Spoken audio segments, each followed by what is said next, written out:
New to the European Le Mans Series? Here's what you need to know. The ELMS is Europe's top prototype endurance racing championship, featuring 6 4-hour races on iconic circuits. Teams of 2 to 3 drivers share each car, making teamwork essential from start to finish. 4 categories race together: LMP2, LMP2 Pro Am, LMP3 and LMGT3, creating intense multi-class battles on track and providing a platform for both professional and amateur drivers to compete in endurance racing. In 2026, a record 47 entries and 9 manufacturers will compete for the European title, as well as a place at the legendary 24 Hours of Le Mans for the best teams in each class. With tickets starting from just €8, it's one of the most accessible ways to experience top-level endurance racing. And the absolute best part? You can catch all the thrilling action live and free worldwide on FIA WEC+. Welcome everybody to the south of France and the 4 hours of Le Castellet, the second race of the season of this fabulous championship, the European Le Mans Series. After this point, actually, the championship goes into semi-hibernation because a lot of the teams that are involved in today's race will also be involved in the 24 Hours of Le Mans next month. But then there are 4 races after that: July, August, September and October, pretty much one race a month to decide our champions in 4 different categories, as Steph Wentworth has just explained to you. GT, that's called LMGT3 in this particular championship, LMP3, LMP2 Pro Am and LMP2. My name's Johnny Palmer. I'm joined by Graham Goodwin. It's slightly more overcast today, so there has been a bit of a threat of some rain through the course of this week for Sunday. We will get a word from Graham in just a tick, but lots to bring you up to date with from qualifying yesterday. So sunnier skies and afternoon sessions, each of 15 minutes. Excellent drive from Duncan Cameron in the number 55 Spirit of Race Ferrari to take that to 3rd position on the grid. Blake McDonald thought he'd got it done in the Corvette from TF Sport, actually parked it early, but he wasn't counting on a cracking lap from Abdullah Al-Khalifi, doing a 2 minutes 3.814 to put the Mercedes from Team Qatar by Iron Links back on the pole, just as he managed to do in Barcelona 3 weeks ago. Then LMP3 into Europole competitions. Henry Cubides did a 159.1. That was marginally slower than RHGP's Pierre-Alexandre Prevot. But then again, leaving it late, Romain Favre, the checkered flag had been out, but he managed to squeeze an extra lap out of the session. A 158.784 puts DKR Engineering's very new Ligier onto the front of the LMP3 grid. Then we moved on to 12 cars qualifying for LMP2 Pro-Am honours, and Stephen Thomas were there or thereabouts. Jean Gloria finishing in 3rd position in the end. But the big news here is that Giorgio Roda, this car, was found to have a bit of foam on the car between 2 body parts and therefore had to be disqualified, put to the back of the grid. PJ Hyatt, therefore, is on pole position. So the Rodas didn't know that at this point. They were celebrating, but the bad news then broke late last night. More news as well, actually, in the LMP2 category, in that the 18 car's been put to the back of the field as well. However, that doesn't affect the top 3. So Richard Desgiras for Inter-Europol competition will start from 3rd. Gregoire Saucy for United Autosports. But Esteban Masson, a defending champion in the ELMS for Forestier Racing by Panis, puts his 29 car on pole position for the 2nd race of the season. I'll flesh out a bit more about the number 30 LMP3, LMP2 Pro-Am and the number 18 LMP2 cars, both being put to the back of their category. The key thing for them, though, is that they can still put their preferred driver in for the first stint. There is a rule that says sometimes you have to put your fastest driver in, which really ruins the strategy. I still don't think that's race gone necessarily for Edex Sport and for Duquesne, respectively. Well, to the grid. Yes, good afternoon, everybody. And thanks for all of that, Johnny. It's been a packed couple of days here, hasn't it? Particularly yesterday, very, very busy. And looking forward to 4 hours of action to come. Lots of people flowing into Paul Ricard, despite the fact it's not the best of weather. Don't think we're expecting any rain today. Maybe a little bit tomorrow. That doesn't matter. The race is here. but a big weekend for the European Le Mans Series and for motorsport in general, for some good and some bad reasons. Yesterday, we are going to get a moment to mark the life and the contributions to sport and humanity from Alex Zanardi before we get to national anthems. Delighted to see that, and that is being extremely well respected by the grid as the drivers form up. This is the Spirit of Race 55, third in GT3. And GT3, Duncan Cameron putting in the hard yards for that, and he'll start the car. So yes, news breaking yesterday that the much revered Alessandro Zanardi, the former Formula One driver, former IndyCar driver, massively successful both pre and post the horrendous injury he had to suffer, and passing away yesterday. We all got the news, which has shocked the paddock, I feel, at only 59 years old. So the rightful decision to commemorate his life with a 30-second applause prior to us hearing the national anthem here at Le Castellet. Just had a quick look there at Blake McDonald in the TF Sport car, the 33 Corvette. Blake putting the car on the front row. You heard from Johnny. I think he thought he got it done, but that was before a last gasp effort from Abdel Al Khalifi in the 62 Team Qatar Buying Links car, the burgundy fronted car. Maxime Martin, the new name in that car. Max was double booked last time out, so we had the services of Adam Christodoulou.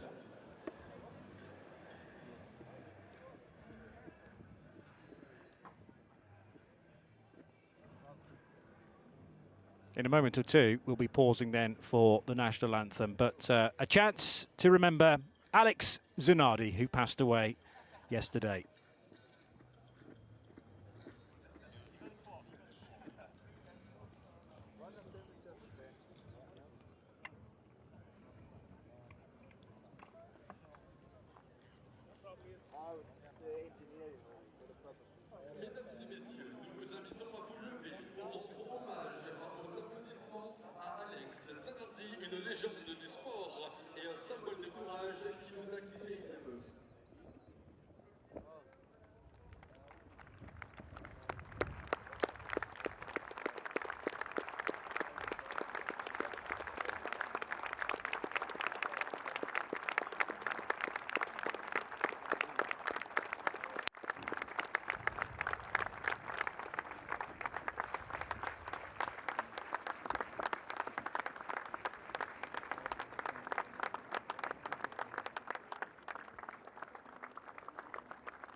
Vox Factory performing the French national anthem ahead of the second race of the season for the European Le Mans Series, and great that we could have some recognition as well of the life of Alessandro Zanardi, who passed away yesterday. So LMP3's next, and the 35 Ultimate crew do their final high fives. This is the car to be starting from 5th position on the grid. It was Sebastian Grauland who did the time, a 1:59.625, and they will start behind Thomas Imborg with the M Racing car. It may not be Thomas actually to start that car, just checking for the LMP3s. It's due to be Nick Adcock, in fact, and Nick, of course, coming from the Barcelona race where he basically got to the first corner and then was cleaned out by a backwards Anti-Ramo who had lost it on the curb going into turn number 1. Plenty of support here for Spike the Dragon. We'll get to Spike in a moment because he's in the LMP2 Pro-Am. It wasn't PJ, was it?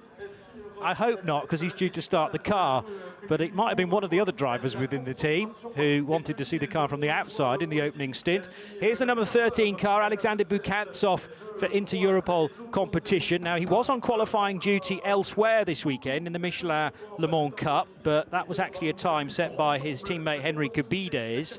But as the bronze, Bukantsov will start from the 3rd position in LMP3. And then onto the front row, Fabien Michal plugged into car number 85 for Ares GP. Pierre-Alexandre Prevot did the time, but bronze-rated Michal will be doing the first hour or so. I'll obviously keep you up to date with how many minutes each of these starting drivers will have to do when we get into the thick of the action. LMP3 Championship is currently being led by Elvisa Rodea and Jose Fernandez Cautela and Mikael Garda Pedersen with their Rinaldi racing car after that race win from RHGP. But here's the pole sitter in LMP3, Graham, and coming back from that big crash in Barcelona once again. They did get to the finish of the first race of the season, but they'll be wanting to do a lot better in the opening stages. They most certainly will. The Deco Engineering car, as you said, bit of a mistake by Anti-Ramo. They lead down to turn 1. Take a look at events earlier on today. Well, the fans were pouring in very early on this morning. There's kind of only one road in and one road out to this place, so you have to organise your transport nice and early. There's Dorian Power with a big smile. She will have already been told that her number 30 car was put to the back of its category grid because of the strange bit of foam that was found on the car post-qualifying and all that hard work from Giorgio Roda undone. Jamie Chadwick also having to start her car, number 18 for Edex Sport, from the back of the field as well. Bizarre situation with that car being underweight, which I will detail fully in just a tick. There's the same fellow we've just seen, actually, wandering around Le Castellet. I swear it's Dane Cameron. It could be, yeah, in the Spike the Dragon onesie, which you can sort of look fashionable in if you've got the right figure. I'm still making my mind up about some of the Spike fans. You're looking at me when you say I don't think you would suit the Spike the Dragon onesie at all. Third in LMP2 Pro-Am. It's another Deco Engineering car. Jean Glorieux it was that put in a cracking spell at qualifying yesterday to put them on the second row for our second class of LMP2 cars. Of course, split between LMP2 and Pro-Am. Pro-Am, exactly the same car, exactly the same tune, exactly the same tyres, simply features a bronze driver. Stephen Thomas put his calling card down, didn't he, in qualifying trim yesterday, and he will start from second on the grid. Pierre Fillon, the president of the ACO, taking a look down. A spectacular display of P2, P3 cars here. Here is our new pole sitter with the 30 going to the back of the grid. It will be PJ Hyatt to start. Spike, the number 99, AO by TF. This, of course, our reigning championship winning car in LMP2 Pro-Am. So that AO flag is certainly getting plenty of mileage in support of the new pole sitter. And can PJ Hyatt actually use the bit of peace he's going to get, because remember, Giorgio Roda does start the number 30 car, but from 12th on the LMP2 Pro-Am grid. So this is a chance for PJ Hyatt to build a nice little lead over Stephen Thomas. The last thing he will want is some sort of race neutralisation during his opening stint. Here, though, are the LMP2s. We're going to start from 5th on the grid. So first of all, the 43 Inter-Europol competition car, to be started by Kuba Śmiechowski. Yes, indeed. Saw Kuba briefly this morning at breakfast. He's up for this challenge. A good performance too by Nielsen Racing. And their number 24 car. That car will start from 4th on the grid, and it will be Edward Pearson aboard this. What do we call it? Multicoloured, kind of blue and white. I do like it, by the way. It's a nice new look for Nielsen Racing. Third, one of the surprise packages, I think, last time out, Johnny. 2 drivers only, Bijoy Garg and Richard de Geras in the 34 car, the better placed of the 2 Inter-Europol cars. And what might they have to play here in terms of strategy? It worked their way, very much so, for much of the time in Barcelona. Yeah, and the drive times are different because there are only 2 drivers in that LMP2 car, so that might work in their favour as well, although Bijoy's got to do a fair bit of driving. I think about half the race across the piece, whereas every other driver needs to do a minimum of 1 hour. There was a brief glimpse of the 22 car that Griffin Peebles is going to start, but it was put there by Gregoire Saucy, which is his best qualifying performance in ELMS action. He's been involved in the championship for, I think, the last 3 seasons. There are the times, 148.395 for Saucy, but it's a 148.374, so just 21 thousandths of a second between Saucy's time and Esteban Masson, who put the Forestier Racing by Panis car on the front row, on the pole position, car number 29, but it'll be started by Louis Rousset as the silver-graded driver. Rousset began the Barcelona 4 hours and didn't quite have the pace of some of those around him. Did start to drop into the middle of the top 10. However, you know, you've just got to be there or thereabouts, because Barcelona, as we know, was interrupted in that opening hour, possibly the opening 2 hours, by various neutralisations. I think the key is they're expecting him to improve as time goes on, and putting him under the pressure with the start is one of their tactics of forcing that way forward. Looking forward to seeing just exactly what we're going to see from this start. Griffin Peebles, an emerging talent, isn't he, on the front row. This has been the 1 minute board showing, one of the real plus points of ELMS. I know lots of the fans watching in getting a real kick from seeing these emerging talents that they'll see and will see in world-class racing further up the pecking order in the months and the years to come. Jan Lammers, 24 Hours Le Mans winner, an F1 driver in 3 different decades, 70s, 80s and 90s for Jan. He's here to support his son Rene, who put in some cracking performances in Euro Cup 3 earlier this weekend. But delight to see him. And quite correct that he should get the privilege of getting this field underway for the first of 2 formation laps. You remain always in your life a president, if elected, a world champion, and a winner of the 24 Hours of Le Mans. A waving French national flag is a very proud Dutchman. Almost the Dutch colours on that flag, just slightly rearranged. But he's very, very grateful to have that honour as well, to wave the cars away here in the south of France. There he is, a grinning Jan Lammers, to see 47 cars work their way past onto 2 formation laps.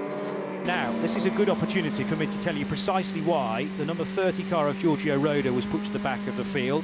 Car 30 was found to have sealing foam between 2 body parts during the post-qualifying technical checks, and a team representative was summoned to race control to explain why that was there. And basically, the eventual decision was that that material must be removed and the car must be presented again to the technical scrutineering before the race, which it has been re-scrutineered and will start, therefore, from 12th position in LMP2 Pro-Am.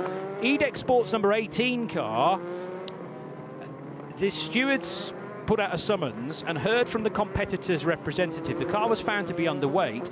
The team stated that they had removed the V-box, which is the camera, after free practice, and omitted to add compensating weight afterwards. So they didn't put the dummy camera in, which is only a small amount of kilos. However, the car was found to be underweight after qualifying.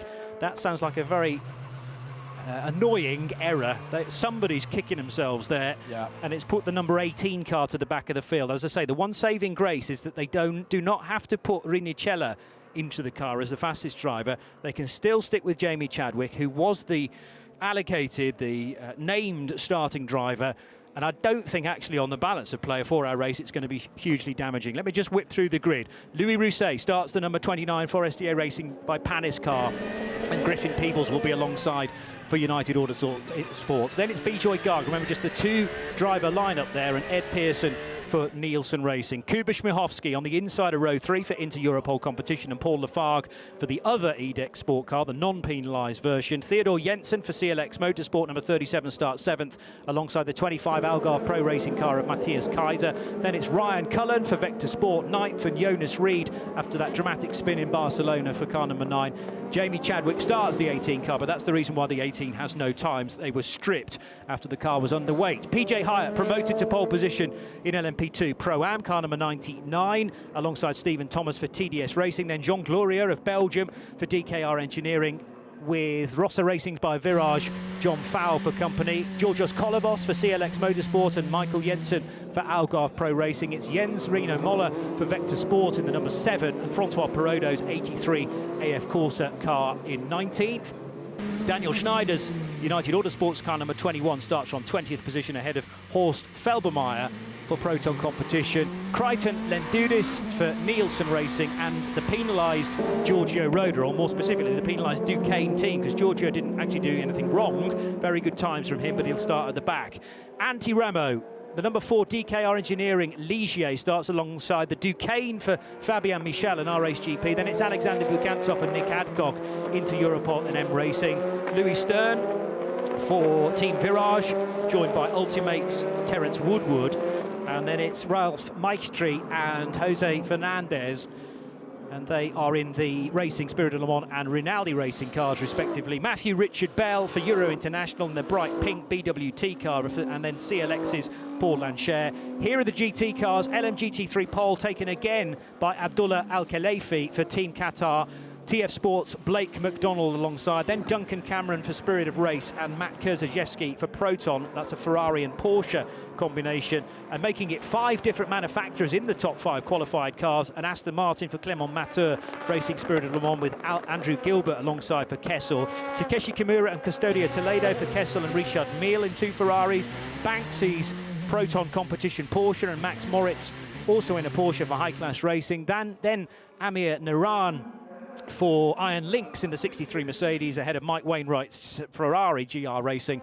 And the final 2 cars on a 47-car grid, Charlie Samadi for AF Corsa and Michael Berg for United Autosports in the 23 McLaren. Were you about to offer some thoughts about the camera that was not replaced on car number 18, or should we move on? I think it's a simple oversight. The thoughts I was going to explain a little more, if we had a moment, about why the sealing foam is an issue. And it's a twofold thing. One is you can't be taking any kind of an aerodynamic advantage from anything added to the car. And the other thing is accessibility. We've talked on the show a couple of times about not being able to tape a broken door shut. Well, much the same should apply to bodywork that would allow a rescue team or intervention team to get to anything that might be in woes. So there's reasons for it. And, you know, I think it's there's a time-honoured British phrase, it's a fair cop, Gov. Yeah. There will be a reason why that foam was put there by a team member or by the team collectively, but it is a foreign body at the end of the day, and it doesn't say in the regulations that that is permitted in the place that it was, whether it was to stop a bit of airflow here and there, or to stop a bit of bodywork flapping around, perhaps. It was maybe something hastily done before qualifying, and keep your fingers crossed that it is not found in the scrutineering. But it was, because the scrutineers for the European Le Mans Series, nothing gets past them. So the 30 car starts at the back of its category, LMP2 Pro-Am. The 18 car moved to the rear as well, but we can now talk about those cars on the front row. Louis Rousset and Griffin Peebles, neither of them qualified these cars to the front row, and now we already have a car stopped in the mid-pack. That's an LMP3 car, the number 5 for Rinaldi Racing, and it is Jose Fernandez, therefore, who has now had no choice but to allow all of the cars through, and there's going to be an extra formation lap, but I still think we have an extra formation lap. Is the race time going to start to tick down, though, as we begin this extra formation lap, or do we just pause and start the 4 hours in another lap's time? The answer to that in just a tick, but everyone now can get back into single file. Yeah, the clock does begin to tick down. So effectively the race has begun. Obviously no overtaking permitted for the extra formation lap, and the number 5 car has now allowed, or all the cars have overtaken it. So there is an old and fast rule which says if the final car in the race has overtaken a stalled car on a rolling lap, you then can't retake your grid position because it's too dangerous to do so. I'm not familiar enough with the European Le Mans Series rules to tell you that that is a rule within this, but it is quite a dangerous occupation to start picking your way through all of the GT cars and some of the LMP3s so that Jose Fernandez can find his way back into 8th position in LMP3. There is a fail-safe on LMP cars, as I recall. It means that heavy application of throttle and brake together will stop the car. I wonder if it was surprised in traffic, and that's what's happened there. Yeah, so it's like an auto stall, which automatically is a fail-safe and cuts the engine. It is indeed holding position at the back of the grid. Shouldn't be too much of an issue. But Fernandez Castellet aboard that car. The other thing to tell you about is obviously all the cars will need to pit, and several times. LMP2s, if we remain green throughout, will pit every 40 minutes or so. So 6 stints, 5 pit stops. The LMP3s generally will only need to stop 3 times, but 2 of those pit stops cannot be quicker than 1 minute and 45 seconds in the pit lane. There is a minimum pit stop reference time of 105 seconds for 2 stops. You can't get to the finish on only 2, so one of those stops can be as quick as you like. Just make sure that you've ticked off the 2 long ones. Yeah, no, the fascinating, at times for us, frustrating part of it is that they all choose to do that in different patterns. Yeah. So some like to get them out of the way nice and early. Others, actually, for road position, do a quick stop to start, but then they'll have to spend two pit stops after that for the longer variety. So slightly later than planned, although, as I say, this is starting to eat into the time. Let's see if this time we can do it. 2 by 2, exiting T11 to T12. Leaders of the categories to respect the speed of the leading car. And this will actually extend the fuel window as well. 5 car length gaps. 5 car is the maximum the stewards will allow. So whereas I would have been expecting LMP3 cars to be pitting just before 20 to 1 this afternoon, might be able to get to about 1:45 with this safety car. Just a single lap of it, named as an additional formation lap. You could also label it as a safety car period right at the start of the race. Music cranked up again then for the big crowd that is assembled on the roofs of the garages. There was a rooftop party last night. Let's get compact. LMGT3s, let's get compact. P3s, you're slowing down too much. That's way more than 5 car lengths. P3s, the gap is too big. So Eduardo Freitas, our race director, once again here in Le Castellet, trying to get the LMP3s as close as possible to the rear of the LMP2 Pro-Ams. There should be a small gap, but not as much as it is right now.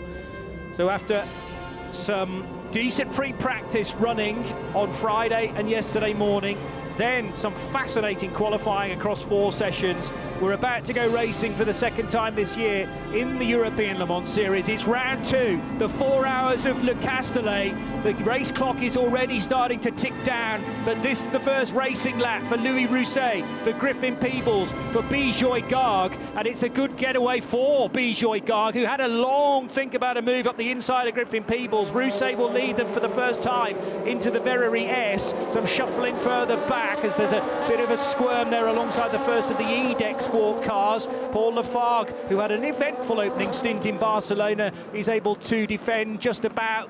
There is action in the background, though, coming out of the Verrerie chicane, and that was a spin for the number 3 DKR engineering car from 3rd position on the grid. Yeah, there was contact to one of the Vector Sport cars, and we've seen it, some more contacts to, I think, that same Vector Sport car. Jamie Chadwick's on a flyer from the back of the grid, incidentally. She's already ahead of a couple of cars. So Chadwick now ahead of Jonas Reed and Edward Pearson, who's who's had a nightmare start. His was the car that was squirming all over the place, not necessarily on the racing line, and having to pick his way through potentially some marbles from yesterday. PJ Hyatt, meanwhile, in the LMP2 Pro-Am lead, has behind him, no, not lead, because Stephen Thomas has got ahead in the early stages. John Falb's in behind in the colours of Virage. That's the Rossa Racing by Virage car, but PJ Hyatt early on losing the lead in LMP2 Pro-Am. Alexander Bukantsov gets to the lead in LMP3, now ahead of Fabien Michel and the pole-sitting car, who was Antti Ramo for DKR. Meantime, in LMGT3, Blake McDonald is in the process of taking LMP3 scalps. Here comes the lead change. Griffin Peebles round the outside of Louis Rousset. Turn 13, and will lead this first flying lap for United Autosports. Yeah, excellently judged that through Garlaban corner, and got it all done and dusted in time for Virage du Lac, the penultimate corner, the left-hander at 14. Over the line they go. Griffin Peebles will lead the first racing lap from Louis Rousset. Bijoy Garg in 3rd, then Kuba Śmiechowski for Inter-Europol competition, and Theodor Jensen and Matthias Kaiser, your top 6 in LMP2. In LMGT3, Blake McDonald's got the jump on Abdullah Al-Khalifi in his TF Sport Corvette. So McDonald, who was the star up until the final moments of qualifying yesterday, has repaid the favour, if you like, to the Qatari. Corvette leads AMG, and in 3rd position, Matt Kurzajewski. Good start from the American in the 75 Proton competition Porsche. Yeah, the LMGT3 leaders mixing it up with the back end of the LMP3 grid. That's just blunting their edge a little at the moment. Griffin Peebles, meanwhile, is away, but a second up after the first timing sector on his next lap. I think he's continuing to pull away. He is indeed. But there's quite a gap emerging as well between the Inter-Europol competition cars. So Bijoy Garg a bit faster than Kuba Śmiechowski, who in turn is under pressure from Theo Jensen in the CLX Motorsport car. So the yellow-fronted Inter-Europol competition car being driven by the Polish racer from Jensen.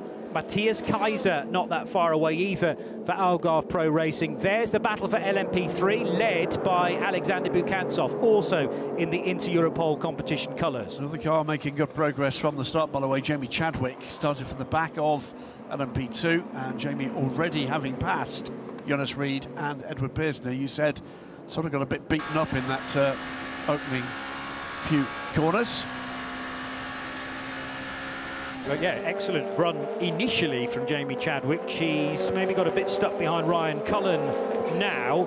Remember, that car was actually qualified by her teammate yesterday, who is Rinicella, Valerio Rinicella, who was mightily impressive until, of course, the car was discovered to be underweight, and sadly all the times were stripped. There's the fight for 4th and 5th. Śmiechowski, Jensen, and actually 6th place Matthias Kaiser not that far away either. In GT, both Blake McDonald and Abdullah Al-Khalifi trading fastest laps at the end of that one, as the 2nd place car of Louis Rousset reaches the North Chicane. We are using the North Chicane for the 2nd year running, whereas in 2024 the straight version of the full straight of the Mistral was being used. Lots of action, as you would expect, in GT as well. Duncan Cameron's lost a few places, so Andrew Gilbert in this red and grey and yellow Ferrari now ahead of him, together with Clement Matteur's Racing Spirit of Le Mans Aston Martin number 59, and then Duncan Cameron's Ferrari. So he's now in 7th, having started 3rd.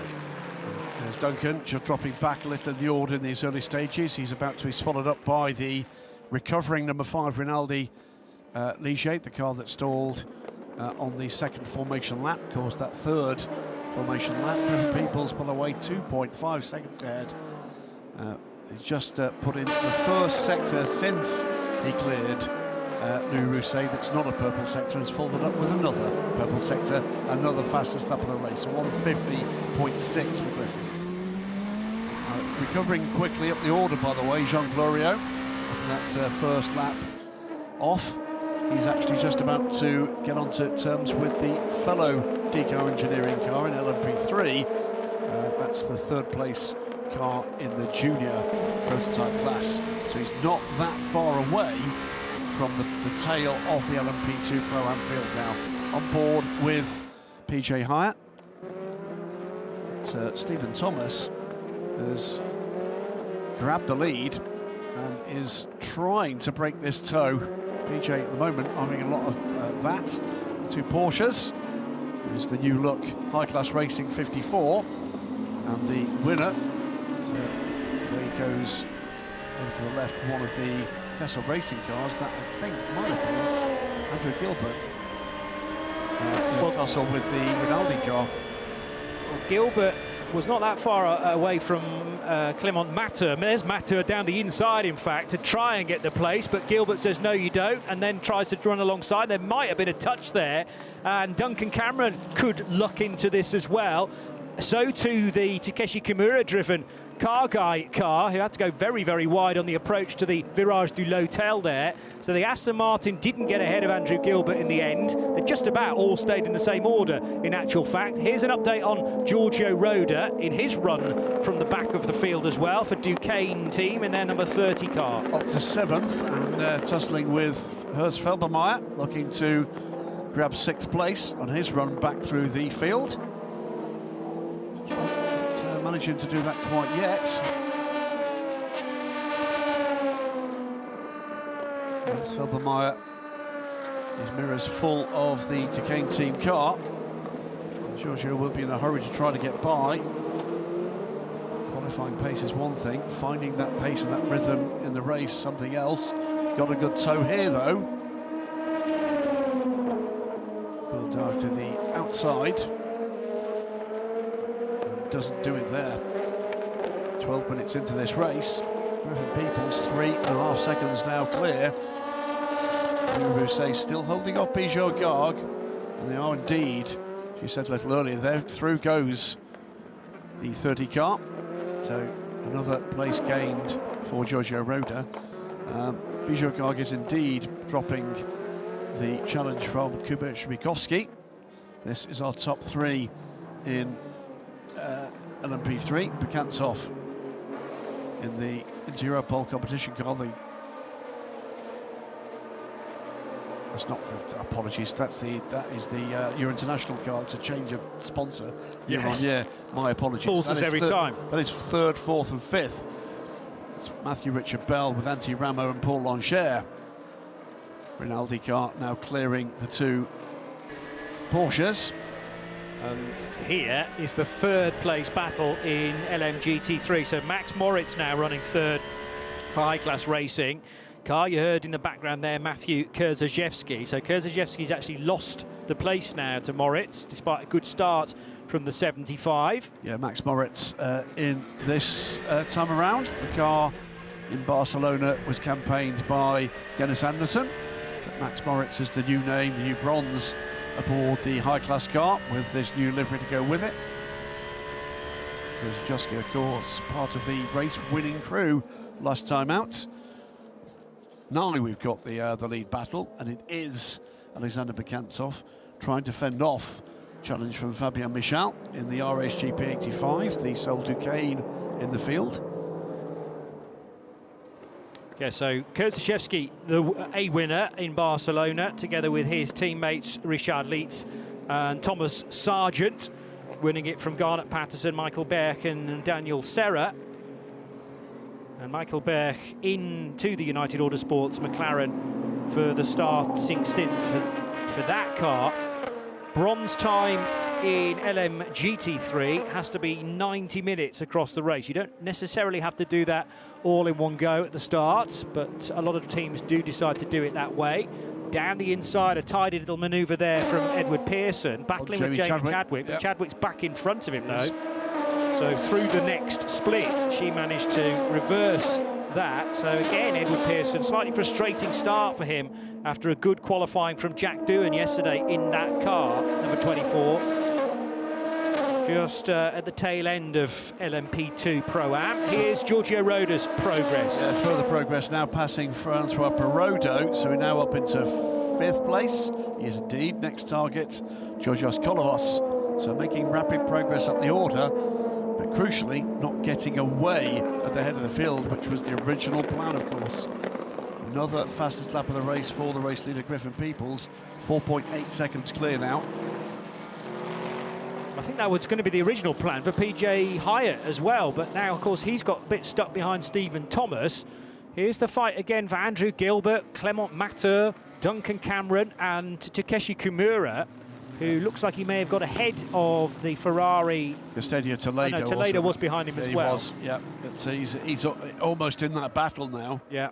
But the lead in that class, Blake McDonald with Abdullah Al Khalifi. Here's the start again. I wonder if we're going to get a chance to see what happened to the DKR car in turn 2, I think. That was the initial move from Griffin Peoples, but it was a great start from Lou Rousset. Yes, it was. And he didn't have the natural racing line. You don't get that with pole position. It was the first contact and a bit of a bubble there from the 24-2. Well, alongside Paul Lafargue. So Lafargue around the outside of this car, and then you've got Edward Pearson right in front. And that was in the background. Way in the background. Here's what happened. So there may have been a touch alongside John Falb's Virage car. Very difficult to tell from that angle. Otherwise, it was a bit of corrective steering to avoid the contact. But on cold tyres, it's so easy to spin one of these aero-dependent cars at the slower speeds, particularly as that exit of Verrery chicane is properly up and down. And then Edward Pearson again getting pummeled by a couple of cars. That didn't help his run either. Car 7, meanwhile, from Vector Sport, running 8th in LMP2 Pro-Am, Jens Reiner Muller, a drive-through penalty. Just checking what that decision was. Decision number 13. Unlucky for car 7 for sure. And there's also going to be a drive-through penalty for the 3rd placed John Falb driven Rossa Racing by Virage car, disrespecting the starting proceedings. Same goes for Abdullah Al Khalifi in the Team Qatar by Iron Links Mercedes. Drive-through penalty for the 62 Team Qatar car for being out of position or at least disrespecting the starting procedures. And each of those cases may well be a little different from one another, but it's a clear breach of whatever has been stipulated in the driver's briefing and in the regulations, no doubt, as well. The one I'd missed, I have to say, on the notice board, it was the car number 7, the Vector Sport car, that is using non-eligible tyres in free practice 2. So carried over from there, and indeed, Jens Reiner Muller taking that penalty right now. Giorgio Roda trying to unsettle the 47 car driven by Georgios Kolovos. John Falb ahead on the road at the moment in 3rd position, but as I say, the 19 car is going to have to come into pit lane to serve a drive-through penalty in the near future. Jens Moller's already done that, in fact, to car number 7. So in and then out again, takes about 34 seconds to go from point to point in pit lane. Drops to the back of LMP2 Pro-Am behind the recovering Jean Florio, who has now joined the train. He's about 10 seconds back from Krytelin Tudis, who currently holds 10th in the class. All 47 cars still running. Excellent news. We've had 18 minutes of the race, technically speaking, but one of those laps, the first of them, was a rolling lap, a safety car lap.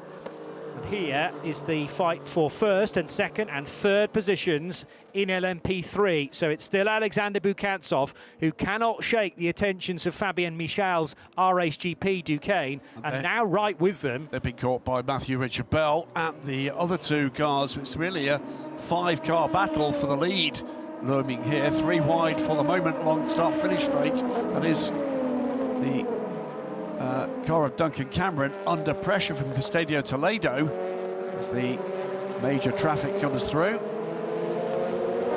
It's a 2-wide wall of Ferrari as Toledo gets it done. Just hampered the efforts of the second of the Vector Sport cars, which means he's now under pressure from, I think that's the recovering Edward Pearson. That would make sense. It's definitely an LMP2 car, so yes, 24 for Nielsen Racing. Now Duncan Cameron has got Banksy right on his tail as well in the 77 Proton Competition Porsche. First and second breaking away very slightly from Matthew Richard Bell, but he'll catch them up again because they're scrapping with each other. And as Matthew Richard Bell joins the party, as you've said, 2 more could well make it 5 in a line for LMP3 after just 20 minutes of this 4-hour race. Incident involving car 5, that is that Rinaldi Ligier, and 74, that is Andrew Gilbert's Castle Racing Ferrari, under review causing a collision. Further progress, by the way, Jamie Chadwick now up to 7th place, passing Matthias Kaiser in the 25 Algarve Pro car. Here's PJ Hire needing to deal with the 50 Ferrari, Custodio Toledo driving that. And then you got, as I mentioned, Banksy, Mike Wainwright's there. Back to the LMP3 fight, which is now 5 cars, a full train heading out of the Verrerie chicane. So those 5, and then the gap back to the 6th placed car in LMP3, who is Ralph Maestri for Racing Spirit of Le Mans. Question is, can the 2nd place car of Fabien Michel find any way by Alexander Bukantsov? Because I think that he's actually the quicker car and Bukantsov's holding him up, so this is valuable time potentially, but Inter Europol competition will be licking their lips saying Fabien Michel's a quick driver and we're actually forcing him to go as quick as our bronze driver, and that could pay dividends much later on in the race. This is Michael Jensen trying to get into terms with Daniel Schneider. Middle pack in LMP2 Pro-Am. Michael again, he was pretty rapid in qualifying, getting himself dialed in. Previous ELMS champion in LMP3. Now see what he can do about LMP2 Pro-Am. Also an Asian Le Mans Series overall champion now with Algarve Pro. The Dane. Of course he's Danish, it's endurance racing. It needs an awful lot of Danes in a race to make it an endurance affair. Giorgio Roda's got the jump on the 47 of Georgios Kolovos. He's up to 3rd position now, although Kolovos has got a very good run on him down the Mistral Straight. The chicane is coming up in just a second, so the slight dip, and Kolovos is going to draw alongside, and they muscle one another into the North chicane. And who's going to come out better there? Well, short-cutting it was Giorgio Roda, and he keeps the place. Did he take an advantage as a result? He'll say, well, I'm side by side and I had very little choice. But that was a cracking run that Kolovos got on him. He just couldn't finally get by the Italian. Taking out the left-hand dive plane on Kolovos's car. And 47 car rather stymied into seeing Kimona as well. In his pursuit, yellows at turn 11. Mistake from Fabien Michel, that'll lose him 2nd position because Matthew Richard Bell was right there ready to pounce, and now Custodio Toledo is in the fence for Richard Mille AF Corsa, missing the rear wing though as well. I don't think he was the only car involved in that. Probably not. Certainly not. Banksy tried to move, and it was the pincer affair. And who's that flicked across the nose? That's a Pro-Am car. Horst Felbermeyer also involved. So Feldmeyer on the inside, Banksy was getting pinched, and Toledo possibly the innocent party and all that, but he's gone in the fence, no rear wing on that car. Now we're awaiting a decision. Prepare for virtual safety car in the next 20 seconds. Yeah, just saw in the background, by the way, Abdullah Al-Khalifi coming out from taking his drive-through penalty. So these two battling away. He's given that place back up, hasn't he? So rode it again behind Kolovos. Yeah. So I think he's been told by the team, let's not wait for an issue. Let's go to this virtual safety car. As the marshal's just checking the driver is okay. The car fundamentally isn't. Well, the rector cell barriers have been deliberately aligned there to allow for them to create this cushion zone. So a virtual safety car is like a full course yellow in that there's this 80-kilometre speed limit or 50 miles per hour that everyone has to adhere to. Let's see the incident again. So Banksy went for the overtake. I'm not entirely sure he knew that Horst Felbermayr was also trying to overtake both GT cars at the same time, and the hit was substantial in the end. I mean, he's not hitting bare Armco, but nevertheless it's the very end of those rector cell barriers. So certainly Custodio Toledo will have felt that, and that's why the marshal's priority is to make sure that he is okay, conscious, able to put the thumbs up.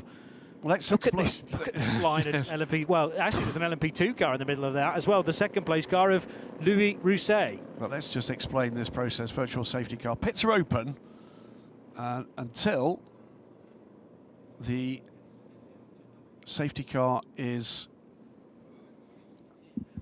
called for. So when we see on the screens that the safety car is to be deployed, not when the safety car is deployed, but the instruction is given for it to be deployed, the pit entry will be closed. Driver is out of the number 50 car. Pleased to say, Custodio Toledo, doctor on site and just letting, I'm sure, medical centre and race director know what they've found. But that seems to be, at the moment, okay. Theodor Jensen's going to give up 4th position on the road, intriguingly, to make a pit stop. Well, you get some fuel in the belly that way. It makes sense to me to pit if you're an LMP3 car, because you can get one of your long stops done. Well, you're midway through a fueling stint here. I mean, the biggest loser here is undoubtedly Griffin Peebles. It's always the race leader that of course suffers with a virtual safety car, and even more so with a safety car. LMP3, you're absolutely right. I expect to see long stops being burned here. So we'll keep an eye on those teams as they come out. At the moment, we've got half the field from LMP3 on pit lane. 37 is in, the 25 of Matthias Kaiser is in. PJ Hyatt is in.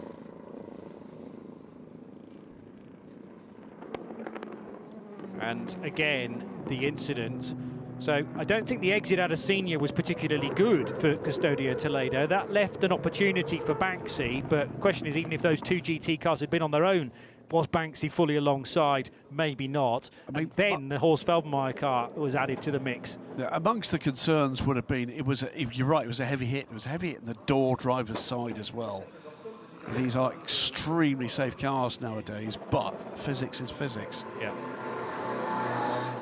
And you've got the momentum anyway, so Custodio Toledo is being thrown around the car in all sorts of directions. It's not as if he's gone straight in and he's strapped nicely into, I mean, he is strapped nicely into the seat, don't get me wrong, but there is always going to be a natural bit of movement as the G-force takes over. So has he just tweaked something, twisted something at the point of contact? Well, bear in mind, I mean, one of the biggest steps forward, the biggest steps forward in motorsport in the last decades has been safety. Things like the standard safety seat now in GT cars. Wasn't required, but the access hatch for extraction in the roof of every GT car nowadays. Plus, of course, is impact absorbing structures pretty much everywhere.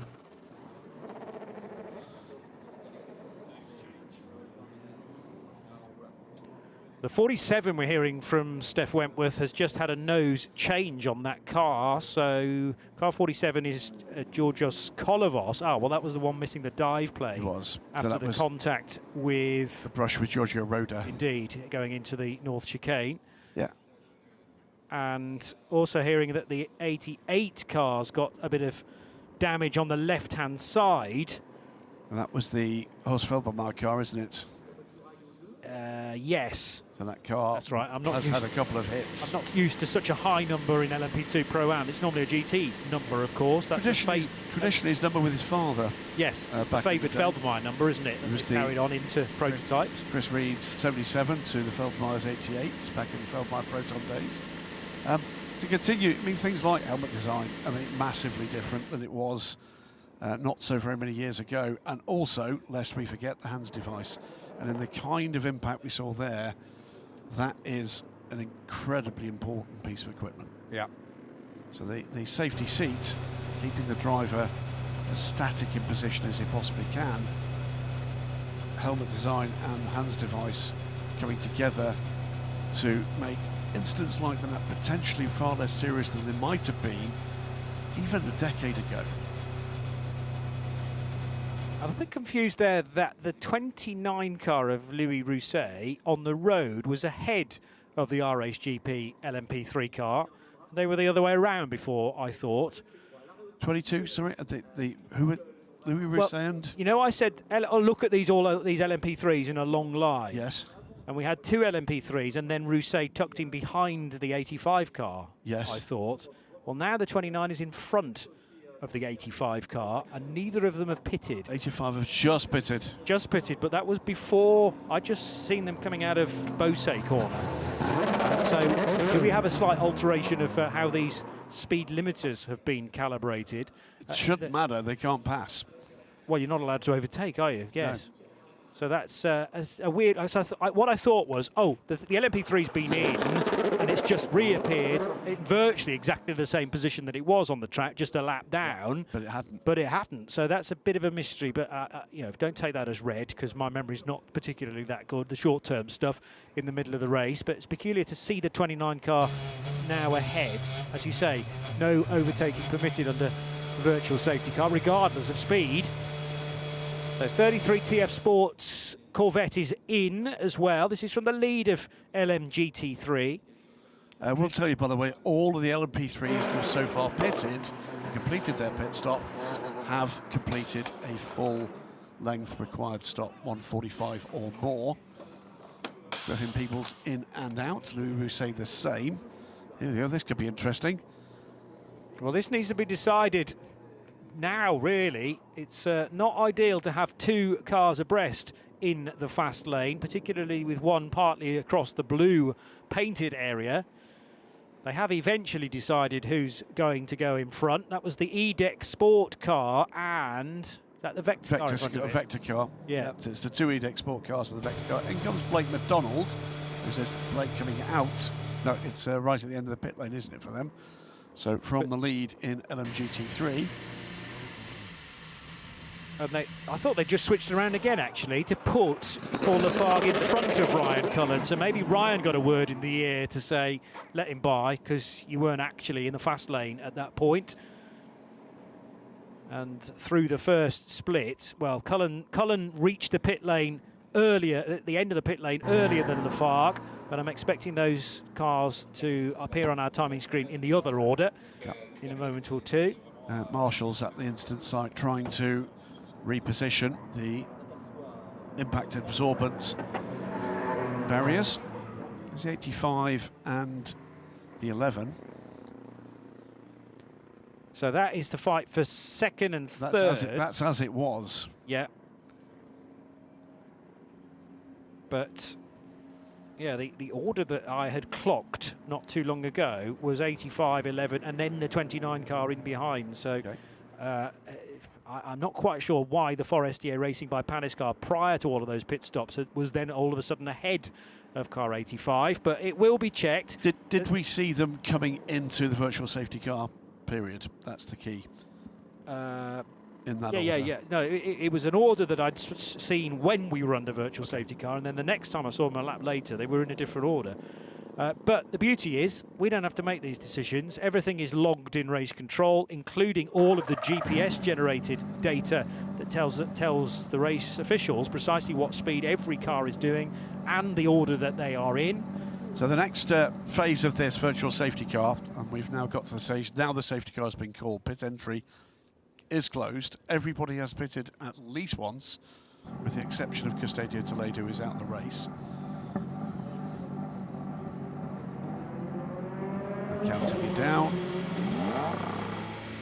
So they will have spent some time in testing and free practice to assess the delta on pit lane. In other words, how long do we have to be stationary, or can we be stationary, to meet the requirements of that 1 minute 45-second bogey time for the long pit stops? Did I see just a big piece of debris there? I think I might have done. That was on the road heading up to turn 14. Yeah, just to the right. I just got a brief glimpse of something that looked like it shouldn't be there. Well, this is Griffin Peebles. He will be picked up, we hope, by the safety car. The time to pick debris up is when everybody's backed up behind the safety car rather than equally spread out under a virtual safety car. So they might be able to do a bit of track maintenance. Here it comes. So safety car appearing at the end of pit lane, just in time to pick up Griffin Peebles, yep, who is backing the field up deliberately so. And actually, the speed will probably get a little faster now than 80 kilometres per hour, but that's fine because the virtual safety car period is over and we move into safety car, which can go at different speeds. It will pick up the pace when we are about to go racing to make sure that everyone can generate a bit more warmth in their tyres. So we've had nearly 35 minutes of this race, but it has been somewhat interrupted by an additional formation lap and now this safety car period. But getting underway eventually, a couple of minutes after midday, and a good start from Louis Rousset for Forestier by Panis. Remember, Panis racing the defending champions of the European Le Mans Series after a cracking year in 2025. United Autosport's Griffin Peebles following through the Ferrari S in second position, side by side between Paul Lafargue and Edward Pearson. And Pearson would lose quite a number of places. He might have even suffered some contact there from Paul Lafargue in the red-striped Edex Sport car. There was the DKR engineering car going backwards with Jean Gloria at the wheel, and there was a little bit of contact, possibly not. It's very difficult to tell from that angle because the A-pillar got right in the way, but it's bumpy there, and on cold tyres you'll struggle to hang on to the race car at the best of times, and certainly contact makes it even worse. So Jean Gloria had to recover that situation. Down the inside for the pass of LMP2 Pro-Am lead, so PJ Hyatt could not hold back Stephen Thomas, and Thomas getting through then on the opening lap. Edward Pearson caught on the wrong side there of Ryan Cullen in the number 10 Vector Sport car, and here was Griffin Peebles charging his way down the inside of Louis Rousset, giving him no space on the exit of the left-hander that then leads into Garlaban. A well-timed manoeuvre from Peebles. And Blake McDonald wasted no time either in getting ahead of Abdullah Al-Khalifi. Stephen Thomas, no, beg your pardon, the 24 car of Edward Pearson getting back in front of Jamie Chadwick, but she would repay the favour moments later. Banksy alongside Duncan Cameron in the bright pink 77 Porsche. And they threading their way through Virage du L'Hôtel. Banksy got that spot, but then would be involved in this incident a couple of minutes later as he tried to go down the inside of Custodio Toledo. Horst Feldmeier was over to the right-hand side from their perspective, left from ours. Three cars making contact, spitting away the Ferrari of Custodio Toledo heavily into the barrier at Beausset corner, and that's the reason why we're currently under a safety car period. And here are the current positions then after 14 laps. There will be a pass around should it be required to make sure that this safety car and the position of the overall leader does not disadvantage class leaders elsewhere in the field. The time difference between each of the cars is kind of not relevant because we're under safety car speeds, but Griffin Peebles leads from Louis Rousset and Bijoy Garg. In LMP2 Pro-Am, as I say, PJ Hyatt battling really well with Stephen Thomas, conceded the lead initially, but he's back there again now after their first sequence of pit stops. So Hyatt leads from Stephen Thomas and Giorgio Roda. LMP3 is led by Alexander Bukantsov from Fabian Michal and Matthew Richard Bell. So into Europol, RSGP, Euro International. And then LMGT3 has Blake McDonald's TF Sport Corvette leading the way, number 33, ahead of Matthew Kurzajewski his fellow American for Proton competition. So they may have short-filled Kurzajewski's car. Yeah, it's a much shorter pit stop for the Porsche. There's the incident again that involved Custodio Toledo and Horst Felbermayr. But that's not a bad call from Proton competition to give Matt a bit of road position over favouring more fuel. Very much so, but remember the second place change. Principally, we're going to see this from the inside of, oh dear, didn't look any better from that angle, did it? From inside Banksy's Porsche. The big change came, of course, with the drive-through penalty for the car that was previously second place, the Abdelal Khalifi Team Qatar behind Lynx car, that car down in 6th. And one to watch, by the way, Team Virage down in 46th place in the hands of Louis Stern. Meant to watch for this because it's something we saw in the Asia Le Mans series the season just gone under virtual safety car. And with thanks to James Newbold, who's watching in from home, he spotted, and I think he may be right, I think Team Virage burned 2 long stops under virtual safety car. So they came in back-to-back laps, pretty much. Yeah. Yeah, okay. Well, that leaves them some freedom. It leaves them freedom to do every stop now as quickly as they like. And they have not lost a lap in doing that to the race leader Alexander Bukantsov, so they might be, well, under safety car speeds 30-odd seconds back. They could make that up in one stop. Yeah. And they've got two more to do. Well, the key runners ahead of them, they've all done one of their longer stops. They have. Let's just check that they are legitimate. So 1 minute 45 seconds for Alexander Bukantsov in the race leading into Europol competition car. The safety car is going to come in on this lap, by the way.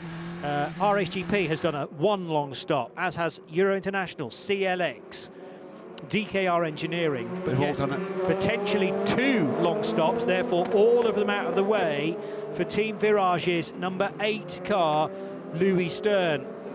And they buy back all of that time because they now sit at the tail end of the safety car train, which is no longer a safety car train because we're racing again with 3 hours and 19 minutes still to go in the 4 hours of Le Castellet, the second race of the season for the European Le Mans Series. 16 laps done, less than a second separates Griffin Peebles from Louis Rousset. Bijoy Garg is third. Hyatt ahead of... I mentioned Stephen Thomas, apologies, I've missed that. And that looks like maybe they did the same thing with a short fuel stop. Or there may have been something else going on for Stephen Thomas because he's the only... Did they take tyres? I wonder if they did. Maybe so. Depends how much... I mean, you couldn't have put a full fuel load in, no. I would have thought, because, yes, the fuel burn was reasonably high for 25 minutes of running. It's not a short stop from PJ, it's a longer stop from Stephen Thomas, so they've done something there. Either they had a problem, or you've got to presume they maybe did tyres. In fact, the 2 AO entered cars, the 2 TF Sport entered cars briefly together on track. Blake McDonald just behind PJ Hyatt, who's now getting stuck into the LMP3 cars ahead of him on track, and he's being tracked in doing so by a charging Stephen Thomas. We're about to find out whether or not he's got fresh tyres on, aren't we? Yes, true. You can't just keep throwing tyres at LMP2 cars, though. You get 14 tyres for the whole of the race, but and qualifying as well. So they're having to lean on the tyres that were used in qualification yesterday. That is an additional 2 tyres year on year, with a slight tweak in the regulation, so 3.5 sets these days. But my point there is that, okay, you can take a new set of tyres in this phase, but you're going to have to compromise your tyre run for the rest of the race potentially, whereas PJ Hyatt happy to continue on the same set. We are speculating a little bit because there might have been a genuine problem for the 14 car, which has not necessarily manifested itself into a serious thing, because of course we then went straight into a safety car, bunching everybody up. I believe it was an issue in the pit stop. They had to reposition the car. Okay. 14, so that's what cost them. It cost them dearly. That was, what was that, 20 seconds? Well, it was 20 seconds at the time. It's less than that now, of course. Indeed. So the safety car's done them a favour, but it did lose them the lead. Now, is this Bukantsov about to be overtaken? Yes, by Matthew Richard Bell. So Bukantsov loses the lead in LMP3 as the pink BWT-backed Euro International car now in front. They're both about to be swallowed up by Giorgio Roda's lapping number 30 car. Yeah, he's up to third in LMP2 Pro-Am, Giorgio Roda, but now boxed in this LMP3 fight for a little while. We've got Francois Perrodo quite close to him in fourth. Michael Janssen right behind him in fifth. So battle's underway as this field sorts itself out. You can see there PJ Hyatt still ahead of Stephen Thomas. But is that Michael Janssen trying to get on terms with Francois Perrodo? I think it was. There's Peebles going through shot. Again, extending a lead, 2.5 seconds, but we see this so often, don't we? A safety car, or in this case a virtual safety car, costing the dominant leader their hard-earned gap. 45 minutes into this race now. That one intervention selects Motorsport's Theo Jensen trying to get onto terms. That's the 47. That is Georgios Konovos trying to get onto terms with fellow Greek driver Crichton and Tudis, and those two came into rather too close contact. Turn 2 at Barcelona. Crichton, the unwitting victim of impact with Jonas Reed, had nowhere to go. Georgios piling straight into the wreckage. Ryan Cullen now under pressure from Matthias Kaiser, who goes to the inside line. Cullen was a little bit compromised coming out of the Verrerie corner, and 25 and 24 side by side into Virage du L'Hôtel as well. So Vector Sport, Algarve Pro Racing, Nielsen Racing absolutely neck and neck as we catch up with the two Greeks again, who have to dive bomb the DKR engineering car of Antti Ramo, the multicoloured LMP3 car. That's another one that's ticked off one of the longer stops, but not as good a scenario as Louis Stern, who still props up the field but has a massive secret weapon up his sleeve, if you like, with those two long stops already done, we reckon. Yeah, Crichton and Tudis fending off at the moment, Georgios Konovos. Keep an eye, by the way, on the gap. Your internationals, Matthew Richard Bell to Louis Stern is 26 seconds. Yellows at turn 5. That is Takeshi Kimura having had a bit of a rotation. Turn 5 is the exit of Virage du L'Hôtel. It's kind of sorted itself out. Did he have contact with Al Khalifi? Yes, he did. And Khalifi's Mercedes is damaged as a result of that as well.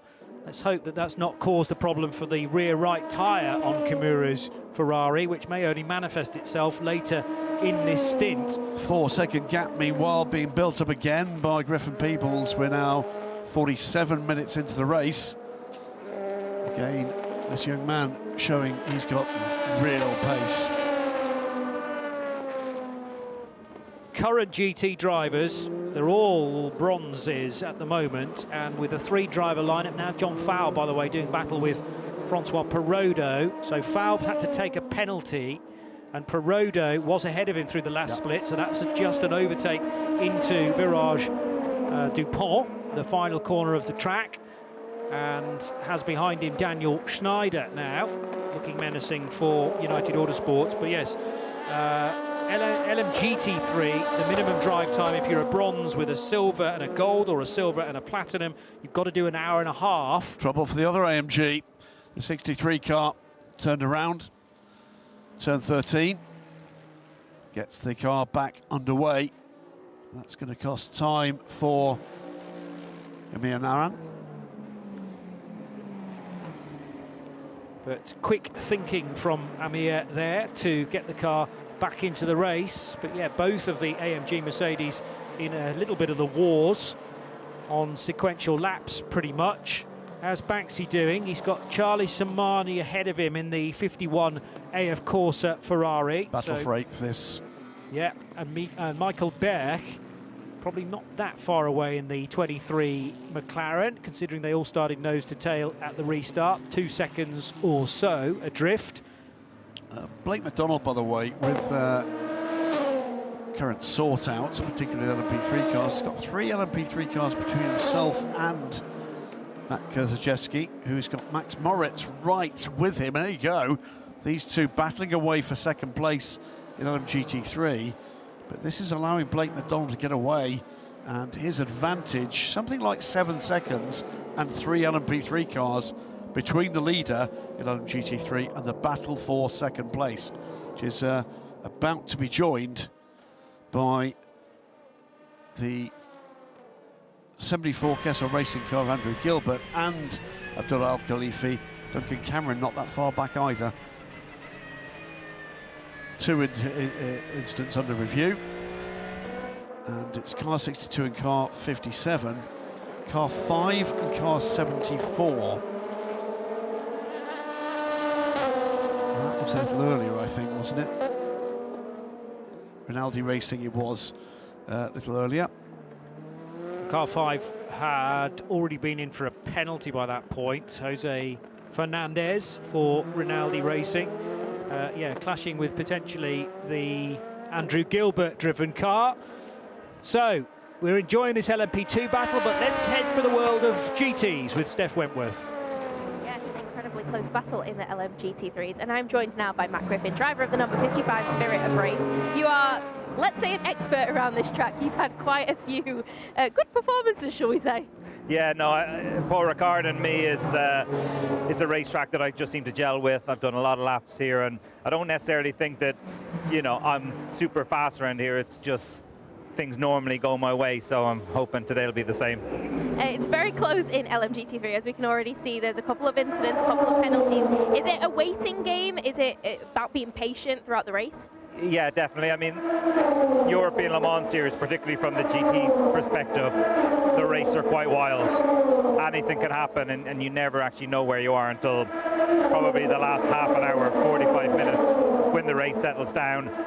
You know, you've got the LMP2 cars that are hyper aggressive, throw in LMP3 cars that are kind of mismatched speed-wise on the GT3s, and it's basically can be a little bit of a demolition derby for the first couple hours of the race. So we've seen a lot of kind of incidents. We've not had the best start, but we're still going, cars without damage at the moment. So we're pretty confident that once I jump in the car, I'll be able to move forward. Right, well, I'll let you get back to the data. We'll see you very soon. Thank you. By the way, proudly on Matt's overalls there is the badge of the IRDC. Regular race goers, certainly in the UK, will be familiar with the British Racing Driving Club. By the way, problem for the RHGP car, it's missing the bullet on the left-hand side. That's the Irish Racing Drivers Club, of which he is the president. 30 members or so, I gather, at the moment, 3 of whom are here. Lorcan Hannafin and Charlie Eastwood did spot the 3 of them in something of an RDC meeting earlier this year. 5 seconds added to the next pit stop, causing a collision with car 74 for the Rinaldi Racing car. That currently sits 7th in LMP3. But RHGP are going to have a longer pit stop to come here. Yeah, some people might not actually realise the connection of Lorcan Hannafin to Ireland, but I assume one or both of his parents hail from there originally. I always associated him with a driver from England, I suppose, but he slapped me around in the paddock. No. You know, there is a rich heritage there. Lorcan's a very Irish-sounding name, so it kind of makes sense now.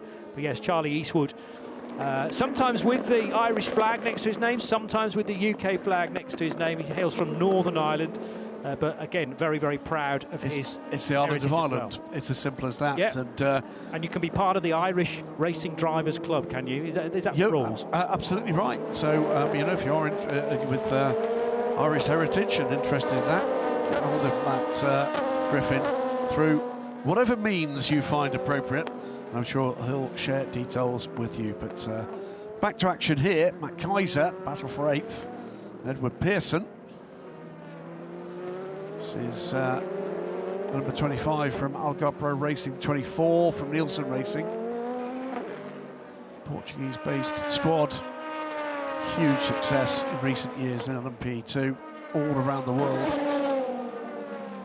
North America, here in Europe, at Le Mans, the Asia Le Mans Series, where they're the record holder for the number of titles won. They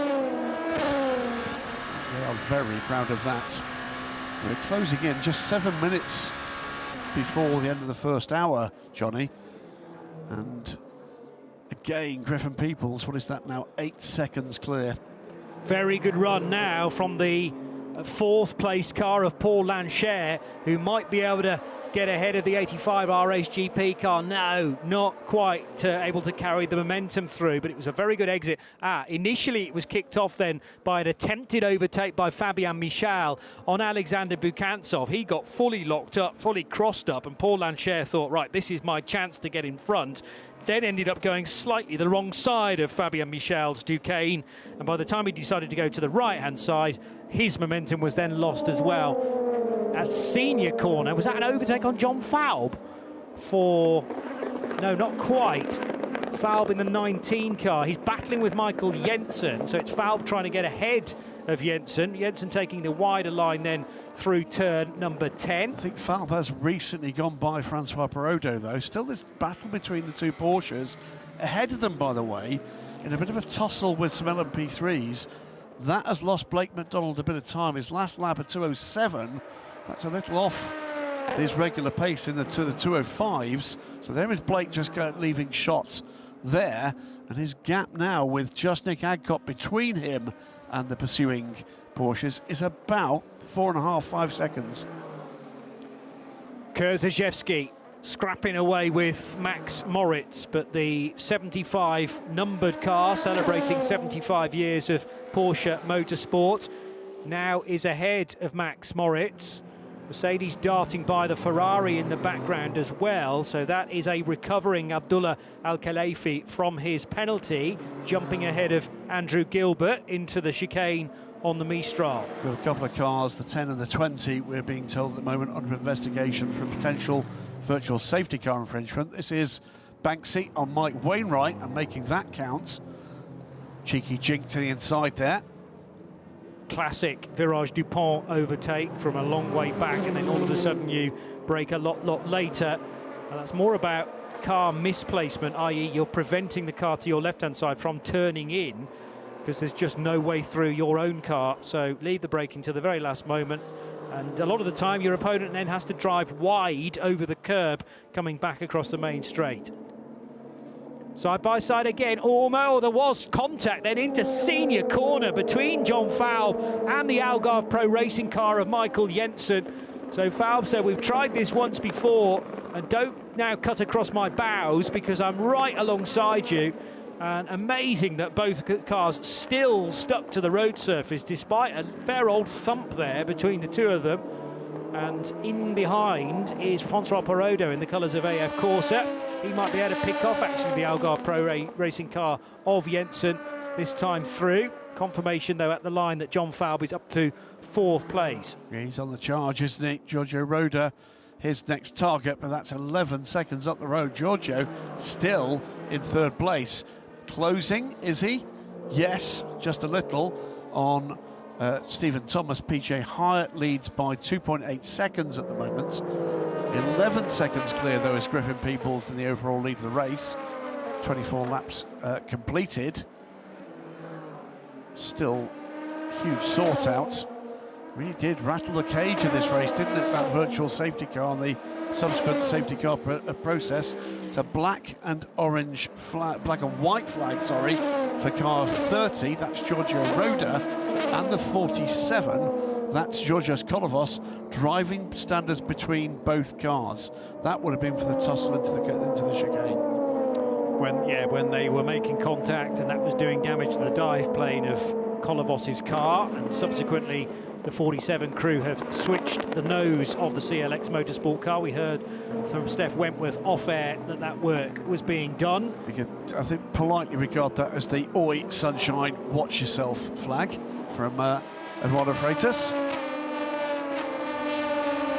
But the problem is that's like a yellow card now against their name, isn't it? And are the names mentioned in the message? No, they aren't. So I wonder whether that's actually now a half penalty, a suspended penalty that is carried by car 30 and car 47 for the rest of the race, i.e. if there are erratic driving styles from any of their future drivers, it's going to be remembered. Will be remembered. Whereas track limits these days are per driver, the way that message was written suggested it was actually per car, or you know, for the car as a whole. Oh dear me. So maybe a little bit off the ideal racing line from Bijoy-Garg. Theo Jensen was close, but not close enough to capitalise. Bijoy is having another very strong race here. Yeah, he's just 2.3 seconds back from second place Louis Rousset, who is dropping back steadily from a charging Griffin Peoples. 12.3 seconds now to the good. But Bijoy-Garg was very strong in Barcelona, and no less so here, Johnny.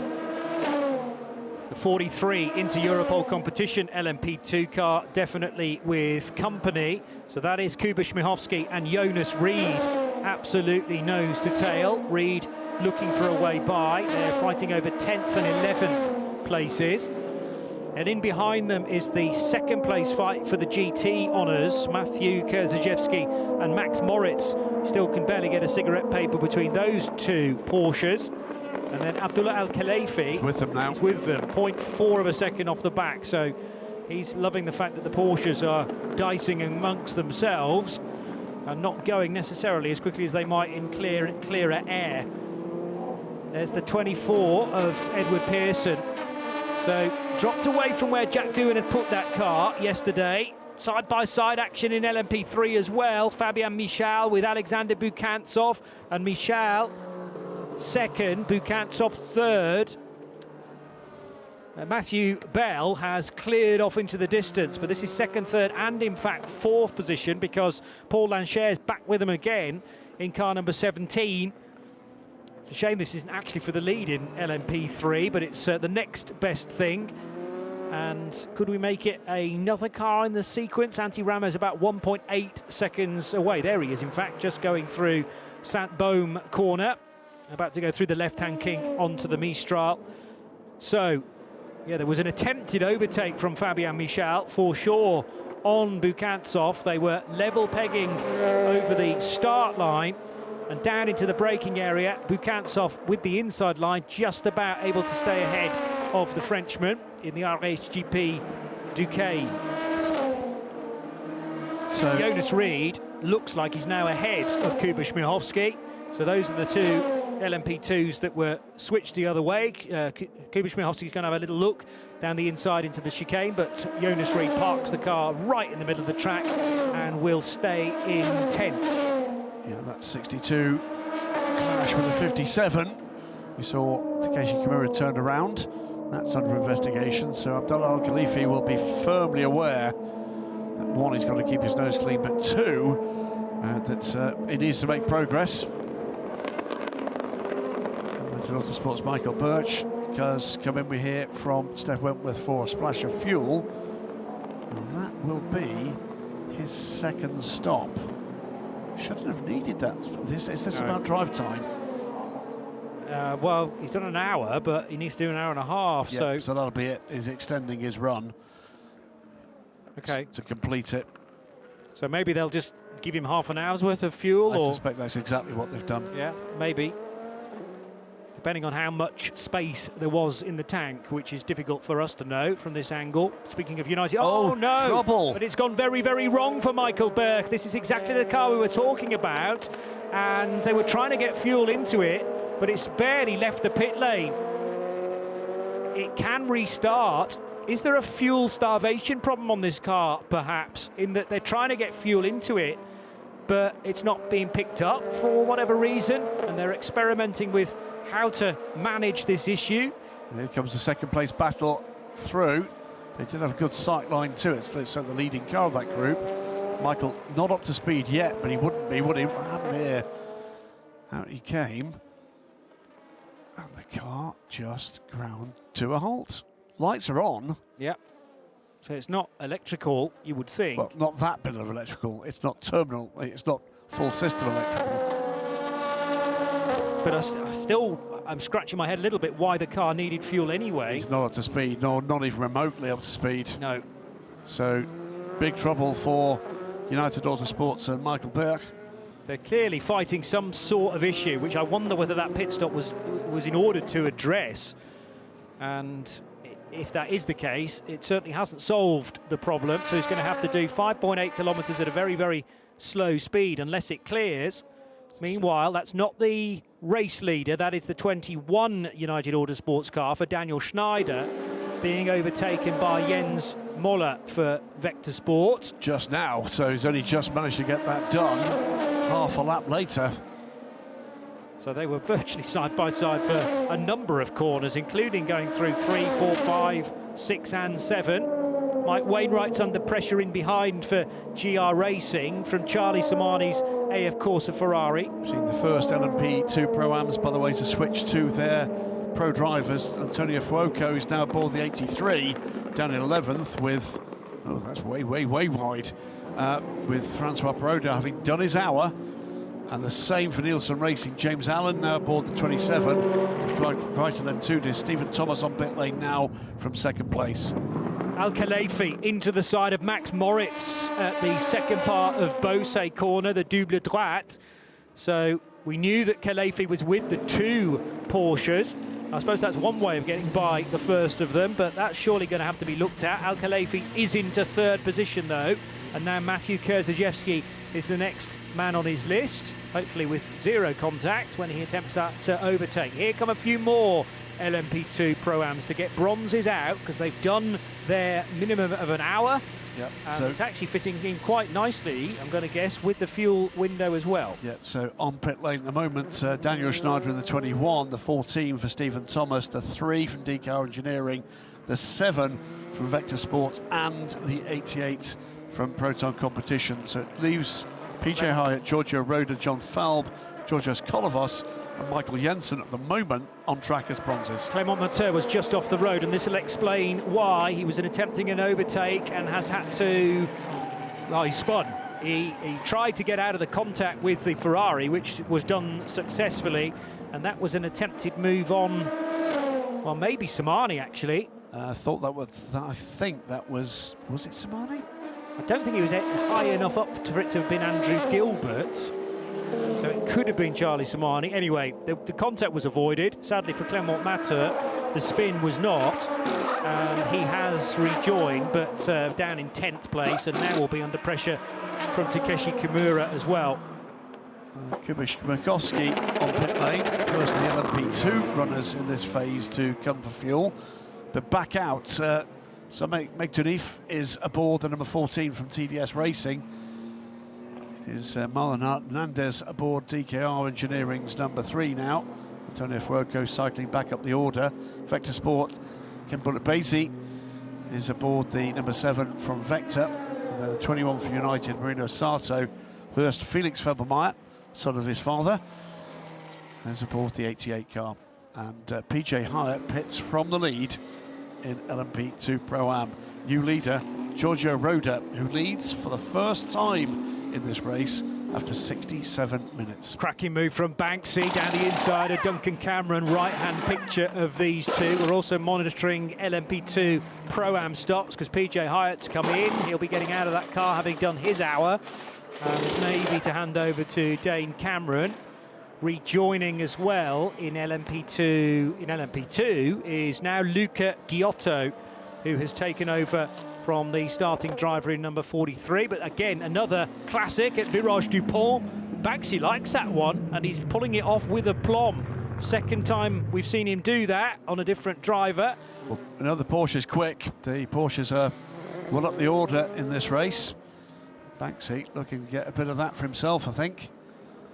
He's now up into 6th place. Next target, Andrew Gilbert. So the 43 started by Kuba Śmiechowski, as I say. Luca Giotto now driving the yellow and green, so that way round because of the yellow front of the Inter-Europol competition car. Also another pit caller is Matthias Kaiser for Algarve Pro Racing. That'll give Jonas Reed a single place improvement to 9th place, but we're yet to see for the second time any of the top 7 or 8 places coming in. We'll also say, by the way, Michael Burke did make it back to the pit lane in the McLaren, and he remains there at the moment. This is the reshuffle time as we see the 25 car undergoing attention from the team. Here's Al-Khalifi to the outside of Matthew Kurzajewski, and is he going to get through there? Car was briefly off the road.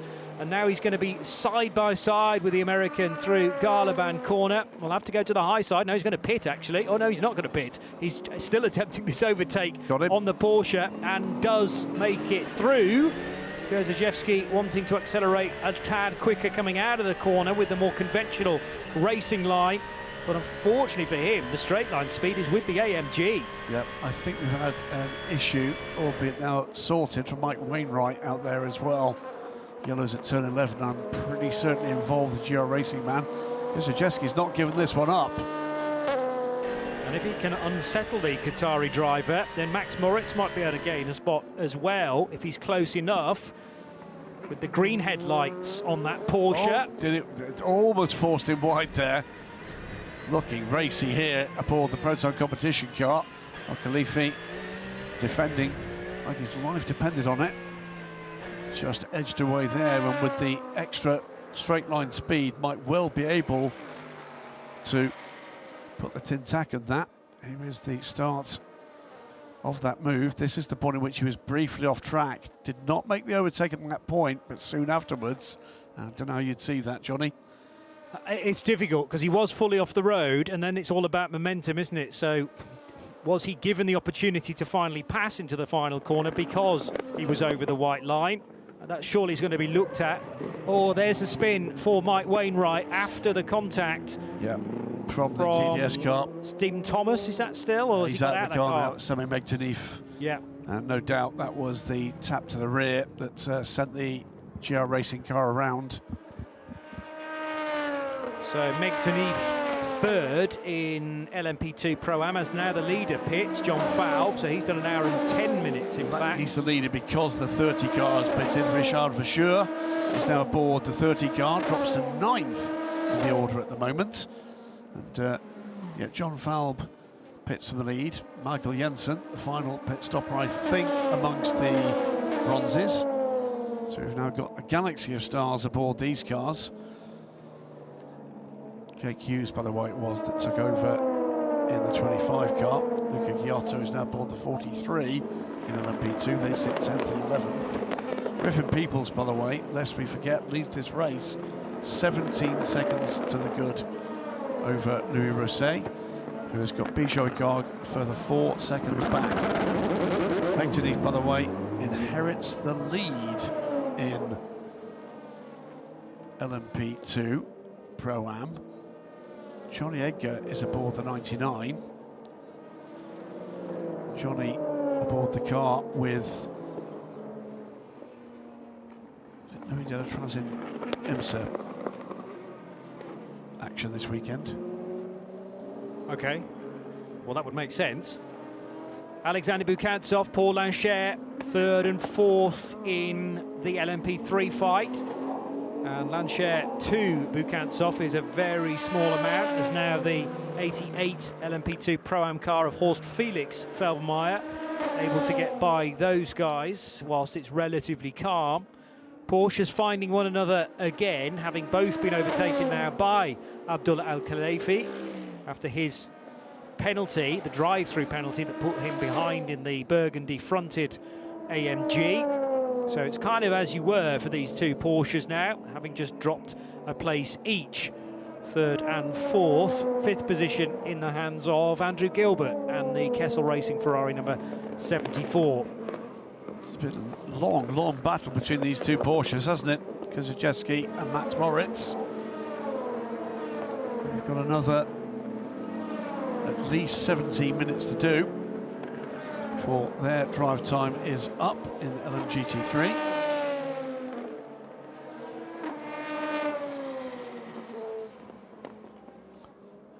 A longer pit stop it was for AITF, and unless that was a problem, that is Johnny Edgar out on new tyres against his competitors who appear to have carried over the older rubber. Big delay for Louis Rousset there. He wanted to get down the inside of at least one of those Porsches, but realised he couldn't do both of them at the same time into turn 15, so just had to wait his time. That will give Griffin Peebles another second or so advantage, stretching to 19.5 seconds to the good now. Yeah, so almost 20 seconds as the race lead, which is mightily impressive from Griffin and possibly more than United Autosports could have hoped for. Just be desperate now for this race to stay in its current state. As there is the number 34 of Bijoy Garg, so he'll be the next one through. There's only 5 seconds between Rousset and Bijoy. And Bijoy's under more pressure from behind, actually, as Theodor Jensen is still a big headache on the timing screen, being 3 seconds down in the CLX Motorsport car. Here's Vector Sport for Ryan Cullen pitting. Yeah, and Ryan out. getting out, I'm sure. He's out the car. Driver change underway for Vector Sport, the 10 car with the white trim. It's their 7 car that has the yellow trim, the Pro-Am car.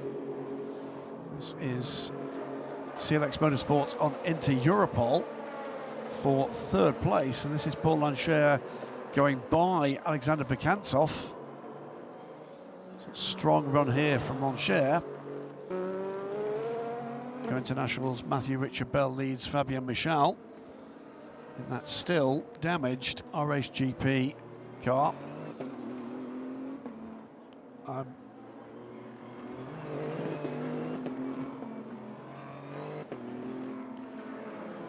So very close indeed, Paul Lancher versus Alexander Bukantsov, but that place has recently changed. Here's the driver that they are desperately trying to hunt down, though, Matthew Bell, in the Euro International leading car. So Bell from Michal, from Lancher, now ahead of Bukantsov. This is John Falb on the left, Michael Jensen on the right, having a bit of an exchange about their exchange. And I think points being made with good humour, but points being made.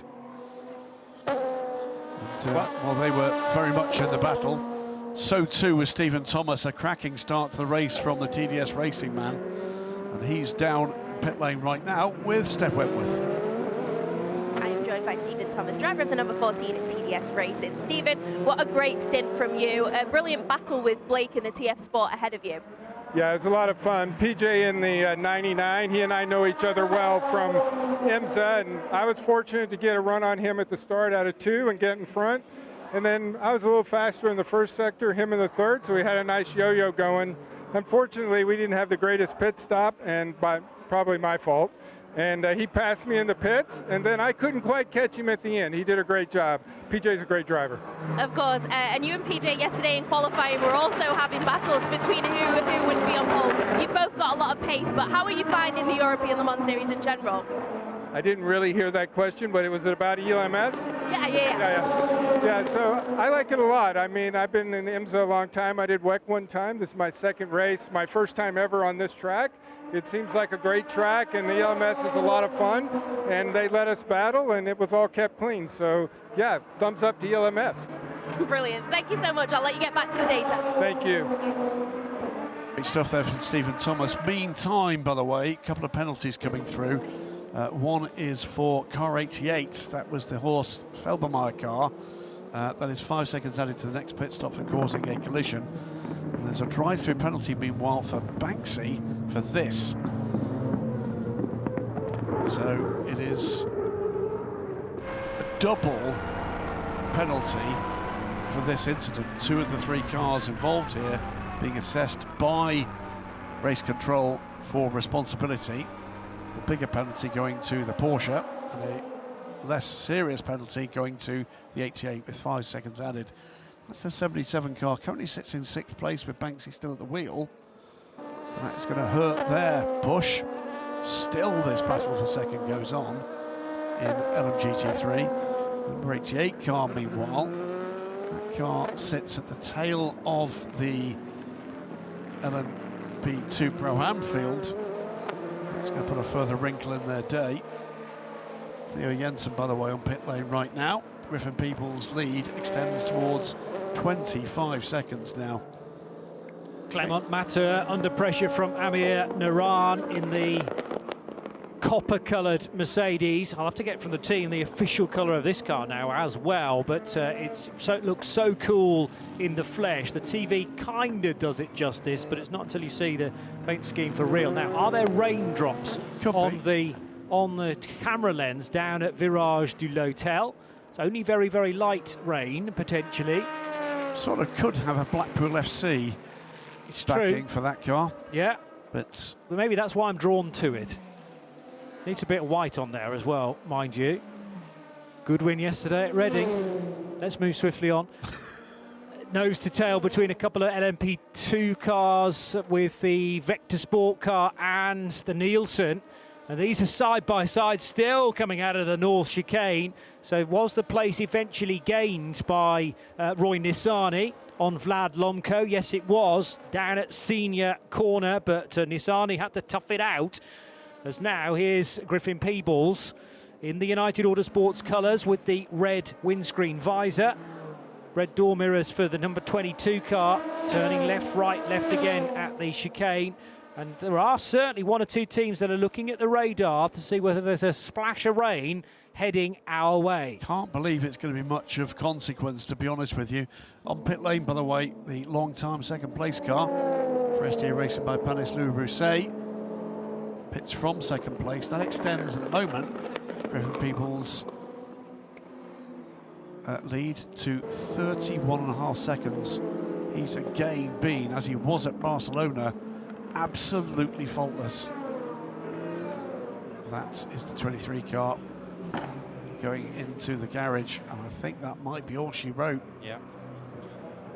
I do actually think the pit stop that Steph was reporting on, and subsequently the pit stop that the car drove out from and then immediately stopped, was actually them trying to sort out a problem that they knew already existed. So maybe they just can't get fuel through the car for whatever reason. We've got more messages appearing on the bottom of the screen, Graham. Yeah, it's two cars. The number 10, that's Vector Sports LMP2 car with Vlad Lomko at the wheel. And the number 20, which is the Pro-Am Alcopra racing car. That car 8th at the moment in the hands of Enzo Trulli. Both with 10 seconds added to the next pit stop time. Both for virtual safety car infringements. I mentioned bottom of our screen. They actually appear on the top of your screen on our live feed. Max Moritz outbraked Matthew Kurzajewski into the North Chicane and got ahead of him for what was third position there.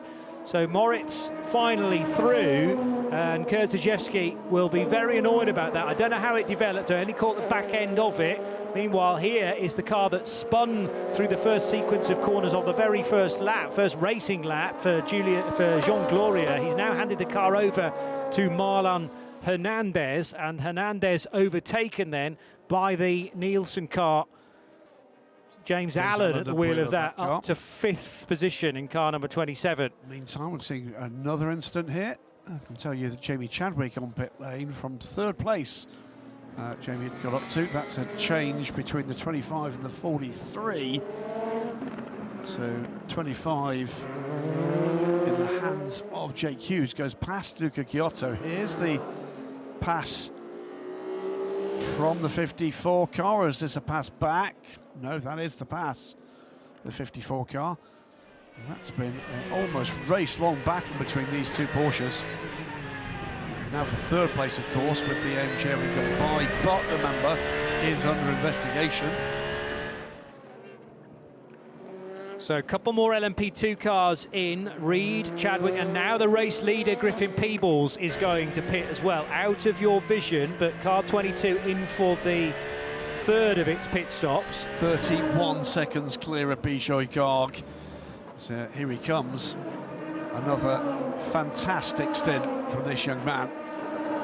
We said it yesterday, Johnny, in relation to another big talent in LMP3 in that instance, but what a joy to see young talent emerging in sports car racing. And he's done a lot more time than he needed to do, shall we say, but it fits in well with the fuel window. So pitting at 20 minutes past the time that he could have come in at, which was an hour in. I'm just trying to work out now how kind of off strategy we are. We've sort of back onto it Not again. Not far off it. Because I would have expected cars, there's Jamie Chadwick chatting to Nick Manassian, by the way. in the garage at EDEC Sport. All smiles down there. She had to do it the hard way from the back of the grid. Before we started, I would have expected cars on the green to pit at 40 minutes and then at about an hour and 20 minutes. So, yeah, on the balance of play, this is okay for the strategists. You can almost go back to version A of the spreadsheet now. And Griffin Peebles might have already had planned to do an hour and 20 rather than the minimum of an hour that he has to do as per the regulations. Just a quick word, by the way, about Jamie Chadwick as we're watching the 43 car. Peugeot Guy, by the way, from second is on pit lane now. Gregor Saucy, it is now aboard the 22. Let's hope he has better luck than they had when he joined the race last time. The car grinded to a halt almost as soon as they rejoined after a faultless start. I think that ranks up there with Jamie's best performance in the P2 car so far. It takes a while to unlock the code to any new race car for a driver, and we're 2 races into this campaign, and I think that bodes well for the 18 crew for the rest of the season. To pass 47 of Ferdy Habsburg goes by Enzo Trulli. So that is current hypercar driver Ferdy Habsburg from Alpine, goes past aspirant future hypercar driver. And there's the 18 of Valerio Rinicella, who's taken over from Jamie Chadwick. It's the 2 EDEC Sport cars, actually, side by side, with Joop van Houten not that far away as well. The opening stint in Barcelona, the 2 EDEC Sport cars were getting into one another on a few occasions. So it's been lively stuff. There's not a lot of love lost, it seems, between both the 18 and the sister car number 28 at EDEC Sport. Watch this one. This is the 18 and the 83. This is a LMP2 versus the LMP2 Pro Am car. And it's Antonio Fuoco making his way up the field, going past Rinicella. Briefly saw on screen, by the way, it is a drive-through penalty for the second place car in LMGT3. Al Khalifi, and that is for the collision with car 57. We saw that, and I have to say that was pretty cut and dried as far as I could see it. Yeah, well, there was a big spin as a result for Takeshi Kimura, and didn't appear that he'd done an awful lot wrong. So perhaps a bit of frustration creeping in now for Al Khalifi, having received 1 penalty and needed to work his way back through the traffic as quickly as possible. At times he's done it very, very well, but that was the standout where there was contact and a little too forceful at turn 5.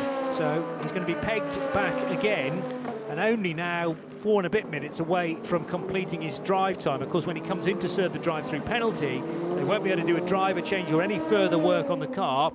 It's a drive-through, and that is it. Now we do get a message at the bottom of the screen referring to the weather. So no need for rain lights, but the track is officially declared wet. Which means they can have wet tyres if they wish. Until this point, they're not permitted to do that, but now it is declared wet. Should the need arise, teams can immediately switch to wet weather, Goodyear rubber. And they will have been in the garage anyway, so they will have been able to have some wet weather tyres, but you're not allowed to bolt them to the car until you get that message from race control. Same would have been the case had it been the case in qualifying as well. That session would needed to have been declared wet for wet weather tyres to be used there, but thankfully we were under glorious skies on Saturday. Quite a lot of chunks of that rubber, the pickup offline on the approach to turn 7, was just thrown into the face of 1 or 2 runners. Here is Ollie Gray right with Jake Hughes now, 25 ahead of 29, the fight for 3rd and 4th positions. Well, we talked about the joy of watching young talent emerge. Well, here's 2 of them who happen to be from the UK. Jake Hughes, telling my colleague Stephen Kilby just how much he's fallen in love with sports car racing in the short time he's been with us. Ollie Gray emerged last season as a proper talent, didn't he? The 30 on the 20. So Richard Vauchour, who took over from Giorgio Roda during the last pit stop, and he's fighting with Enzo Trulli. Enzo seems to be struggling a bit here, you know, and he's on older rubber by the look of it. He's not got new tyres aboard the number 20, but he's having struggles. This is the 25 and the 29.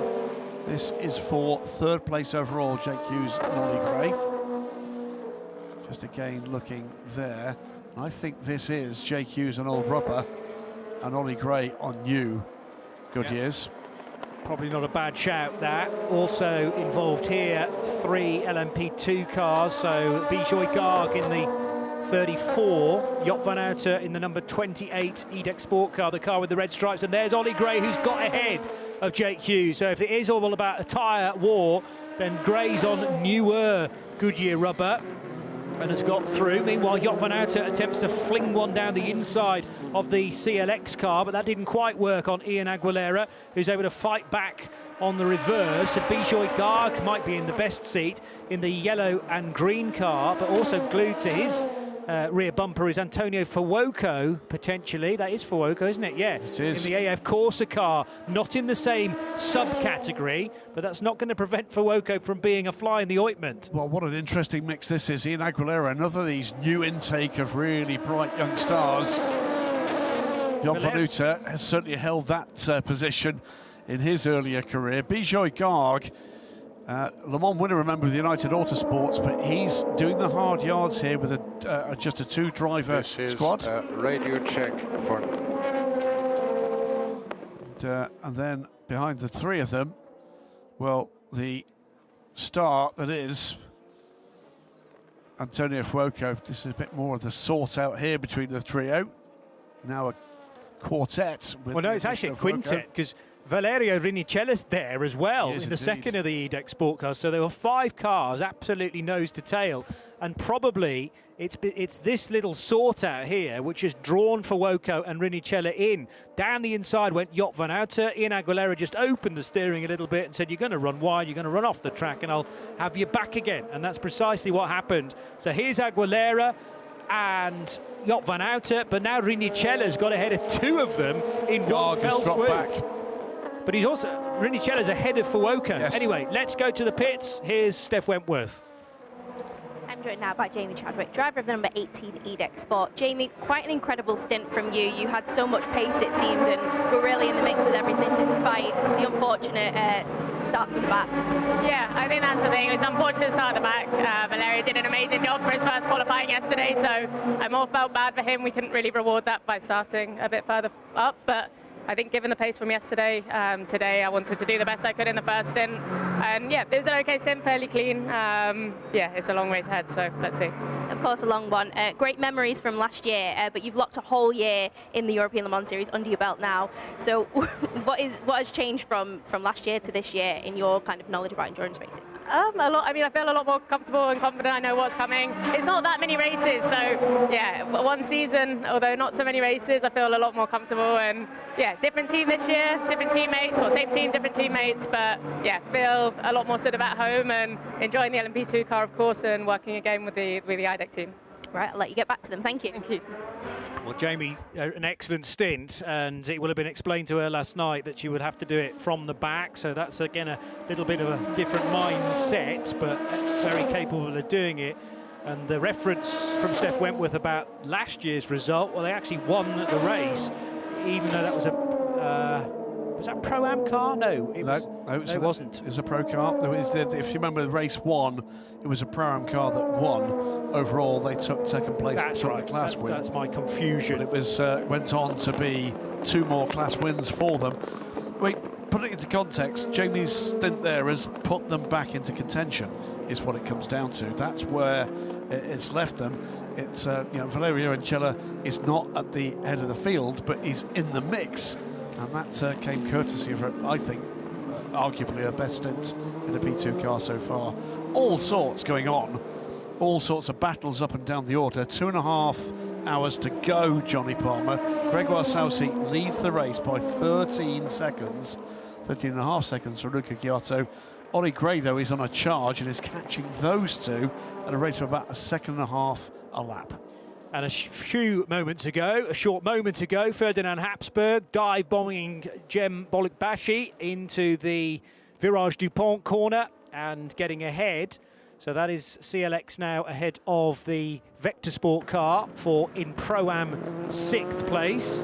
Habsburg's route to James Allen is slightly clearer than it was. However, it still stands at 10 seconds. Next thing to watch, we are at the 1.5 hour mark. That, I think I'm right, is the bronze time expired for LMGT3. We've got the first of those cars on pit lane now, and that is Kessel Racing's Takeshi Kimura with the 57 Ferrari is on pit lane right now. We'll keep an eye, though, on this battle, 34 against the 83. Bijoy's just got back ahead of Fuoco, it looks like, because Bijoy Garg had dropped back, and I thought Fuoco had got in front of him. Certainly the big leapfrogger has been Valerio Rinicella in Jamie Chadwick's car. I think Fuoco came out on the old rubber, and I think Bijoy Garg took 4 tyres, so that will be just him getting his eye in, and now using the extra grip he's got at each corner of this Oreca. Take the fight to the Le Mans winner and current factory hypercar driver for Ferrari, Antonio Fuoco, Tony Fire as we like to call him. Edek Sport nose to tail, Joop van Houten and Valerio Rinicella. Now this is going to be a fascinating fight now, because you've got, it feels kind of weird to say Joop van Houten is the elder statesman in LMP2 running, but he's been around the block for a little while now in this championship. Meanwhile, Al Khalifi and the 74 car of still Andrew Gilbert arrive into the chicane at the same time. Both cars briefly, well, Khalifi all over the curb to potentially hold on to that position. So again, something that might be looked at from a track limits perspective. At the end of that lap, though, Andrew Gilbert's pitted. Oh, big squirm from the nose there of the 29 of Ollie Gray. That's got to be aero wash, I would have thought, in behind Luca Giotto's 43 car. So all of a sudden, no grip whatsoever that he had to mop up very quickly out of Beausset. And now they're going to have to clear the 77 Porsche of Still Banksy. He can get out of that car now, and he does indeed absolutely fly into the pit lane, because the 90 minutes are done, as Graham has mentioned, and he's by no means alone, because Charlie Samani's just pitted in the 51 Ferrari, also in. Amir Naran for Iron Links AMG. Max Moritz, high-class racing Porsche. Gilbert's in his Ferrari for Kessel. Clement Matter and Daniel Serra, or Daniel Serra's just come out again. Just got in, yes. In the 57 Kessel Racing Ferrari, after Takeshi Kimura got out of that car. Yeah, still aboard the LMGT3s as the bronzes, as we've got here. Oh, there's the 24. And what happened there?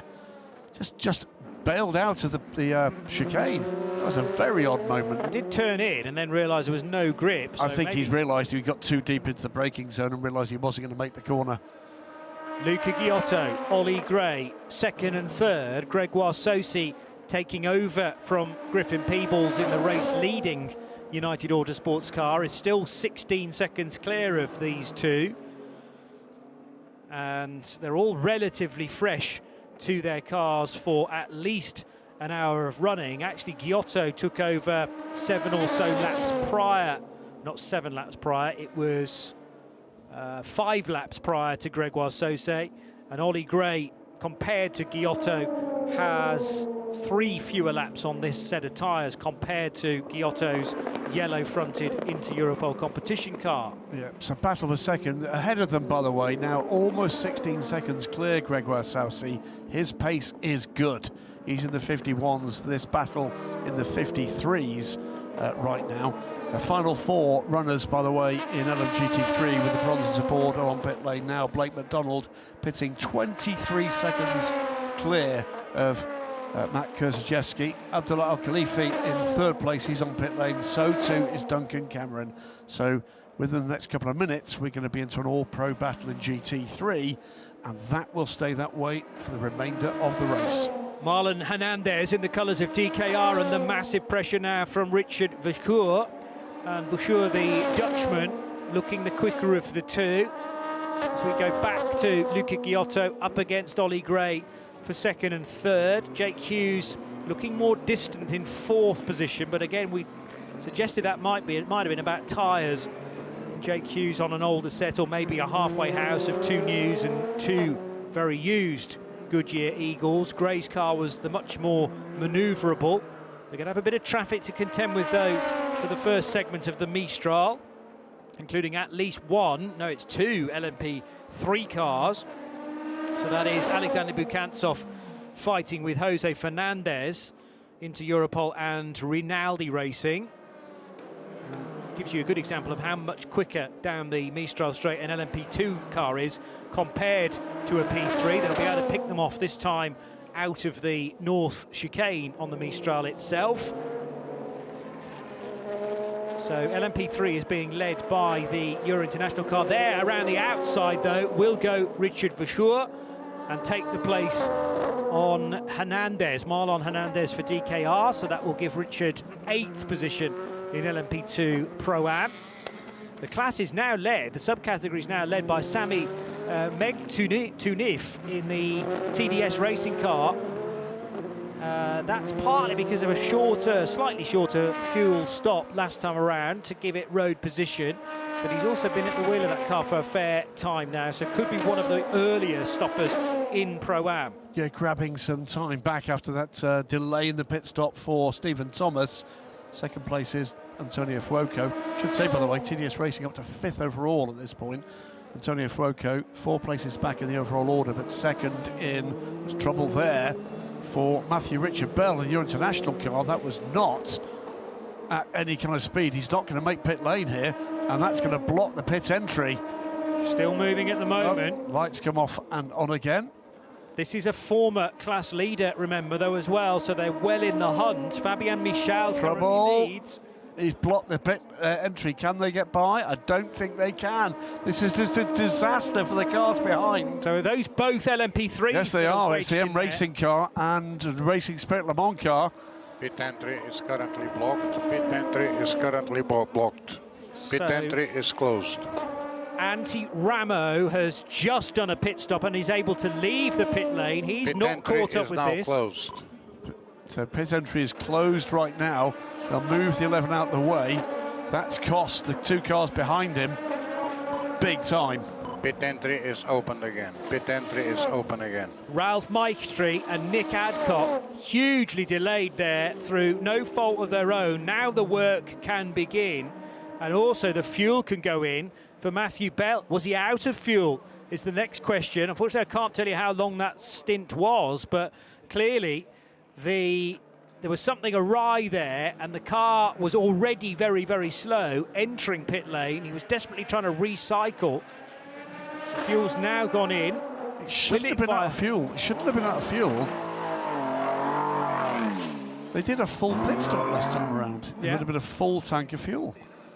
Well, yeah, but the question is, have they run it for 1 extra lap? But the car's been behind. Because the other cars they're still running. So that's But do we know? Very odd. We don't know when. Unfortunately, I can't tell you when those 2 cars that got also stuck in the pit lane, when they last pitted. They pitted on the virtual safety car, same time. Okay. So RSGP's Fabian Michal pits now. I would expect they will fix that bullet at this point, and I think that might be the fly in the ointment for RSGP. The question is, virtual safety. I'm trying to remember when the virtual safety car came out, and well, that would have tallied 40 odd minutes into the race, an hour and 40 later. Okay, well, the team may know what the problem was. Well, they've fueled it and it's gone, which indicates it was fuel. But you were just telling me it wasn't fuel. But it indicates it was, unless there was some kind of reset that was required, but it looked like he was trying it, didn't it? Yeah, yeah. I'm at a loss to understand how he's run out of fuel and the others around him have not. Well, yes, but then there's the intricacies of a deformable fuel tank, and sometimes the fuel's in there, but the pump can't access it for whatever reason, depending on what side of the car all of that gubbins is on. But clearly, and I don't know how long that car had been going slowly for. We caught sight of it trundling its way into the pit lane, with the pit stop itself heading to the control line in pit road. It was 4 minutes and 6 seconds to get in. Compare that to which car had I identified? 68 was behind it. No, but Antti Ramo, I know, was already in the pit lane before Matthew Bell had his. So that's a good reference point. 2:19. 2:19. 2 minutes. So, yeah, best part of 2 minutes drop there, and not quite as bad for the chasing cars. But even so, it was a 2:41 for Nick Adcock, who didn't get out of the car, by the way, for M Racing, even though he might have been able to. How many drivers are in that car? I'll check that in a second. But Nick's been retained. There's 3 drivers in the M Racing car. Right, so I don't understand why Nick didn't get out, therefore. Because he'd done over an hour and a half. And I'm guessing he did, and it's just, again, a driver identifier issue. Okay. Team manager car 88 to the race director immediately, we're being told. They had a penalty. I wonder if they didn't do it properly. 17 from CLX on pit lane from the lead. Paul Loncher. Alexander Bekantsov goes through and takes the lead. So the Rinaldi Racing car 2 on pit lane. Nick couldn't get out of the car. He has to do an hour and 45 minutes. Aha. So that's horrendous as well. You're running out of fuel, but you can't get to the hour and 45 minute marker. There are a lot of bronze drivers that would want to have got out there and could not. Yeah. We might well be seeing some really quite odd strategies here. And are all the LMP3s 3-driver lineups? They are, aren't they? No, the 11 isn't, is it? That's a 2-driver lineup. Not for this event. Oh, really? That's unusual for your international. Doe de Decker and Max van der Snel are on the entry list, at least. Okay. I know entry lists can change until the very last moment. They often have to. Yeah. But if they've got 3, then they're all in the same boat. Well, had they had to, it might have been a better situation for Matthew Richard Bell. No, he'd still have to do an hour and 45 minutes, even if it had been a 2-driver lineup. So again, Matthew Bell couldn't get out of the car, even with that delay at pit lane entry. So it is a black and orange flag for RSGP. They've come in and out and have not repaired. Or have they been in and out? I think they did. Next question is, can anybody in the LMP3 category as a bronze make it a further 30 seconds before they make their stop? And Bukantsov hasn't yet pitted. He's not pitted. So I reckon if he can... Where is he on the track right now? Oh, he's just coming into pit lane potentially now. 10 more seconds might be a bit too tight, but certainly the next time around, if he's got enough fuel, he can stay out. And the track map's indicating to me that he can stay out. Absolutely on the button.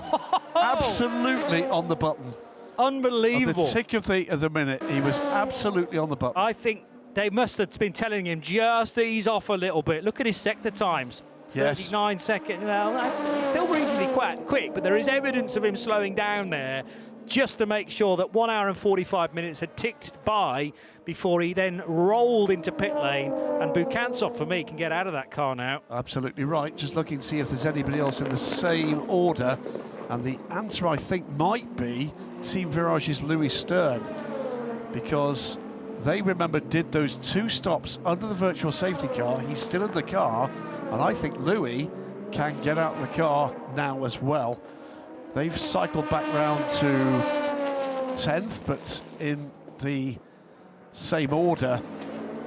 And the line astern, the LMP3 cars, I think they too can do that. And they can do it as quickly as they like.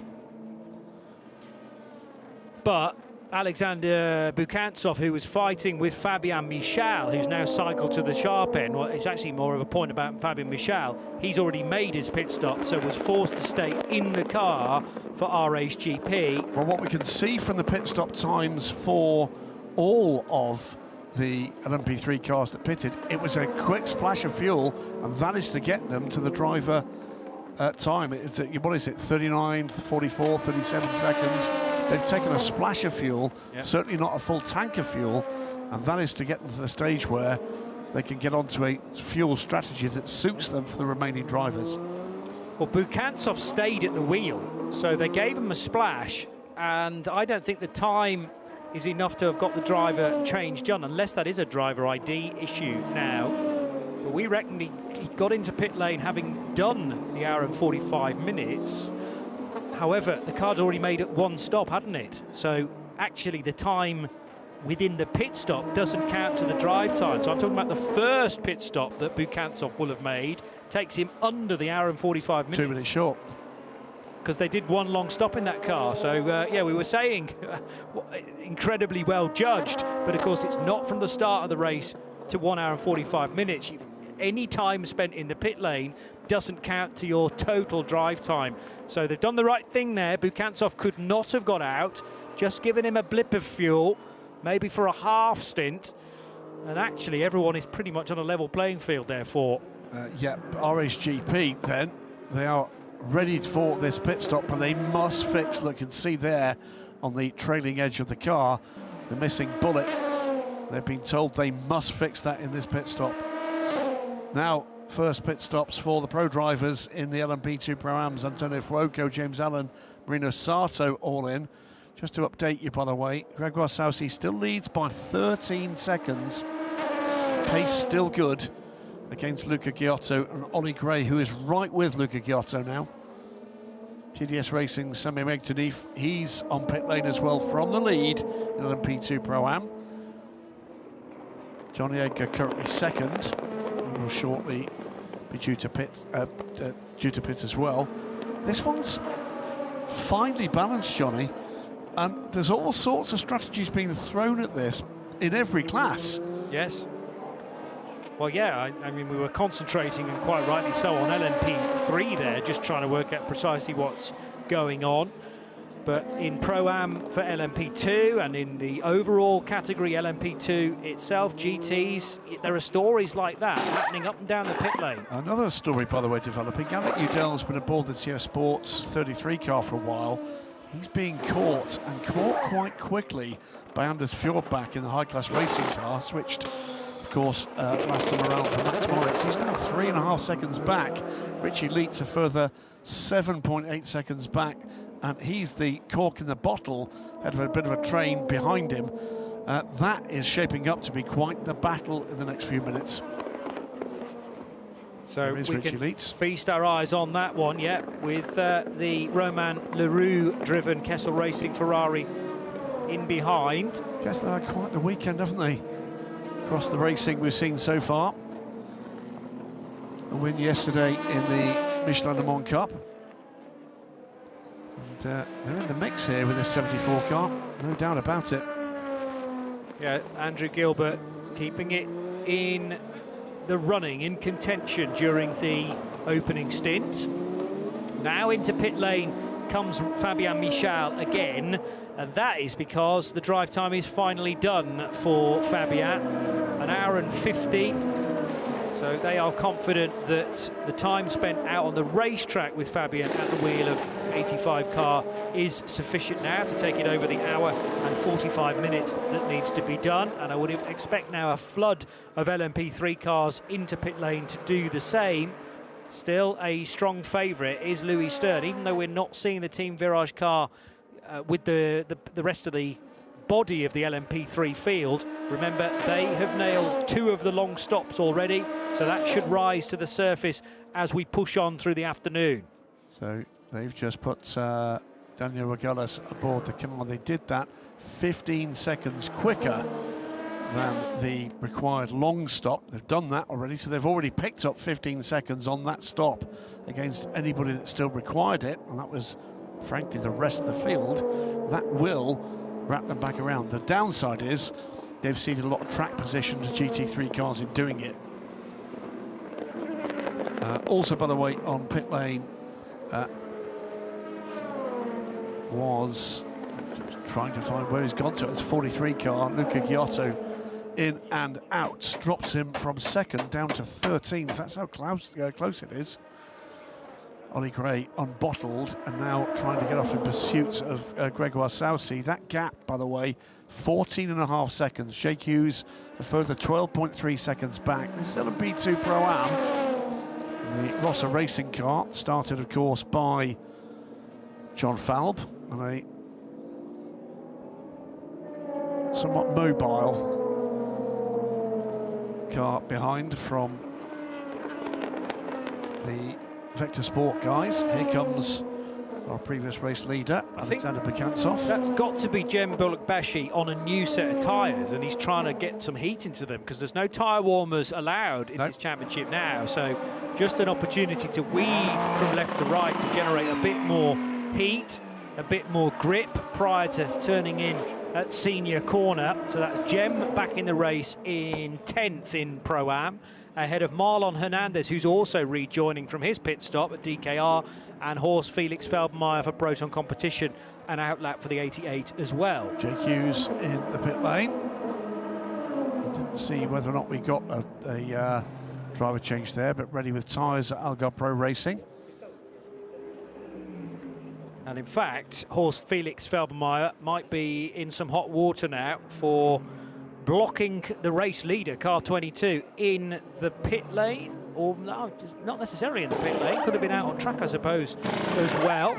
The number 11 is now under investigation for a pit lane infringement. Well, that was the one that stalled, effectively, ground to a halt. One thing I did notice, by the way, the first intervention was from the team's mechanics. They're not supposed to cross that line. No. Now, OK, they did the rest of the field the favour, but that will be part of the investigation, I'm sure. Yeah. If it's not crossed the pit lane entry line, team personnel should not be intervening on the car, and it absolutely was the pit crew from Euro International that first got to the car. They're at pit in. Yeah, they're the first garage in the pit lane this weekend, but I took note of that at the time, that the Euro International car didn't have the blue letter P next to its name, so it hadn't crossed the pit lane entry line, the timing loop that sits in the road there. So yes, there will be an argument taken, I'm sure, to to race control and the stewards about that, and I have a great deal of sympathy with them on that. But it's health and safety as well, though, unfortunately, and the marshals are in their bright kit and they have yellow flags at their disposal in order to clear a car like that. The team wanted the car as quickly as possible, and have they taken matters into their own hands, which is something that the stewards won't necessarily be sympathetic about. But it's going to be checked. Roy Nassani, Vlad Lomko, 7th and 8th in the overall for LMP2. So Nielsen up against Vector Sport there. Rick Kern, by the way, pits from the lead in LMP2 Pro-Am. 9th overall. Southsea and Ollie Gray. Well, now, in terms of the overall pace, the tables are turned a little. For the first time in a while, Ollie Gray is the quicker of the two. Gap down to 12 seconds, 2 hours, 5 minutes to go. We're just a few trips around the clock away from the halfway point, Johnny. Yeah, homing in on one of those psychological hurdles for everybody. And here's the battling again in the Pro-Am division, as fully off the road there was the 21 car of Marino Sato, fighting with James Allen. Allen, though, now back ahead. So he made that move, stick through the second sector after Sato had led the cars out of turn 5 a few moments ago. But out of the chicane, the Australian racer makes that stick on the Japanese. And in behind them, I'm going to assume for position, the Inter-Europol competition car, that's the 34, so it's not for position, that's Bijoy Garg, who is a lap ahead of them, in fact. And Bijoy 10 seconds behind Valerio Rinicella, and he is about 6.5 seconds ahead of Roy Nassani. In fact, both Nassani and Lomko, who are neck and neck, just 0.06 of a second between them in 7th and 8th. Well, we're 4 minutes away from the halfway point. The two driver crew, which is, of course, Bijoy Garg and Reshef Tijeras. We're about to get to that crossover point. We did see Bijoy going to the end of his fuel stints at Barcelona before handing the car over. I think he's done another good job. Nielsen Racing's Roy Nassani on pit lane now. A warning flag for track limits, meanwhile, to Horst Felix Felbermayr, the car 88. That is the last runner in LMP2 Pro-Am, so he's got to watch himself there. TF Sports' Alec Udell, by the way, is under pressure for the lead in LMGT3, and as you're back now under 2 seconds back. Richie Leitz is a further 7 seconds back, with Romain Leroux still with him. So yeah, again, things developing nicely there too. Just regarding Bijoy Garg, I reckon he got in the car at 1:25, so he will have done 35 minutes at 2 o'clock. That's more or less perfect, actually, to get out at about the 40-minute marker, so it'd probably push till 2:05-ish. but it's all been green during his stint. Did he not start the car?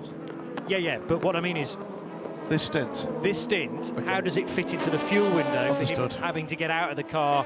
Because he's not hampered either way by a maximum or a minimum as the silver driver. Well, he's got to do a minimum of an hour, but it's actually then his teammate who can't do more than 2 hours. Understood. Richard de Giras as the gold.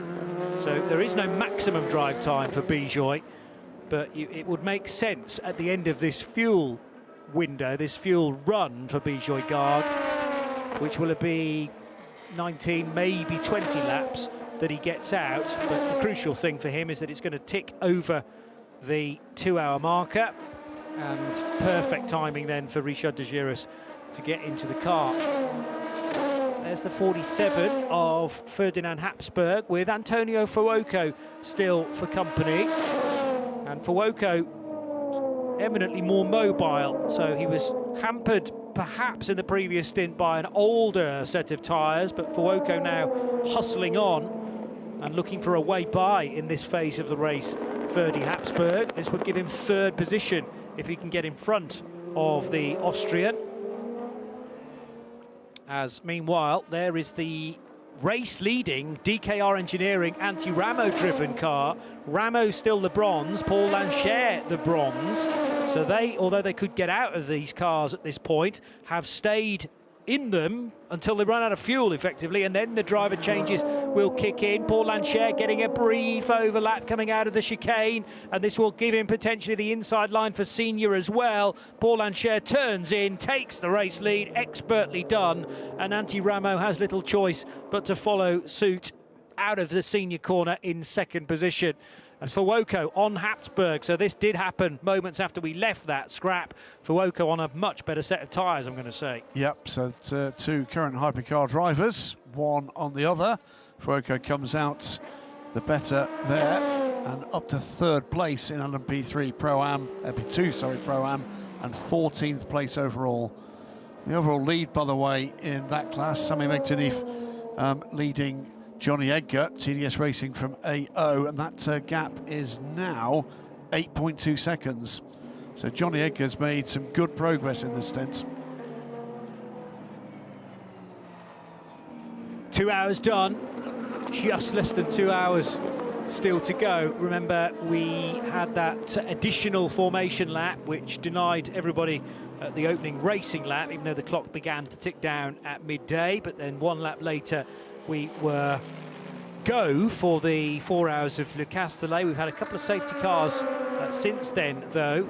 Maybe just the one safety car, sort of moulded into two things into one, with the virtual safety car and then the actual one. But since then, as I say, the last 45 minutes or so has been green for all, and some good times coming in from the LMP2 runners at the sharp end. 3 cars right together across the line in the background of this GT fight, headed by Joop van Uitert. And Joop having to hold back Luca Giotto, and another car that's not necessarily on the same lap as them, but Giotto, well, that's the 43 actually, looking for a way by.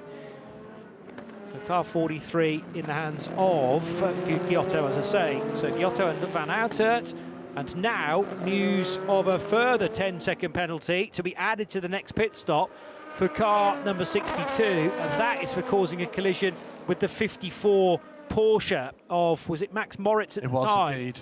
Yeah. There's a further penalty as well, car 14 for the penalty with the brush with car 86. 86, we saw that, did we not? That was Mike Wainwright being pushed wide by, it was Sami Megtanif, I think, aboard that car. That is our LMP2 Pro-Am class leader, and that is going to be painful. It's a 10-second penalty, and what is the gap to Johnny Edgar? 9.6 seconds. Bijoy Garg is in. So, as I reckoned, he only had another 5 minutes or so to do to get to the end of that current fuel window. Might have cut it a little bit short, actually, to get Richard de Giras in. But with less than 2 hours now to go, Richard is safe to get in and stay in until the checkered flag at 4 o'clock this afternoon. as the gold-graded driver of that duo in LMP2. There's Joop van Uitert with Luca Giotto in the yellow and green Inter Europol competition car. And here, more scrappers in LMP2 with Roy Nissany, Jake Hughes in the number 25 car. And shooting off into the distance there was the 29 car of Ollie Gray, running in second position, but a lap ahead of these two cars. So into the pits will go Gray. In LMP3, meanwhile, of those two outliers, the number 4 car from Antti Ramo is now pitted. White Bricacek is aboard the 4, and he drops down to what is, I think, going to be 4th, 5th position. Yeah, Ollie Gray and Ian Aguilera from 3rd. Both head to pit lane. Tellingly, Gregoire Sauti stays out. Yeah, because, well, Sauti pitted 2 laps more recently than Gray. Aguilera's in on about the right schedule as well. Actually, there was a lap between Aguilera and Ollie Gray as well. And Joop van Uitert, I would have expected to come in, but he has been told to stay out for the time being. Clearly, they feel there's enough fuel on board the number 28 car of the Dutchman. Overlapping again here at the chicane on the Mistral, as more pressure's being applied to Roy Nissany from Jake Hughes. And Hughes, kind of similar to Antonio Fuoco not so long ago, was caught on a bad set of tyres, just a used set really. But now the car looking a lot more manoeuvrable in the hands of the Brit, and he is able to challenge now the Nielsen car. Hughes goes a tad wide. He has got immediately behind him Antonio Fuoco, who has now cleared Vlad Lomko. So Hughes and Fuoco maybe not far away from the same sort of strategy, actually, with two very different teams. Algarve Pro versus AF Corsa. There's a glimpse of the 55 Ferrari. We were hearing from Matt Griffin not that long ago with Steph. He's now on board the green car. Now, can it be 3 abreast? Not quite in LMP2, but the Pro-Am car of Fuoco is able now to clear the car 24 of Roy Nissany and Jake Hughes virtually in the same move as Nissany tried to turn in there at the Verrerie chicane and needed to be wise of where Jake Hughes is going to be. Hughes surely getting the better momentum on the short run down towards Virage du L'Hôtel if he can brake a bit later, but Nissany's going to turn in and they've avoided contact. Yeah, Vlad Lomko in the middle here as well, and there he goes up the inside. He gets the 24. The Ferrari, I think, wisely bails out of that. So the Vector Sport car again under pressure for the Nielsen car. This is really close run stuff, isn't it? So Davide Rigon that was in the 51 Ferrari, just seeing a whole load of LMP2s rather heading in his direction, 3 of them. So he deliberately drove off the track to give them some racing room. That is heads-up driving. You would expect nothing less from someone of the caliber of Rigon. And very little time lost, in actual fact, to Matt Griffin. Daniel Serra's not that far away either in his Kessel Racing 57 car. Good run this time, but had to get out of the throttle, did the Ferdi Habsburg-driven 47 CLX car. So excellent momentum heading towards senior corner, but realised there wasn't going to be a way by in really a corner that is single file stuff if you're wanting to make the exit as well. But Habsburg is on a tear as well, trying to pressurise Israeli racer Roy Nissany into a mistake. And as you were just completing that point, up on our timing screens comes the big white P. That is Gregoire Sauti from the lead on pit lane with a 1 minute 21.6 second gap to Ollie Gray. It's not quite enough for a full series stop, but he had new tyres last time around, we think. I think this will be a fuel stop only. And Sauti to rejoin the race. It's been a good stint from him. Off the road now, Nissany at the first corner. That'll give Ferdinand Habsburg the chance to get by. He's under investigation as well for off-track and lasting advantage. So A good run to this point from Nielsen Racing. Is it going to continue? So it stays aboard. No sign that tyres are required at the moment. Car controller ready to let him go. Where is Ollie Gray on the track map? He's coming through turn 12 now. It's going to be reasonably close, but the 22 car is rolling. So Gray working his way through Virage du Lac. He hasn't got the visual reference point, but actually won't get it because it's pretty much the length of the pit lane, isn't it? Yeah, and there is a crest, as we were making the point yesterday, halfway down it. So yes, Gray will not be able to see Gregoire Sauce as he rejoins. Well, the only other point to make in that exchange is it was a 1:11 on pit lane for United Autosports. It was a second quicker for Ollie Gray. In Aguilera, by the way, who was 11 seconds back. It was 1:09. So 2 hours and nearly 10 minutes done in the second race of the year for the European Le Mans Series. And at midday today, we got going with a cracking start from Louis Rousset, who'd been given pole position by Esteban Masson, his teammate at Forestier by Panis Racing yesterday. So he led Griffin Peebles, but there was a moment a little further back in the LMP2 Pro-Ams for Jean Gloria in the number 3 DKR car. We'll see his spin in a moment. Also side-to-side action there for Paul Lafargue.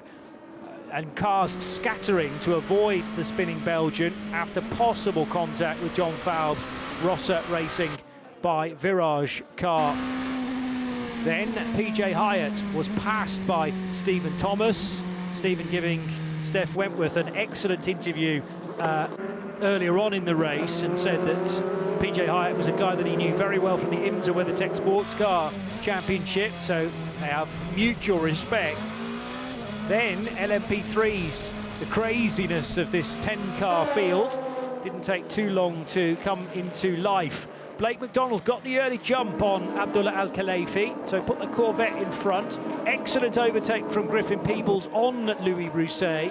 After only a few minutes, took a couple of corners to finish it off, including through Garlabat, but Griffin Peebles then to the lead of the race, as plenty of scrapping continued in amongst the P2 and the P3 ranks. Banksy getting his elbows out in the pink number 77 Porsche, scrapping with Duncan Cameron. But then this nasty moment involving 3 cars, 2 of which were penalised, not Custodio Toledo, who sadly is now retirement from the race after that big wallop into the fence on the approach to Beausset, and we would go immediately virtual safety car. Marshall's immediately checking to make sure that Custodio Toledo was okay, and he was able to walk away from a heavy crash, but it meant a penalty for the 2 other cars involved in that, including Banksy's Porsche. Also, Abdullah Al-Khalifi would get a penalty for spinning Takeshi Kimura at Virage du L'Hotel in the GTs. Cracking fight between 2 Porsches, and that was Abdullah Al-Khalifi again sideswiping one of the 2 Porsches that I was about to mention. Matthew Kurzajewski in the 75, Max Moritz in the 54, and they were absolutely together for most of their stint, in actual fact. The track was declared wet officially, so wet weather tyres could have been applied, but I don't think anyone actually did take them because it never got wet enough and covering enough of the track in the damp stuff. Down the inside, a nice tussle between Algarve Pro Racing and Inter Europol competition. Again, these 2 Porsches were door handle to door handle, and Max Moritz finally getting the jump on Kurzajewski into the north chicane. Joop van Aert having a good scrap with Ferdinand Habsburg in LMP2 as well, with Luca Giotto in close attendance, and Bijoy Garg has had a tremendous opening couple of stints as well, where of course he has to do half the race, as Richard de Giras, his teammate, is limited. Work on the back of the RAR Ace GP LMP3 car to fix one of its cheese wedge components. There, a great overtake for Paul Lancher to put him into the lead at the time, and still in fact in LMP3. And here are the current positions then in the race after over half of it done, with United Autosports leading the way, Graham, by 12 seconds. Yeah, great stuff. It's we're going to get a full course yellow. It's a bollard on track, I believe, down at turn 12 that's going to cause that. I'm sure there'll be some associated clear-ups around the track. So full course yellow is now. The volume of the 4 hours of the Castellet is turned down just a little for a while race control and the marshals do a little bit of tidy up. But, across the field, as Johnny was saying, the topsy-turvy nature of LMP3, CLX Motorsport lead with Paul Loncher, leads well 30 seconds up on the Rinaldi racing car. There is the remains, or there are the remains of the errant bollard, but likely to take the opportunity to do anything else that could be cause of concern. LMGT3, Alec Udell is under real pressure now from Anders Fjordbach, the TF Sport 33 Corvette, the 54 high-class racing Porsche. But as Johnny was going through those highlights, there was notice that Anders Fjordbach is on a final warning for track limits, so he's going to have to watch himself. Richie Leitz, meanwhile, creeping back towards those two, 5 seconds back. 20 seconds. We will remove full course yellow in less than 15 seconds. 10, 9, 8, 7, 6, 5, 4, 3, 2, 1. Full course yellow removed. And we're back to green flag running, and it is Alec Udell trying to fend off and now very close by Anders Fjordbach, who seems to be loving this Porsche. Richie Leitz is large in their mirrors too, and not that much further back. Romain Leroux, 1, 2, 3, 4. The 74 Castle Racing Ferrari, but we're firmly into a phase here where Anders Fjordbach looking for a way by, and a little bit of LMP3 traffic ahead. They're not fully up to speed yet. Could this be the opportunity for Fjordbach? We'll get by, then being side by side down the first element. The Mistral is not helping Alec Udell. Dealt with one of them. Rinaldi car is next, and Alec Udell will be frustrated. He's not got a clear track ahead of him to try to deal with the threat from behind from Anders Fjordbach. Hour and 45 minutes remain. This will be, I'm sure, Alec Udell's first trip near to Paul Ricard. It certainly isn't for the highly experienced Anders Fjordbach, the Dane. High-class racing coming through the original Renault Sport Series with the RS01, the GT3 car that wasn't, and then into a range of machinery in ACO Rules Racing, GTE, GT3, LMP3, LMP2 cars. Long time based in Barcelona. They'll proudly still have the Danish flag. For the moment, Udell has got the better of this. Through comes the Pro-Am version of United Autosport's LMP2 attack, and just as that car passed, it just gave the opportunity for another bit of a nibble from Anders Fjordbach. Still no opening there. It's a sight we've not seen much of, the number 9 car from Proton Competition. This is the team operated by Venture Engineering. Tries to the inside, tries to see whether or not that gives them an opportunity coming down towards the Mistral again. Alec Udell at the moment is keeping the door firmly closed.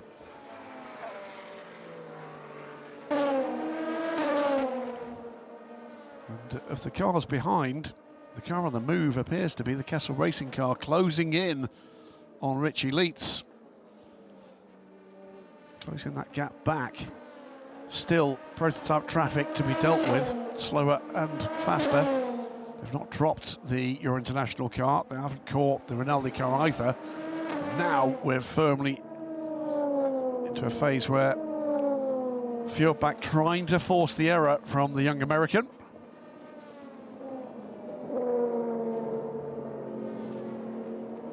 Through comes the Vector Sport LMP2 Pro-Am. That doesn't trouble either of the GT3s this time through. Grégoire Saucy, by the way, in the overall lead of the race, extending that lead again over Ollie Gray. It's up to nearly 16 seconds now. The LMP2 Pro-Am leader, Sami Megtunif, is 5th overall, and with quite a big gap to the AO by TF car. Still in the hands of Johnny Edgar, who is coming under pressure now for Antonio Fuoco for that 2nd place. Round and round they go. This has been lap after lap of the Corvette's mirrors full. This is that battle. Johnny Edgar trying to fend off the efforts of Antonio Fuoco for a hard-earned 2nd place, and tucked right underneath the rear wing of the 99. Here's the 83.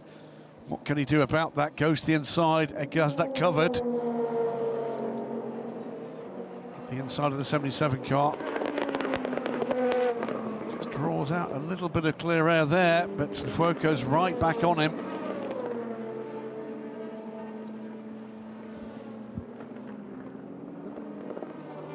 Spike the Dragon, ahead of the further stylisation of the Breton flag that features on the 83 car. And there's a big moment for the 85. They fixed that rear bullet. It's cost them dearly in terms of time, and just a bit too hot coming into the braking zone for the chicane. Edgar still holding off Antonio Fuoco, but for how much longer? Johnny, this one's not quitting, is it? It never was going to, was it? Frankly, we're always going to have a battle to the finish, particularly with the safety car interfering to some degree in that opening hour and sending 1 or 2 teams off strategy. I am delighting in what's going on in the LMP3s right now, because everything's kind of up in the air. And you've got this approach from Team Virage with car number 8 ticking off those longer stops in the earlier stages. So potentially now having the better position, but not necessarily on the road, and is a lap down now compared to the race leader Paul Lancher and Chu Chun-Ching in the Inter-Europol competition number 13. Wyatt Brikarczyk for DKR Engineering running in 3rd position. How about this little squabble, though, with the Spike the Dragon car up against Antonio Fuoco. So it's Johnny Edgar again, as Graham's been mentioning, and Edgar could not hold back the Fuoco car coming out of the chicane at that point in time. So finally, Johnny Edgar's resistance is telling, and he folds compared to Antonio Fuoco. But again, is that about tyres being in a slightly better situation for AF Corsa? Here is the Corvette leading in LMGT3 up against Anders Fjordback's number 54 Porsche. So TF versus high-class racing, and then Richie Leitz is not right with them as well, actually. 0.6 of a second further behind for Proton competition. Then you've got the Romain Leroux, Kessel Racing Ferrari number 74, not that far back either. So right in the same shot, in that close frame, 4 cars together. Can I offer you any more than that? No, there's then a bit of a distance back to Thomas Imborg's M Racing number 68 car, running in 8th place in LMP3. But Julian Hanses, who took over the Team Qatar by Iron Lynx Mercedes in the previous stop, is running in 5th place. This is really something to have. An hour and 38 minutes or so still to go. 1st, 2nd, 3rd and 4th in LMGT3, all at Beausset together, and with the cream of the crop in terms of driving talent is concerned. But in a lot of the cases, theoretically, we still have the real superstars to come at the end of this. So Alec Udell doing a good job to fend off Anders Fjordback. Richie Leitz is possibly the secret weapon for Proton competition. He's keeping a keen eye on that high-class racing Porsche up ahead of it. Leitz down the middle of the road, having to be wary of what Romain Leroux is up to as well in that Ferrari behind. I think that's the key to the change we've seen in Richie Leitz's pace in the last few minutes. Leroux has started to catch him again. which means he's got to get a hurry up on. So I think he's had this contained. I think he was running his own pace. He's not in a position where he can do that anymore. He's got to go on the attack or he'll be ceding track position. Yeah, and really hopped over the curb coming out of Verrerie on that occasion, which will not have helped the front tyres for sure on Leitz's car. The next car that should be coming into pit lane from LMP2 is again the Joop van Uitert car, I reckon. Although, let's just have a little look at the current stint for Ian Aguilera. Yes, so that data that I have at the moment is slightly erroneous. I have to bear that in mind moving forward. But the pattern in the previous round of pit stops saw the CLX car that runs in third position pit first. I'm kind of taking Sami Megtunif out of this because he can still feature on the overall podium, of course, but from LMP2 honours, Aguilera on course for an LMP2 podium, and he should be pitting first, then Ollie Gray second, then Gregoire Saucey in the leading number 22 car. As to the high side goes the 54 Porsche, now in the hands of Anders Fjordbach. Race leader in LMP3 has come in, Paul Lancher. And remember, that was still bronze time that Paul was burning. So Alexander Jacobi and Bruno Ribeiro wanting to get at least some driving time in. Next thing I've got to check is whether they've got actually any minimums to abide by regarding an official result. There is the long-standing 40 minutes that you've got to do to get championship points. So Paul Lancher's a bronze and he's with 2 silvers. Get that bit of paper there for. So that's 1 hour and 45 minutes, and yeah, otherwise there's no restriction to the silvers as long as they each do 40 minutes for the points. But it's all about the 1 hour and 45 minutes, so they can now very quickly cycle the other drivers through, Alexander Jacobi and Bruno Ribeiro in that race leading number 17 car. That might be part of the thinking, but I think it's more to do with the fact that the 17's now out of fuel and has to pit. So it's been a long time with Alec Udell having been caught by Anders Fjordbach. Long time he's been fending that off, and all of a sudden it sort of seems as if Fjordbach is dropping back into the clutches of Richie Leitz, and it's Leitz of these 4 that looks at the moment to be the one with the pace to attack. Shouldn't underestimate though that Romain Leroux, having sort of soft pedal the start of this stint, is coming on very strong in the Ferrari he looks very comfortable in. But Alec Udell at the moment seems to have soaked up the pressure and retained his position.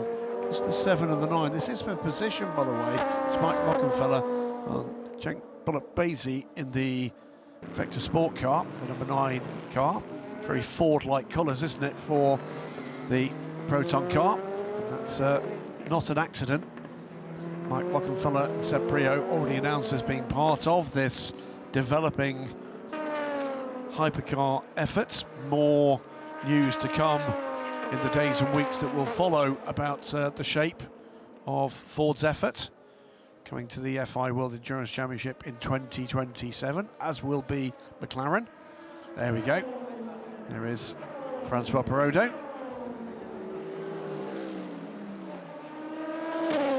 There was a message on the R screen a few moments ago about the 85. Team manager. Yeah, did you see that? Yeah, I did. Did we read that out? We didn't. No, so it's right, the team manager RHGP.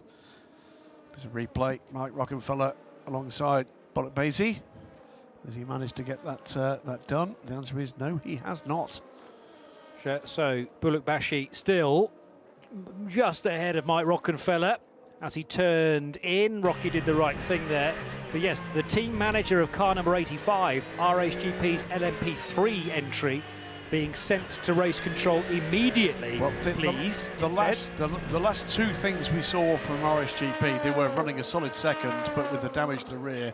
They were told to fix that. They did a 2 minute and 31 second pit stop, which I presume means they fixed it.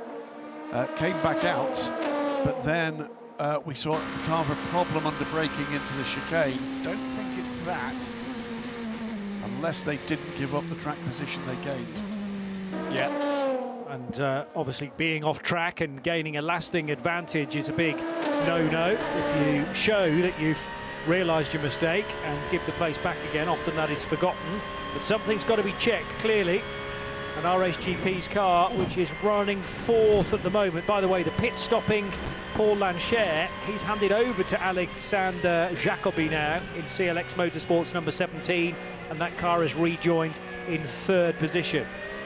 Car 85 under investigation, black and orange flag infringement. Did they not fix it? Well, maybe not, maybe not. Or has the attempt to fix it actually failed now? So they've tried to do it very quickly and not done a good enough job, perhaps. And maybe it's starting to flail once again. It's the wording there. It's a black and orange flag infringement. They were told to fix it at the next. No, did they get a black and orange flag, Johnny?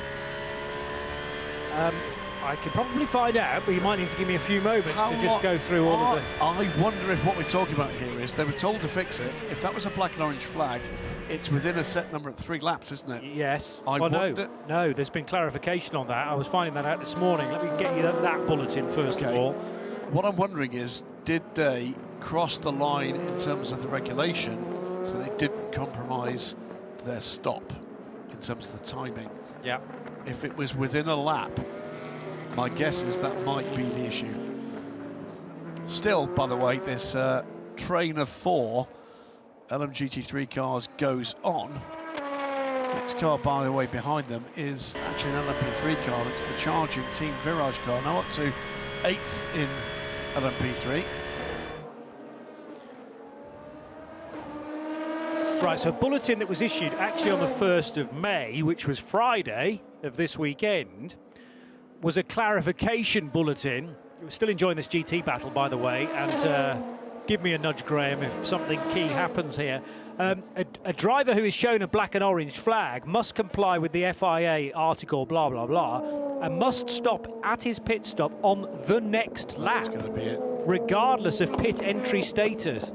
If the pit entry is closed at that moment, the competitor must comply with article of the sporting regulations without prejudice of the provisions and penalties. It's 1 lap. You get the next time around. That will be it. And I'm sure, because that came after, if you remember, the LMP3 cars stopped for splash to get them to the drive time. They, I'm sure, if that's what they're being asked to do, did not do that. And I suspect they may have stretched it another lap to get within their fuel window, the driver window. But if that's the case, they're in big trouble. Yeah, because the old rule, I think, was 3 laps to react to a mechanical warning flag. But for obvious reasons, if you've got bits hanging off the car and dropping in the path of others, then you need to have to be pitting very, very quickly indeed. Trouble for Anders Fjordbach. He's under investigation for track limits. So that word came after the final warning. There was, I think, also under investigation for full course yellow infringement. So we'll keep an eye on that, but that could be that we're down to 3 cars in this lead group. We're under an hour and a half, Johnny, now, for the end of what has been a fast-paced race. Noting, by the way, as we pass that with 90 minutes to go, Ollie Gray is beginning to make an impact on Gregoire Saucy. Under 11 seconds now. Sami Megtanif is up to 3rd place overall in his Pro-Am leading TDS car and is just 8.3 seconds back. He's going very well indeed. Yeah, the 14 car that was started by Stephen Thomas, remember? And Stephen had a really good fight with PJ Hyatt for much of the opening couple of stints. But now then handing over to Sami Megtanif and Scott Huffaker still to come. Megtanif is the silver, Huffaker the gold, who's previously raced in this championship in Ferrari GT cars, but now into the prototypes at LMP2 Pro-Am level. I think he's done P2 in the LMS. Okay, previously. The only reason I say that is bumped into him with which might have been John Falb in the bar at the hotel here. They were testing ahead of what I expected would be the following year. I think he may have done ELMS before as a silver. As a silver racer and... I'll check it. As an LMP2 driver, yes, you mean? Yes. Okay. He was, well, certainly a silver Ferrari GT runner. But yes, this in my mind was another step up, but we'll find that out. AMG up against Porsche, almost leaning on one another, heading into the right-hander at senior corner. And that was the fight between Joel Sturm. No, it wasn't. It was the 63 car of Rui Andrade and Joel Sturm. I was right on one side of that. In fact, here is the 33 TF Corvette of Alec Udell, who was leading in LMGT3, and that car now in for fuel. Second position therefore becomes first for Anders Fjordbach. Richie Leitz for Proton Competition, number 75 as well. And that car moving up to second, staying ahead of Roman Larue for Kessel in the 74 car. So everyone's going to be shuffling around now over the next few moments as cars run short of fuel. But the key thing is that the TF Sport Corvette is in first and will drop down the order, albeit temporarily. Here's the fight for LMP3 as well. Incredibly close once again with Wyatt Brikacek right on the tail of Chu Chun-Ting in the Inter-Europol competition, car number 13, Graham. I'm going to correct myself. I now remembered it wasn't John Falb, it was Rodrigo Salas, and it was ahead of a pre-Le Mans test because Scott campaigned for Panis Racing that year with Matthias Besch and Rodrigo Salas. Now, just as you were starting that roundup, what popped up on our screen was a picture of the number 33 car going through its pit stop with Alec Udell. And as we all know, whenever there's a Corvette on the TV, whose head should pop round the door? But, well, Corvette legend, I think we can call him politely, because that's what I've been told to do by my lawyer. That, Graham. Yeah, but my lawyer tells me I've got to call you Corvette legend. Gave you a card on the way in, and that's what it says on the front, isn't it? Corvette legend. I think there's no gap between the leg and the end, so it's obviously called many things. Anyway, go on. Tell us his name. It's Ollie Gaffin. There we go. Everybody, Ollie, welcome back to the booth. Welcome back to our brand new booth. Hello, Ollie. Quite a low ceiling in here. It is, yes. Especially when we haven't given you a chair. You've been spending, I imagine, quite a large amount of your time with the TF Sport crew this weekend. Cracking stuff from Blake McDonald to start with. Alec Udell, interesting stint from him, was reeled in by the Porsche, but then fended him off with all the zeal we would expect from anybody that calls himself a Corvette driver. Yeah, absolutely. And I've been spending my weekend with TF Sport and with Blake. And Blake did brilliantly in that first couple of stints that he drove, and had a pretty good battle with the 62. And we're seeing some side-by-side action here with the 13 and the 4 in P3. But yes, when Alec got in the car and took the 33 out on track, he got down here to turn 5 and he had some contact with the Nielsen car, and that has realigned the right front wheel. You say realigned or misaligned? Or misaligned, let's say. It's certainly not preferred. And so, yes, he's battling with some of that imbalance now. So that's what's pushed him back into the hands of the sort of 75 and the 55 and the 30 and the 74. And actually, Alec has just dropped to third. Before we go on to that battle we saw between the number 4 and the 13, spirited as it was for the lead. So that's DK Engineering's Wyatt Brikacek now in the lead of LMP3. And also what we've seen in that exchange on pit lane in LMGT3 is the 54, which did have a time penalty to soak there, didn't it? Dropping back behind the Kessel racing car. A technical infringement. Was that the 54? The 3 of them were investigated for technical infringement and got a warning. But there's 2 possible problems. They definitely had an issue with the track limits. There was something else for a possible full course yellow infringement, I believe. There's the 75 of Richie Leitz on pit lane, and they'll be changing drivers too. So this will all reset itself in the next lap or so. Ollie, from our position here, it's looked like a relatively clean, really hard-fought race in pretty much all the classes. Yeah, it has been, and yeah, there's only been that little bit of contact, well, quite a lot of contact, I think it was at turn 11, wasn't it, with Toledo being sort of taken out with, I think, was this the Felbermeyer car? No, it was the 77 of Banksy and the 88 car, both of which were penalised for it. The 75 car, guiltless, and we'll be hearing from their lawyers on your behalf later. I thought I was pointing at the Felbermeyer car, but you can't see what I'm pointing at. But, no, I can't. But I'm going to give myself the benefit of any doubt that I don't have. And here's the 55. This car's been in the thick of the action as well. Maybe dropped back a little in the middle part of the race, but pits from second in the hands of Irish Racing Drivers Club president Matt Griffin. And we must remember a 5-time winner around this place as well in the history of the European Le Mans Series. So that's why Steph caught up with him earlier on, keen for another excellent result. But Matt's now out of that car then. Not that far back behind the 75 Porsche here. That's fully the mix. Joins in just behind the 54. Here comes Alec Udell in his second stint in the number 33. Yeah, he's going well considering he has got that little bit of damage. It's just there on that right front that's the issue, and the steering's just off to the right-hand side, right-hand down, let's say. But he is, yeah, he's doing a fine job managing that issue. Yeah, you're the right person to ask about this. Just how tough is that to soak it up? You've driven a car with damage, often self-inflicted, many times. Thank you, Graham. It's always a pleasure to come and see you here in the commentary box. It just reminds me of the 74. Oh, that's not as designed. Now, what's happened there? I would say that's after a stop, and that right rear maybe has not been. Is he on his outlap? His first flying lap. Attached correctly, that's... Well, it is either that or he's had a whack from somebody else to kind of put the wheel or bend the suspension. But maybe it is a wheel that's become loose and now has been shoved into the wheel arch. Fran Rueda it is in 74, by the way. He's only just aboard it.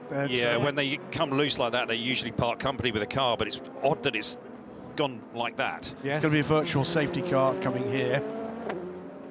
But the serious question behind my somewhat cheeky delivery, with that minor damage to the car, how tough is that to manage? It is extremely hard to manage, particularly, we're just going to see what happened here with the 74.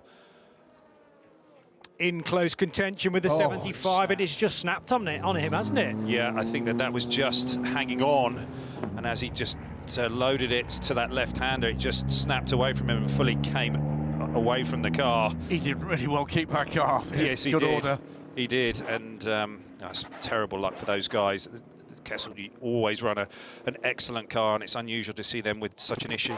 It's a team you know well. It seems to me something's changed around Kessel. They seem to just turned it up a notch or two in the last season and a half. Yeah, absolutely. We were just seeing inside the pit box there of all the Kessel engineering group. And yes, they've transformed, well, they've gone through a certain evolution, let's say, with the engineering group and also the team management and the way the team is run.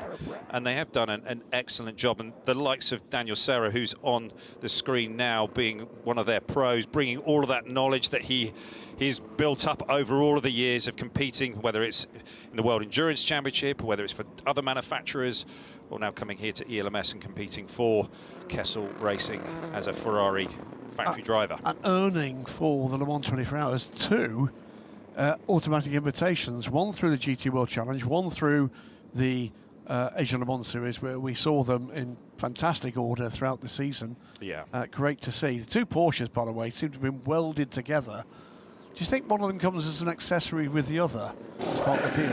That has seemed the way of things for all of today, because every time we look for the 75, then the 54 is either immediately behind it or in front of it. The fact that this is a virtual safety car means that we get a safety car right after it. It enables everybody to pit, but then the whole of the field will be bunched up. So all of a sudden, Gregoire Saucy's lead is potentially gone, depending on whether there are cars between him and Ollie Gray. There'll be a pass around, though, as well, to make sure that the overall leader doesn't interfere with breaking up the other three categories. But this is quite big news. In hour 3 of a 4-hour race, the concertina everything up again, Graham. It's only 2 cars between him, the 25 car and an LMP2 car between the race leader They're going to try and tow this car to a place of safety with one of the rapid intervention quads. Let's watch again here. Will he just take us through this? Yeah, he just that right rear just came away, and yes, he did extremely well just to hang on to that.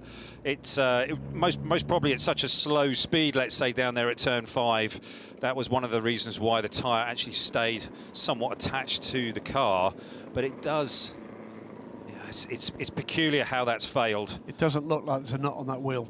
No, it's definitely not, and it looks like there's other sort of suspension damage there, and the guys in the 74 garage will be bitterly disappointed with that, with what's happened there. So the weird thing was that the wheel was actually rotating as it was being towed back again, though. So it's still attached to something, unless it's just rolling around within the wheel arch. Probably all it's doing. I think it's the wheel arch that's retaining it there.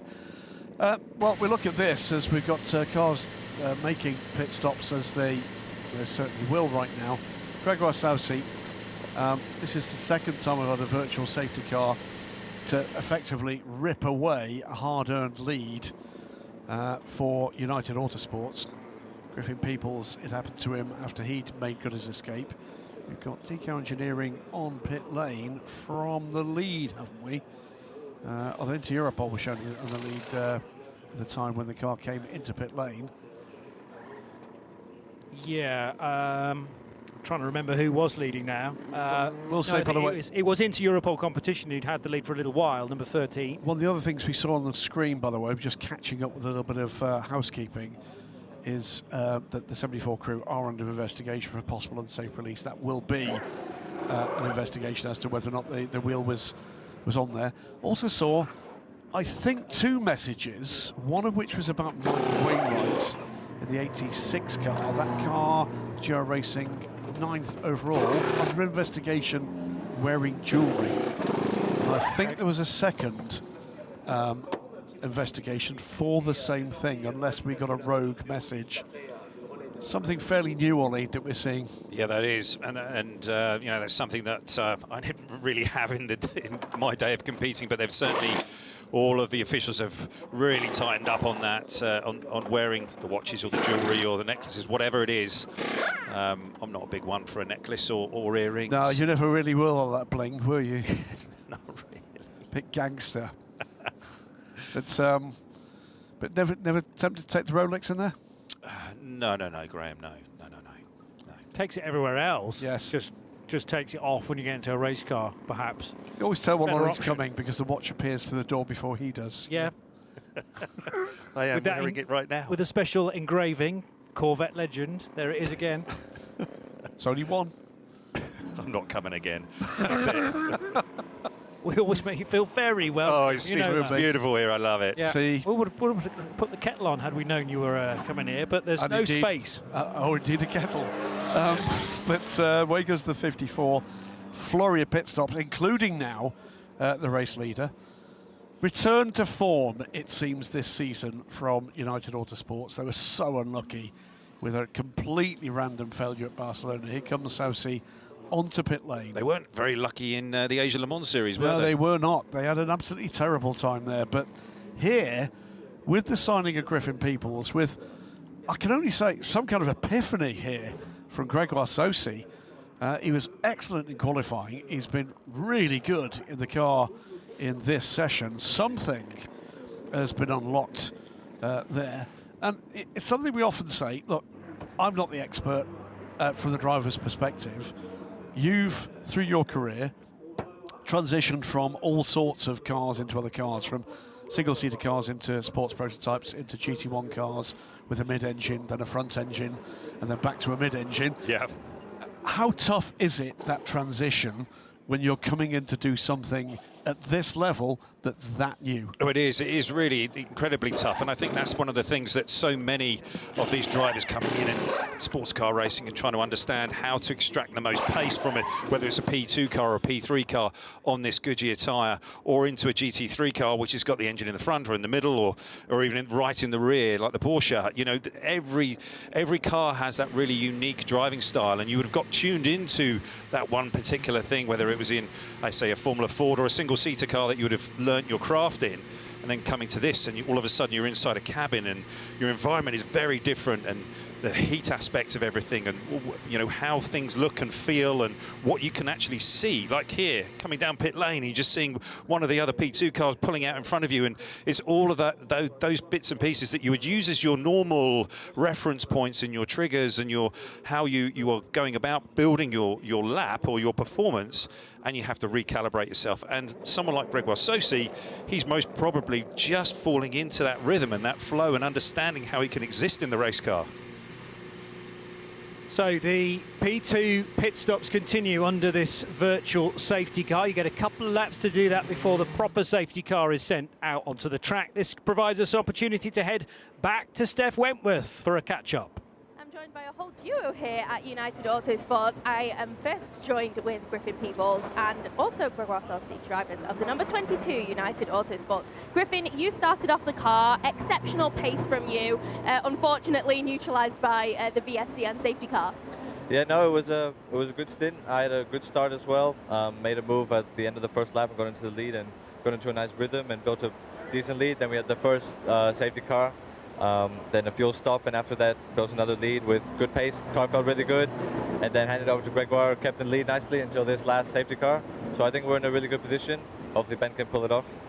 Of course, and again, we've just had that big lead that you've got has been neutralised by the safety car, but you also had incredible pace both today and yesterday in qualifying as well. Yeah, I mean, qualifying was quite good. We started on the first row, so it was already a good positive step. And yeah, Griffin did a really good start, really good first one and a half stint, and getting the lead and extend the lead. So it was quite a good job for him. And then yeah, I mean, I did my 1.5 stint too, and then we got a safety car. So now we need to see. Everything will be a bit. I would say everything will restart again. So now we need to see how will be the end of the race. Of course, and you were quite unlucky in Barcelona today, but do you feel like things are clicking as a team now? Yeah, I think we made a good improvement for Barcelona. I think we have what it takes to win this race. I mean, like Gregoire said, it's all going to be bunched up under the safety car, so it's going to be a bit of a sprint, but we'll see how we go. Thanks, both of you. Thank you. Griffin Peebles, Gregoire Saucy, and as they say, now it's kind of like the hour and 5 minutes of Le Castellet, depending on how long this recovery is going to take. But well, the Ferrari's already on the flatbed. This is it failing again, or the wheel just coming loose and then lodging its way into the rear right wheel arch at fully 45 degrees.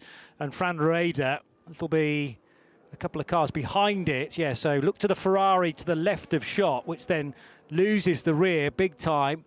Porsche in behind it had to react pretty quickly as well. That's the 54 high-class racing Porsche, and Fran Rueda also getting it to a safe location. He needs some credit for that as well, getting it off the track and away from everybody else very quickly indeed. Well, there's our race leader. Well, before we get into that, we're going to take a look back at the first 2 hours highlights. Just at the point where the pit entry is closed, because we're now under another safety car.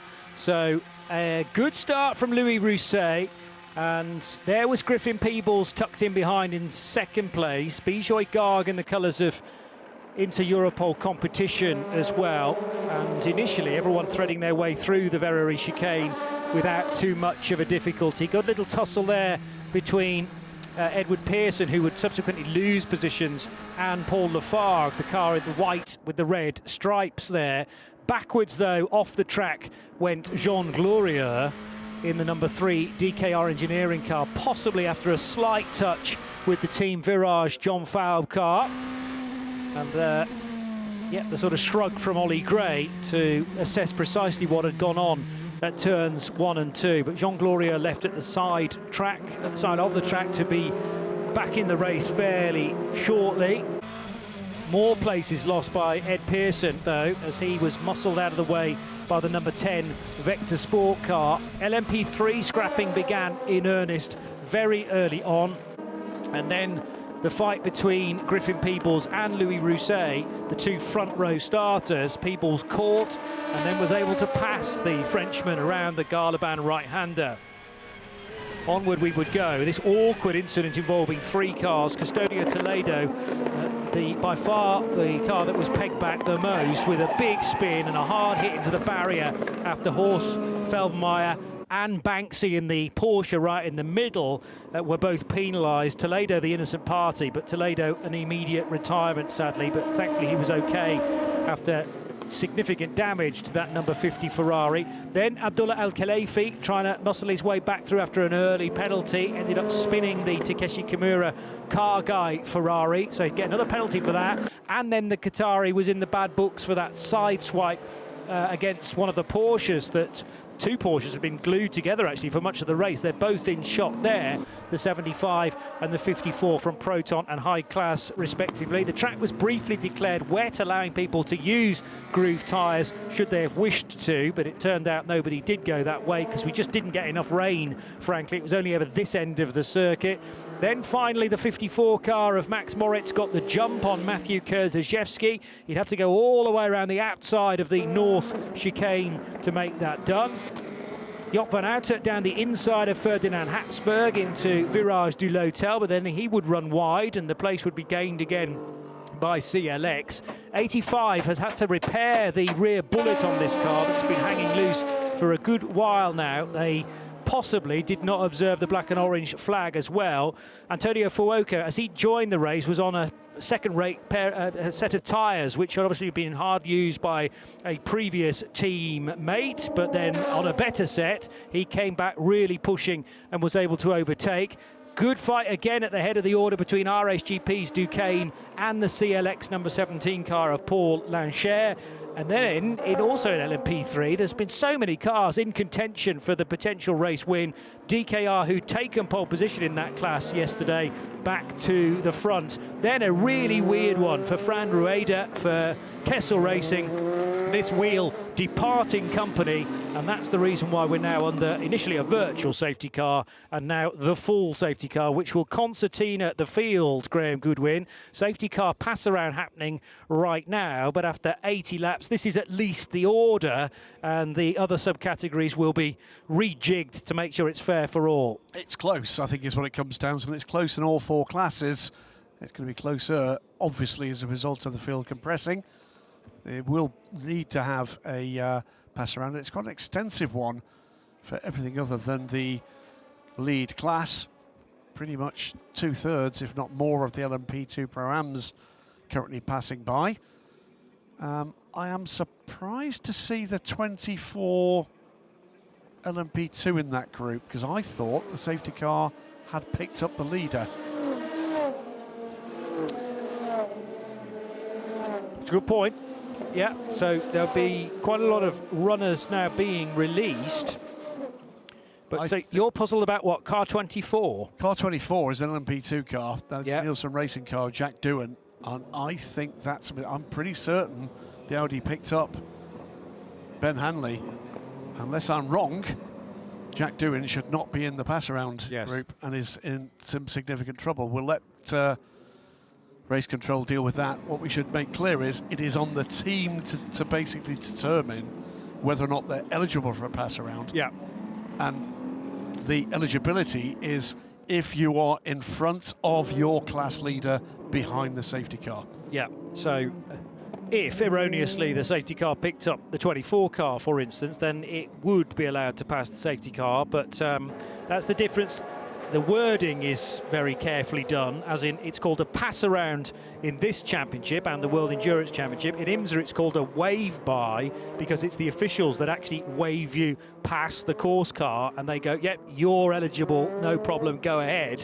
Whereas you have to work out whether you're eligible for the pass around in this championship, and we have seen big penalties if you get that decision wrong. Would say, by the way, just another bit of housekeeping. Your international car, which was the one involved in the dramas at Pit Inn, that car has been in the pits for a long time. So whatever the issue was, it might well be that it wasn't fuel. There was something else kicking around with that car. Ben Hanley will lead this field away when it's finally released. There's a substantial group of cars with that pass around coming around, and of course their pace will be governed by whichever car's in the lead of that group, and it is, I think, the 86 car.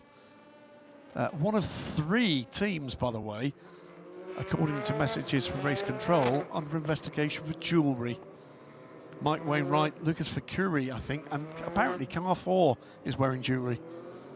I'd seen car 4 in the list. That was one I was going to be mentioning to you as well. You're looking at me as if that's some sort of joke. Why would the car be wearing jewellery? Oh, I see. Car 4. I'd got there, Johnny. Yeah. Thanks. Dane Cameron again. Good to see him. Good spirits. Just on we made that joke at the start. It's got no funnier. Anyway, go on, Ollie. What? I was just going to say, well, I've completely gone over my head. He's doing well because he's in the car at the moment. Drive time. Yes. Pro, just trying to get it back to being somewhat serious here. Please do. Yeah, drive time for the Pro in GT. Is that an hour? 1 hour for the... As a maximum? Or maximum, yes. Maximum is an hour and 15 minutes. Okay. Yes. Okay, there's no minimum. Clarify that. There is no minimum, but they do have to get in the car. Yes, of course. Yeah. But the maximum is an hour and 15. Yes. Well, do they have to get in the car is the next question. Yes, 40 minutes for points. No, they do have to get in the car because they're declared as part of the team. Okay. Any driver declared must drive. Well, we've had an incident before with an LMP3 team. Forget where that was now. Might have been in Barcelona when somebody didn't get in the car. She didn't get championship points, but they still got the result. That surprises me. Things may have changed again. They may have changed. I can certainly remember looking this up fairly recently, and it's regarded as being, if you're declaring a driving squad, everybody has to drive. Yeah, so well, I mean, on the basis that I get it. You will determine your own strategy based around the competitors around you. Yes. And everybody having 3 drivers. I mean, obviously, if you are a driver with a minimum drive time, yes, you absolutely have to drive.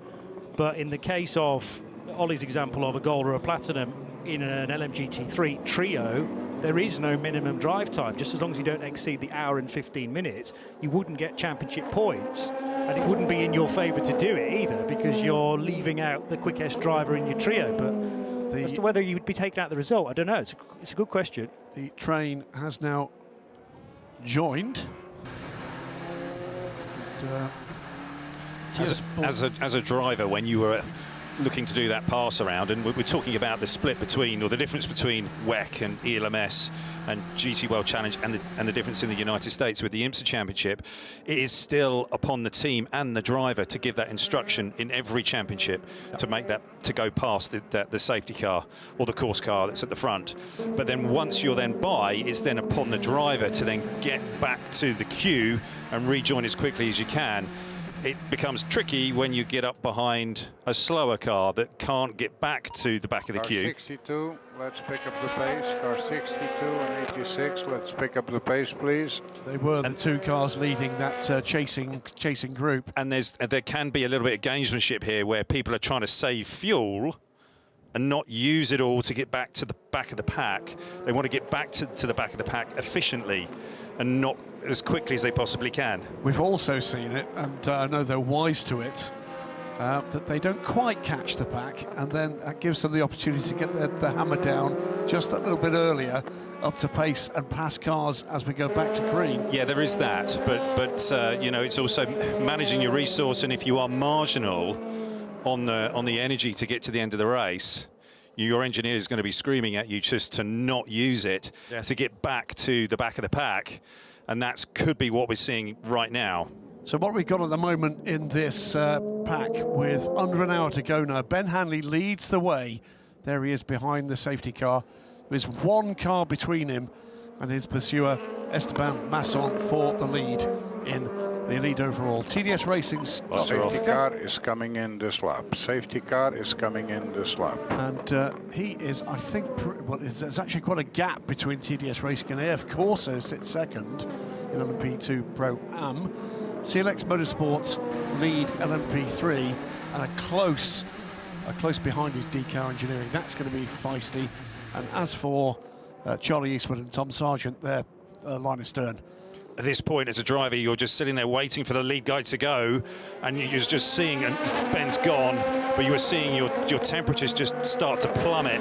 You're just trying to keep that energy in the tyre. So as you get through this last couple of corners here, you come down into turn 1, you've actually got those front tyres switched on, and you don't light them up as you hit the brake. And this first big brake point down here at turn 1 should be a little bit tricky for these guys. Bear in mind, Ben Hanley's not been in this car since yesterday morning as well. This is the first action he will have had in the race, and he's got to do a restart straight away. So you've got to be totally clued up as to the current track conditions. Some of that you can be done visually, but some of how much grip have you got down at turns 1 and 2? He genuinely might not know. He might not, but Ben is one of the best in the world in these P2 cars, and I don't know how many restarts and how many laps he's done in an Oreca 07.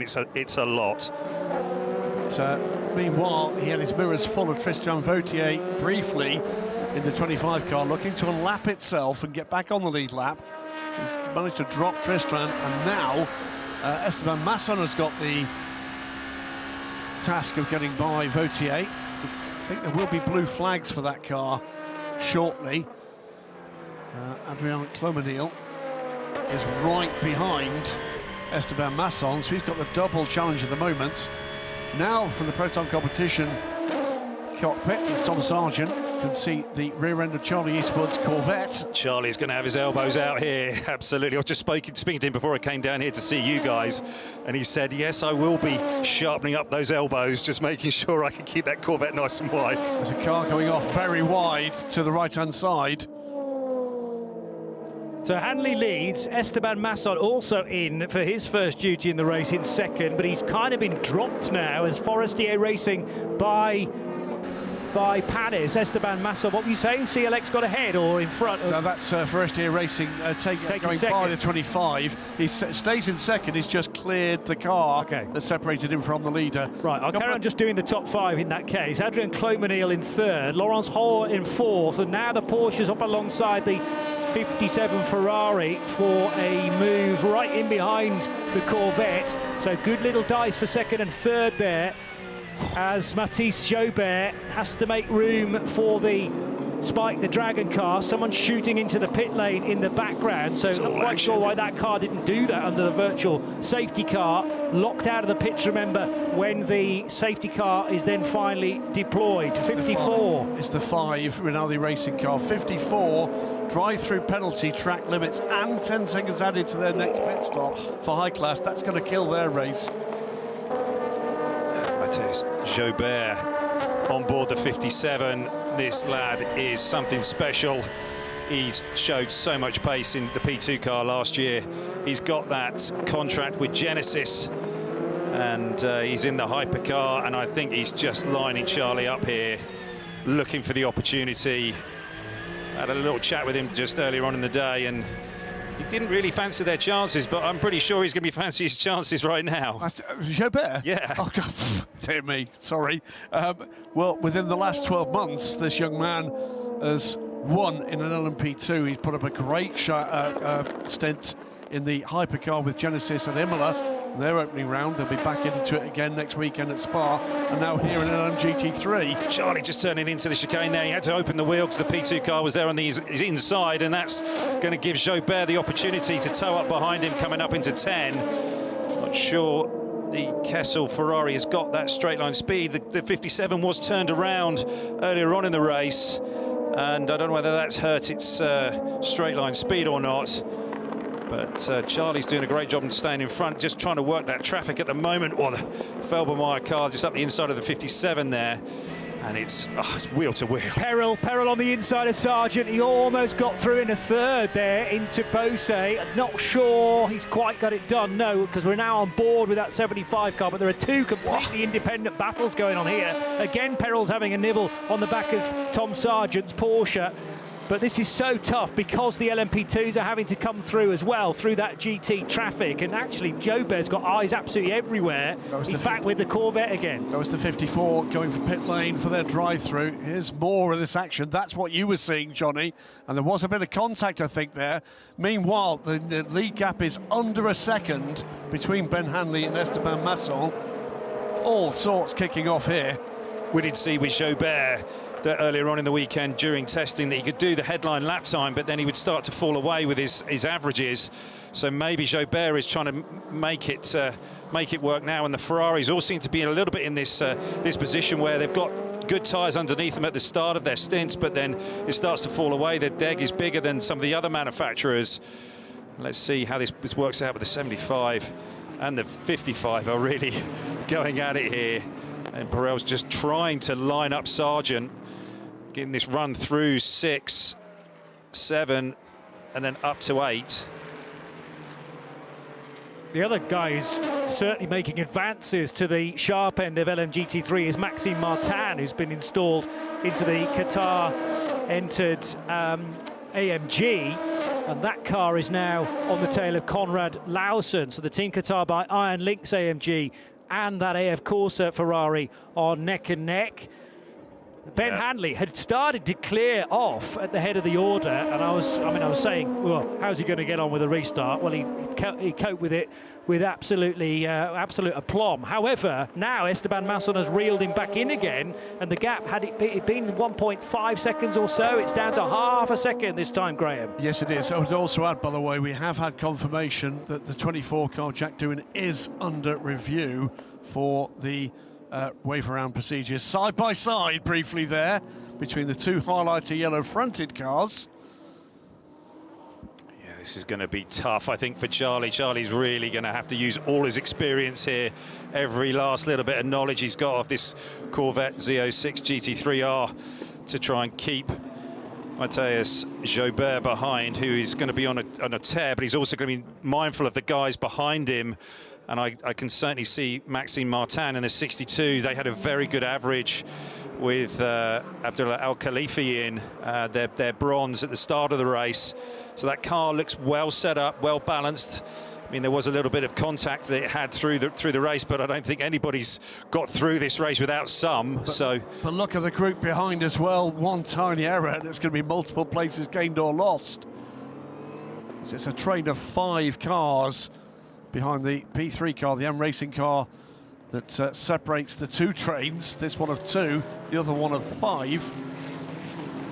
We've got just about 50 minutes to go in this race. Yeah, Jobert's just eking away there. He just keeps chipping away at it, and he's looking on how he can pounce. And for his age, he does seem to have so much knowledge of where to place the cars and how to work the traffic.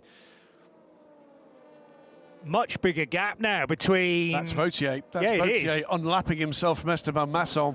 But Handley's cleared off again to 3 now, nearly 4 seconds. So Masson's had a moment somewhere. Yeah, he must have made a mistake. 154.8 rather. That's 3 seconds slower than Handley. So he's got caught out somewhere, or maybe a bit of traffic here and there.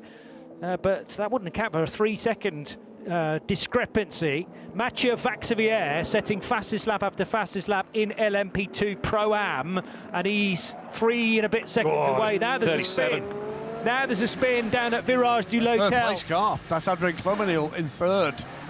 So Clomenil, did he clash with the 29? I was paying close attention to the Pro-Am fight starting to spice up nicely. Scott Huffaker's definitely under pressure from Mathieu Vaxivière. That's TDS up against AF Corsa.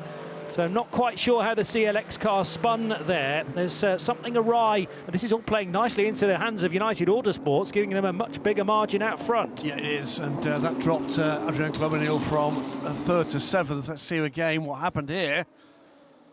Threw it into the corner, and I think all on his own. He's caught the curb. Yeah, he's lost on the brakes. On the entry, the car's just started to unhook because he's just got to the apex point, and then it's just gone around on him, and he could never catch it. Danger moment here for Charlie Eastwood as the M Racing LMP3 cars found its way past Jobert. Charlie's managed to gap them though, and he's pulling Jobert with him. Charlie's trying to keep that P3 car behind him as he goes through that 3, 4, 5 section, because he knows that the P3 is going to be slower there, and he knows he could bottle him up against Jobert. So again, that experience and knowledge. Oh, that's a position change, isn't it? 51 into past 55. Yes. Konrad Lausen on David Perel, and Perel had been struggling a tad compared to the equivalent Ferrari, different teams. So Spirit of Race is the green car, AF Corsa's Konrad Lausen now up to 4th position. That is now a 9-car train in LMGT3. We've got the top 2 Bit of a gap, then 9 cars in line of stern. Is that Lorcan Hannafin in the 86 as well, in the GR Racing? He's gone well so far this weekend. He's been very quick, and I think he was quickest in one of the sessions earlier on in the week. And yeah, he's relishing this opportunity with GR. All of a sudden, Esteban Masson is in trouble here and under pressure from Richard de Geris. We're going to see again the problem here for Clomenil. He did clout the curb. He did. He just got a little bit too much of that. He's been very, very quick. We're just going to go on board here as we come down into turn 3 on the brakes and just catches that curb. And then there's just a little bit too much of that apex curb. It just unhooked the rear, and he could not quite kind of catch it. And yeah, the momentum got the rear, swung around, and he was just a passenger. So he's rejoined in 7th position as Clomenil for CLX Motorsport, right in front, in fact, of the LMP2 Pro-Am battle, which is now down to 2.5 seconds as Vaxivier pushes on. There's a change. Now, how did that happen? Because Jobert all of a sudden was quite a bit further back, but he's closed the gap. Is that a classic into Virage Dupont, the final corner? They were both very, very slow as they came off the apex. It just looked like there were something happened there to promote that, or to bring that incident or that pass around, but the 57 has managed to make it stick. Charlie's going to make him work for it, though. When are we going to get a bit of a replay on that to see exactly how that happened? It was Jobert just went super deep on the brakes, got the car in front, and then just really parked it on the apex there, so Charlie couldn't get the undercut through and off and then drag race him down to turn 1. Oh, he was there, and look, just parks it, and so Charlie can't get the run through and off. It's a classic overtake into the last corner at Paul Ricard. I've seen it done so many times in all the classes as well, Graham. We're going to go full course yellow. That's for Debris down at turn 6. And just as we've got battles underway, nose to tail in LMP3 and in LMGT3. How's it looking in LMP2 Pro-Am? Vaxivier just under 2 seconds back, and it's 4.5 seconds now. Ben Hanley to now Richard de Geris, who's gone ahead of... What's happened to the 29? He's in the pits. My apologies. He's in the pits, but the pits are closed, aren't they? Because... Did it make it in there just before? Prepare for full course yellow is the point where the pits are closed. He then entered the pit lane. I mean, some of my data's slightly out, but I think about 5 seconds after that message came on. It's a rear clip change as well for the 29. Yes. So... They had contact. So they wanted to get in for this bit of emergency service, but can this be considered emergency service is the next question. No. Probably not. So emergency service is a tyre, a wheel, or fuel, isn't it? 5 seconds. Yeah, 5 seconds of fuel or a punctured tyre. Now, it's as not bodywork. It's not damage that you could safely continue with under full course yellow conditions. As I say, the data I have is not accurate enough to be able to call that, but it's not the full course yellow starting, it's the message to tell everybody there's going to be a full course yellow, which closes the pit lane. So which side of the prepare for full course yellow did that car enter the pit? We're going to find out, aren't we? So what are we watching? Oh, there's trouble. Already very, very slow. Cycling the power. He had a flash of the lights there. Well, remember there was an electrical issue. Oh, it's the rear, one of the lights. Yeah. So is that a cable that's hanging loose? It's a cable with something flapping from it. Right. So either way, they're in trouble. Remember there was that unexplained lap where Masson was about 4 seconds slower than he had been going as well. Yeah. So is that actually the footage from that particular lap? And that gave Ben Hanley the huge advantage. We can't really give you times now because they're at 80 kilometres per hour, but everybody is circulating at the same speed, should be doing. This was before the full course yellow, and that was the 99 of Dane Cameron being overtaken by Alex Quinn's number 27 Nielsen racing car. There was a touch on the exit of that corner as well, but a very similar overtake to that pulled by Mathis Jobert on Charlie Eastwood. Well, the 29 car is now down in 20th place. With Esteban Masson, 10th in LMP2. I think that's them done in terms of a run for the podium. It's only 43 minutes to go. In LMP3, DK Engineering retain the lead. Has the door got an issue, though? On the DKR? On the 4 car. Left side. So not this side we're looking at, but the other side. Which is the wrong side, of course, for Ligier. They are right-hand drive cars. So it can't, if it is loose, what you're saying is the driver can't lean across and try and ramp it shut. So I think I would be trying to loosen the belts and get over there and try and shut it.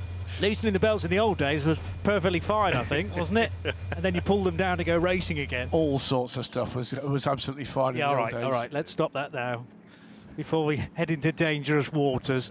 Treacherous. Great to see, by the way, big crowd again here for the European Le Mans Series. It's a great weekend of racing. I had to queue to get in the track this morning. Mostly because they were here to see you, mate. Well, no, I thought that was you, actually. You've got your own little setup down there for the autograph session. I've seen that. Nobody cared. Quite the line. Nobody cared. I did. Yeah, I know. But you've got all that stuff I did for you earlier. I'm not sure what that is. It's all at home. You'll find it. Okay. In amongst all the other Amazon packages. DK Engineering looking on. Now, is that expressions of concern? I don't know. It'd be good to get it. I haven't actually seen what Ollie's seeing, but I'm not saying it's not there. It's just at higher speed, it's possibly more noticeable that the door is starting to. I don't know whether I was imagining it or not, or just the lines, that you see. A lot of the photographers here this weekend have said the heat haze is way more noticeable. We're going back to green flag running in under 10 seconds. Okay, so we are getting confirmation from our colleagues in the TV truck that, yes, that is a concern for car 4 with the door. So, and some of the footage has already been shown. If we could roll it again at some point, that would be good. However, probably not now, because we're back to green flag running. So it is Ben Hanley who leads from Richard de Geras. United Autosports ahead of Inter Europol competition. Laurence Hoare is third, and Paul-Luc Chattard fourth, both for EDEX Sport. So they've got one car on the podium as things stand and one just off it. Here's Mathis Jobert and Charlie Eastwood with no near threat from behind from Tom Sargent, because he's still got his hands full with Conrad Lawson's AF Corsa Ferrari. Oh, he's lost a bit of ground there. Derek Perella's dropped back here as well. That was very close coming into full course yellow. He's 3 seconds back. What Charlie is hoping here is that the tyres get switched on nice and quickly on that Ferrari, and it maybe not quite so fast for the Corvette, but he's hoping that's going to come back to him as they get further through this stint. But I think with the damage that Charlie's got, I think that's going to be tough. That really is going to be tough. He's doing brilliantly to hang on to him to that second spot. Oh, trouble for the number 8 car. That is the Team Virage LMP3. That car goes around from 6th. Now, what happened here? Has he got contact? That's Tom Sargent. No way. Is that damage to the 75 as well? No, maybe. Yeah, definitely on the nose there. Yeah. Well, that was the two trying to hustle for third and fourth positions. So Conrad Lawson's actually crossed the control line at the end of that lap ahead of Tom Sargent. So he did eventually get the overtake done, but I'm not necessarily sure it was on in the first place. And then they've made contact with the number 8 LMP3 car. Sadly, the strategy that car 8 deployed quite early on, which was getting those 2 long stops done, hasn't really worked, Graham. But let's talk about the Wingfoot Award from Goodyear. And why shouldn't we? Choose the driver of the day. Vote at ELMS_official on Instagram. And a wise panel of experts has selected some options for you. Each of the 3 classes shod by the fine people at Goodyear.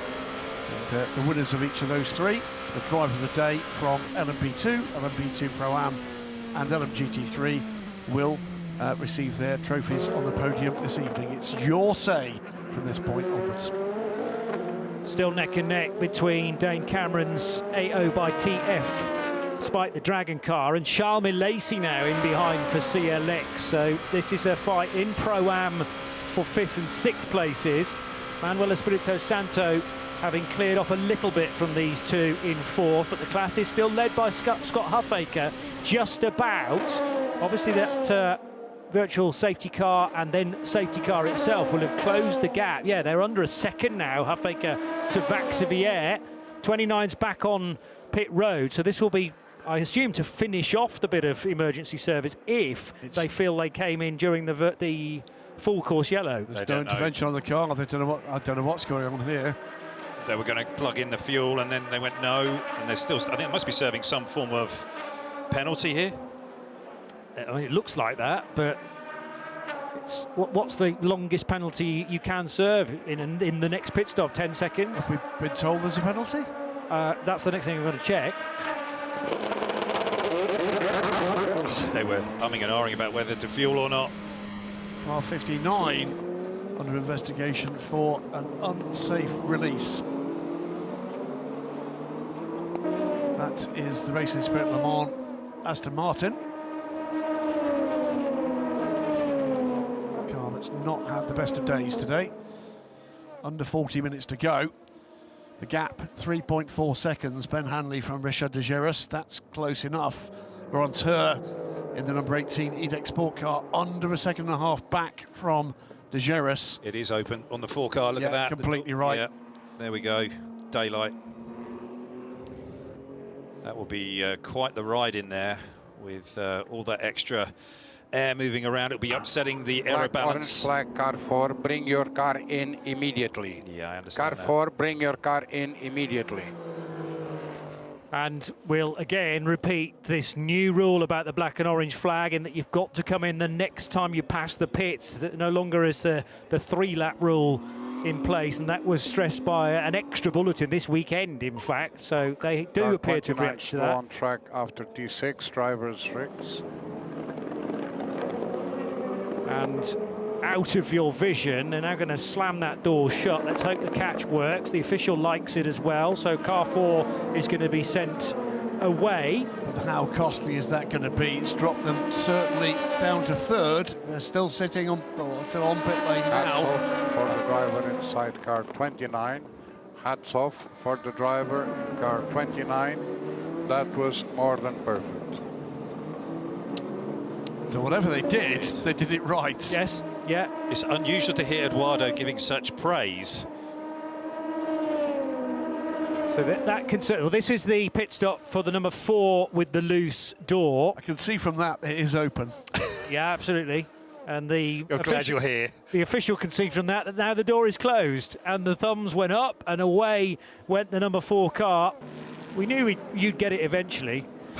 It's all right, Dad. I'm told it was reported to race control 10 minutes previously. 10 minutes? Yeah. About right. Oh, we're good up here, aren't we? Yeah. Really? Your reaction times are generally about that duration. So some action from the Pro-Am category as the 14 went a little bit wide. Was the GR Ferrari involved as well? No, not quite, but that's the 83 charging down the inside for the race lead. That's the one I was telling you about. So Vaxivière had been catching Huffaker lap after lap, and that is the reaction from Stephen Thomas, who drives the number 14 car, just losing the lead in Pro-Am. But there could be a problem for the 83, under investigation, possible yellow flag infringement. Yep. So all sorts kicking off in LMP3, in LMP2 Pro-Am. Meantime, still 3.5 seconds is the gap for the overall lead. And LMGT3, Charlie Eastwood is now 4 seconds back from a charging Mathis Jobert. Now out of the race, by the way, or did the 8 continue? Yes, it did, beg your pardon. So Matteo Quintarelli stranded on the exit of turn number 15, and that was one of the reasons why we had a caution recently, but he got back into the race, just catching a glimpse there of Lenny Reed, but he's further down the order. There's a car off to the right. Esteban Masson. I think it's Esteban Masson, because he's shown us stopped on the racetrack. No, it's the it's the Rossa Racing the 19 car. Okay. Big time. Spotted by Ollie. There's a change here in LMP2 Pro-Am. 47 ahead of the 99. Yeah, he's been threatening to do this for the last few laps. Dane's just not looked that comfortable. And the 47 goes through into turn 8. Charles Malaysi. Charles Malaysi, yeah. Charles Malaysi's now got 6 seconds. And Jack Doohan's right there as well, I think, right up behind these guys. I don't think that Dane was helped by that slow bit of traffic coming off of turn 7, but then it gave him a really easy shot. Malaysia, a really easy shot into turn 8 here. He just gets it done nicely. Oh, there's a contact there between the Mercedes and the 19. Time to take a look at what we've got available to us here. You're absolutely right, Johnny. It does show us on our time that 29 is stopped. He's not shown us stopped on the track map. He is. He's at turn 7, but I just wonder if that's a GPS glitch. because there are no yellow flags unless he's way off the road and in a safe location. Meantime, we heard some stuff on talkback off broadcast a minute or two ago, confirmed by one of our monitors. The 62, the Qatar-backed AMG, is in the garage, engine to the bonnet up. So I could see management were just sort of patting the mechanics on the back, just saying, look, call it. Yeah. I think this is very likely done. Meantime, Ben Hanley is being caught by Richard de Giras now, under 2 seconds, 32 minutes to go. Excellent first sector time from Richard as well, the quickest that car's gone through the first sector from the control line to just after turn 5. But the thing to point out for Valentin Haas-Clos, he's now the fastest driver in LMGT3. Sadly, he's down in 10th position, but has just set a category best lap for the whole of the race. Got some work to do to catch Thomas Preining in the Racing Spirit of Le Mans Aston Martin, though. And Mathis Jobert continues to lead LMGT3 by almost 7 seconds now over Charlie Eastwood. Well, worth mentioning that 2:03.7 for Valentin Haas-Clos compares to a 2:04.7 for the leader and a 2:06.1 from Charlie Eastwood. And by the way, that's not an outlier. That's pretty much the pace behind Jobert. Yeah, so Jobert by far the quickest of that top 10 pretty much, or top 8, let's call it, where Lorcan Hannafin is. There was a place change there within GT, which was David Perel maybe getting ahead of Thomas Sargent. Would that fit? Yes, it does. It's absolutely what we're looking at. Yeah, there you go. If only I'd looked at the main screen, eh? That would have been revealed. So David Perel has got just under 3 seconds to find to get back to Conrad Lauersen. He did lead a little while ago. Here's our race leader. Where is the second place car? The answer is there. Richard de Giras. And again, by the way, this two-driver strategy for this Inter-Europol crew is paying off. Had to do, well, could not do more than 2 hours, Richard de Giras, but took over with about 1 hour and 58 minutes of the race remaining. And it worked pretty well in Barcelona. Arguably, it's even better now as a combination at Le Castellet. Well, it does give you an advantage as a team. It gives you that time for each driver to get a decent amount of time in all of the practice and all of the testing, and you really can focus down that setup. So he's just passed across those 2 drivers and not 3, so it does give you a bit of an advantage in that respect. Yeah. It does load you up on the strategy, and it really does become very important for the guys who are the brain trust to figure all that out. Also, by the way, hearing that, unsurprisingly, that incident that involved the Team Farage car being turned around at the final turn in a tussle that involved the 51 Air Corsa Ferrari and the 75 Proton Porsche, we can see here, is under investigation. So Ben Hanley still fending off the challenge of Richard de Giras. It's 1.8 seconds now. But also they're 6.5 seconds clear of Laurent Roux in his EDEC Sport car, with Paul-Luc Chatin 4th position in the second of the EDEC Sport cars. Vector Sports' Pietro Fittipaldi is in 5th place, car number 10. And Mathieu Vaxivière starting to clear off now, away from Scott Huffaker in the TDS racing car. So Vaxivière, 7th position, starting to really hustle on and potentially pressurise Adrian Clomenil, who's not that long ago was spinning his CLX Motorsport car in that first sector. We called it at the time, so Vaxivière could have a chance of getting ahead of Clomenil in the next few minutes. Just 0.8 of a second, the separation as we speak. With thanks to Ollie Gavin for his time in the booth. It's always good to hear about the old days. Well, he's full of stories from there. Isn't he just? Can't remember what happened yesterday. That's his problem. I can say that now because he's left the box. Heading into senior corner, and the... oh dear, I've broken Graham, I think. David Perel leading Thomas Sargent and Oop van Eindhoven. Information to the pit lane, information to pit lane. Car 85 has a 30-second stop-and-go penalty for disrespect of the black and orange flag. Car 85 has a 30-second stop-and-go penalty for disrespect of the black and orange flag.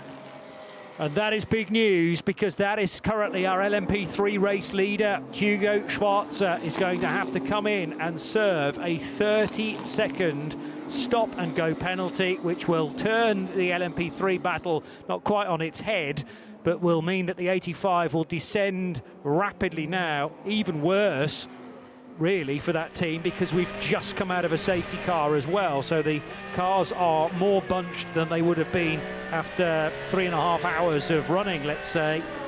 So that will give the race lead to Henry Cabides in the number 13 car, and Quintin Antonel will benefit, Roman Favre, Sebastian Grauland and the rest. 30 seconds is absolutely huge when it comes to LMP3, where they've been jostling for tenths of seconds here and there for the best part of 3.5 hours. Now that'll put them out the top 8 without a shadow of a doubt. That's a huge penalty, but that's what I'm keen to find out is exactly what happened with the 29 car. Yeah, weird. Because I did wonder whether that was an issue with the timing at first, and I wonder whether therefore Eduardo was going to come on the radio to say, please sort out your transponder in car number 29, but it's been parked at the side of the road, actually disappeared from our track map now, our live track map displaying all of the cars as squares as they go through the various corners. Off the track briefly there was the 24 Nielsen car. Is that Jack Doohan now at the wheel of said car? It is, yes, on an outlap. So cold tyres maybe as he turned into Virage de l'Hotel, but he's only just got on board that car now. Valentino has a close charge. Is going to be stymied by 5 seconds added to the next pit stop for unsafe release. 26 minutes to go. Don't know whether or not he's got to make another pit stop. If he doesn't, it'll be added to the final race time. Richard de Geris is right with the leader. It's 4/10 of a second. Ben Hanley to soak it up. Here we go, and done with the last bit of traffic there. Hanley will be seeing just how wide he can make an Orica 07B. Just correct what I said about Jack Doohan. That was actually coming out from his first pit stop and into a second stint rather than just taking the car over. So probably the tyres were up to temperature at that point. Doesn't really explain the moment. Here's the gap, first to second though. Ben Hanley to Richard de Geris is next to nothing, leaving Virage Dupont. Let's time it through this time, and it has come down by 0.03 of a second. So it's within half a second now. And this is where, well, at times a bit of a tow might help, but because these cars are so dependent on the airflow across the car and clean airflow, sometimes there's a bit of aero wash that the 34 car is going to be picking up from Ben Hanley's car, and it gets more and more difficult the longer you are pursuing. So Richard de Geris is having to think a little bit outside the box here to work out a way to pass Ben Hanley. But it does look like the 34 car has at least got the same speed as the 22 in this current phase. We're into the last half an hour of the race. And down pit lane comes the RSGP car for that hefty penalty.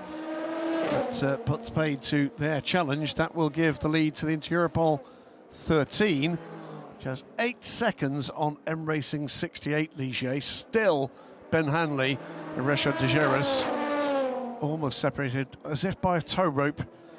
Here's the 85 serving its 30 seconds hold. Plus, of course, the time it's taken it to come in and leave pit lane, already down to third. Yeah, well, that's another good 30 seconds, and then you've got the time it takes to slow down and speed up as well, plus the extra bit of track you've got to use to get into the pits and out of it again. The lollipop is lifted. Best possible news for Hugo Schwarzer, and we'll find out where he rejoins. It's certainly going to be at least 5th. I think it will be 5th. There are the leaders again, first to second. Timed at under 0.5 of a second a lap ago.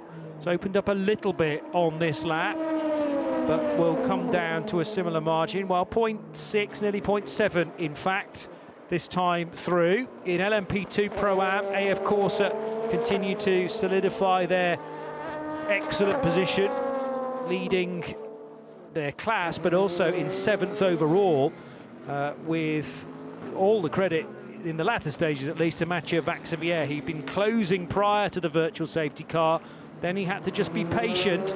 Now a bit of traffic might ruin things for Ben Hanley. Well, meanwhile, though, we cut away to have a look at this Pro-Am fight. That's for second place. Yeah, so Huffaker up against Alex Quinn, and Alex Quinn is just in behind the Huffaker car now. Huffaker trying to get across to the right-hand side, but Quinn is better off the corner. And here's potentially the change now for Richard de Giras, who's leaning, and the spin. Both spin. They both spin. Both spinning from the first and second positions, and Hanley gets it back onto the straight and narrow far more quickly than Richard de Giras, who is going again now, but already well, we're looking for the EDEX Sport cars, whether they can luck into this. Laurence Heur, there he is. So Laurence Heur gets into second position now. Richard de Giras will slip to 4th place because Paul-Luc Chatin's got through as well. Well, so let's see how we see this one. He's got the line, squeezes Ben Hanley, who tries to grab backtrack position. They make contact. That's a tough one to call. It sure is. Ben Hanley spinning, Richard de Giras spinning, and amazingly, Ben Hanley actually got back into the race and still has retained the lead. In fact, retained a bigger lead. It's 3.1 seconds to the good of Laurence Heur. Absolutely incredible. Next point here is, what has that done to the car? What has that done to the tyres? Yeah. 21 minutes to go. Hanley, Heur, Chatin, de Giras, those 4 separated by 7.6 seconds, with Pietro Fittipaldi not that much further back. Well, the reaction speed necessary for Ben Hanley there to come away from the spin. Yes, blame, if it's there at all, has to be apportioned, of course, and they'll have a look at that incident.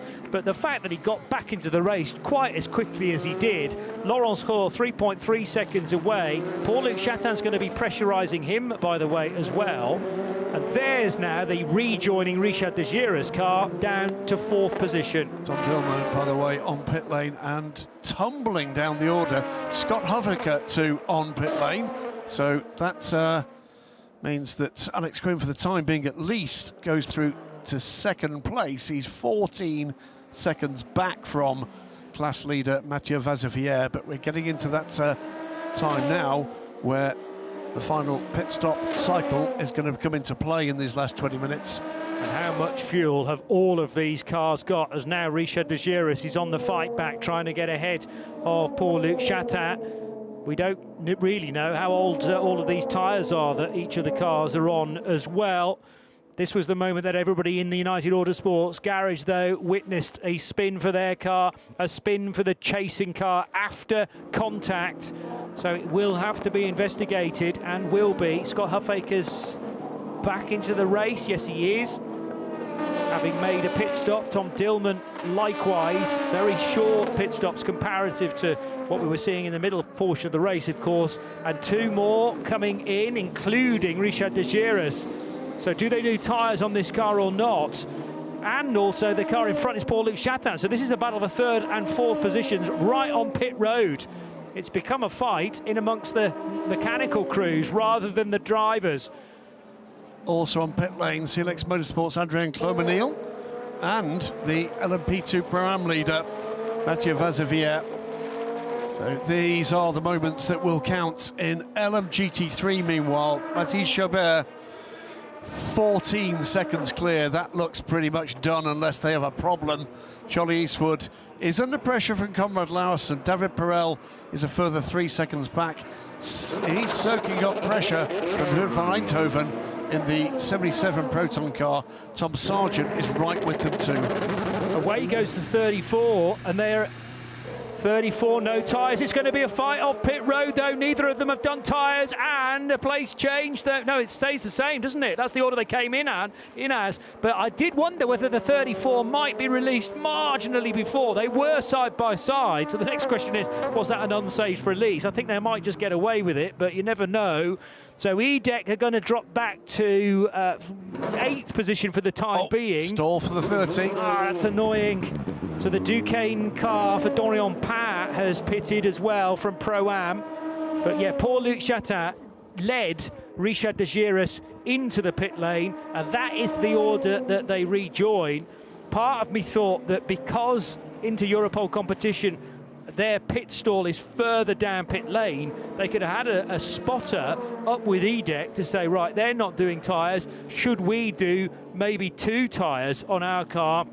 We're still going to rejoin behind, but we might have a bit more to fight with to get a podium. But it looks like, according to Steph, that neither car did tyres, as in now comes the race leader, Ben Hanley, and Laurence Roux is going to pit on this lap as well from 2nd position for EDEC Sport. One to watch, by the way, in the closing stages of LMGT3 is where are we on fuel?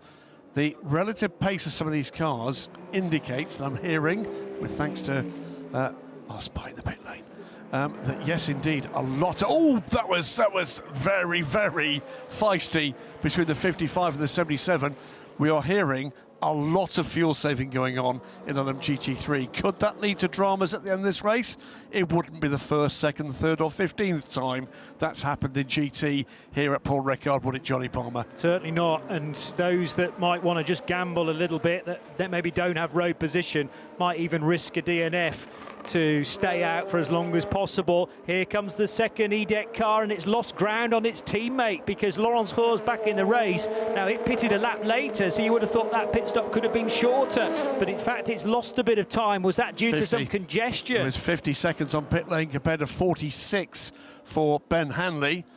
Car 77, meanwhile, where are they in the order? 5th in LMGT3, under investigation, full course yellow infringement. It's kicking off here, isn't it? Of course it is. Great to watch this. Oh yeah, so the 77 Porsche may have had a little touch there with the Ferrari as they fanned out for the turning point. Yeah, there was definitely a touch. So the Ferrari may have moved across, or did Hoek van Eindhoven not necessarily have the full overlap? That might be looked at, although the fact that both cars stayed on the straight and narrow might be quickly forgotten about. 28, 34 and the 18. Excellent run from Richard de Giras, though, off the chicane versus the EDEC car of Paul-Luc Chatin, and he'll get in front. Excellent. So the 34 car managing to outmuscle the EDEC car eventually. We wonder whether that might be done on pit road. Well, it's done on the racetrack, and that gives Richard de Giras 2nd position now, because remember, that slower pit stop for Laurence Roux put the number 18 EDEC Sport car behind both of these cars, even though Laurence pitted ahead of them. And now Richard de Giras has picked off Paul-Luc Chatin for 2nd position. Can he catch Ben Hanley for a 2nd time is the next question, as a drive-through penalty for the 88 LMP2 Pro-Am car. Yeah, that's the final runner in the class. We'll worry about that one later, perhaps. But spellbinding stuff here. All sorts of things up in the offing, including the way that race control and stewards view 1 or 2 incidents that have been out there, including fuel save, including acts of God, which have been known before now to affect the running order. Number flapping on the side of that 88 car as well. Car 77, by the way, also adding into the mix, a warning flag for track limits. In LMGT3, Conrad Lawson is getting closer to Charlie Eastwood, 1.1 seconds the difference there. So as Mathis Jobert clears off at the head of GT, could yet be some changes for 2nd and 3rd, just flipping 2nd and 3rd around potentially. And Hoek van Eindhoven is getting some good pressure on David Perel still as well for 4th and 5th places. Here comes the 4 car, back up into a podium position after the disappointment for the team of having to pit to sort out that open door. Cars 54 and 55 under investigation for full course yellow infringements. 55 is David Pirelli, sits 4th. 54 is High Class Racing. Thomas Preining at the wheel of that car now. Their attack, which looked fantastic, didn't it? And then just fell apart with a couple of penalties. There might well be another one to come. Ben Hanley, meanwhile, 5 seconds to the good. But how is that contact going to be viewed? 5 seconds to the good, fine, but it was 6 seconds to the good the last time I checked on that, so that has come down a little bit, and it's come down again on this lap as well, 5.2 seconds. So Steph reckoned that Richard de Giers wasn't given any new tyres in the pit stop. I had wondered whether they might give him, let's say, left side, where the car is leaning most on a clockwise circuit, but the performance of his car seems to be a bit better than Ben Hanley's right now, despite both cars going for lurid spins after contact, as Graham has mentioned. And that was at the point when they were absolutely nose to tail. Richard de Giers got the better run coming out of turn 7, but they were still side by side going into the north chicane, and both cars spinning. So Richard de Giers pitting about a lap before Ben Hanley. They'll both be fine for fuel now for the remaining 12 minutes. The question is whether Richard de Giers has enough of performance to whittle away at that actually now 6-second advantage. So it's gone slightly more in the favour of Ben Hanley through the last couple of sectors. So 12 minutes to go. It's 7 seconds now, the gap. So that will have been a bit of traffic, I think, that Ben Hanley had to contend with, and now Richard de Giers is having to go through. So sometimes there's a bit of catching, and then that will be immediately rectified by a bit of stretching of the lead again. It doesn't mean they can't make a decision, but did I miss a message that said they're looking at the clash between the two? I don't recall seeing that message. No, I think that's right, that there hasn't been a message to say there is an investigation. Doesn't mean to say there isn't. True, and it doesn't mean that it's not within the list of things to do either. Just scanning down, 47 and 27 was under investigation. I can't see 22 and 34 yet. But like you say, that doesn't mean we should rule it out. Here is Ben Hanley then. I think there's two ways of looking at it, to be honest with you. One is it was a pure racing incident. It was two cars side by side, and at some point someone needed to actually determine whether or not they're going to get into that corner or not. The other one is, had the position been lost? Car 5 seconds added to the next pit stop for a technical infringement. That is Rinaldi Racing. They're down in 7th in LMP3. Let's take you through where the classes are. It is United Autosport's lead overall, with the 22 car in the hands of Ben Hanley, 7 seconds clear of Richard de Giers in the 34 Inter-Europol competition car. Those two cars had contact about 10 minutes ago in the chicane, turning both cars around and briefly reshuffling the order. Paul Chatin is in the 28 EDEC Sport car. He sits third ahead of his sister car, the 18 car, in the hands of Laurence Heur, who's right with him. Second, third and fourth separated by 5 seconds. Pietro Fittipaldi not much further back in the Vector Sport number 10 car. LMP2 Pro Am, that's the 83 car. They, of course, a car of Mathieu Vazevier. That's a car that's has got a investigation underway. Contact, and again between the 30 and the car that is just overtaken. This is for 5th place, 14, thank you. So Huffaker, Dorian Pain squeezing by, but as I say, there was some contact necessary on 2 separate occasions. And Scott Huffaker, his car's just starting to fade a little bit. Here it is again, but something fell off or was ripped off Huffaker's car. And a secondary bit of side-to-side contact. I think Huffaker's in risk of losing another position to Seb Prio in the number 9 Proton competition car. So that wouldn't change. It wouldn't change the position of Huffaker within the category. And yes, indeed, Prio has got by as well. So Huffaker stays in 6th in Pro-Am. but he has fallen to 14th overall because of that, from 12th. Drama in LMP2 Pro-Am. It's a drive-through penalty and 2 penalty points for yellow flag infringement. Mathieu Vazevier only has 4.5 seconds on Charles Malaysi. That is going to gift CLX Motorsport the lead in the class. Where is Alex Quinn? He's under 2 seconds back in the Nielsen Racing car number 27. And what about third? That's AO by TF, and a further 5 seconds back to Dane Cameron. It's all on the table again in LMP2 Pro-Am. That's the second class to deal with. Third class to deal with is LMP3. That is Henry Gabidis-Alate in the Inter-Europol Competition 13 car. He's got 11 seconds on Quentin Antonel in the M Racing car. And Romain Favre is at further 4 seconds back in the DK Engineering car number 4. They'll be ruining that open door, won't they? From a terrible start to their season to a run here that coulda, shoulda, woulda won the race. We'll stay on board with the 47 car. So I tell you that in LMGT3, Mathis Jobert 16 seconds to the good on Charlie Eastwood.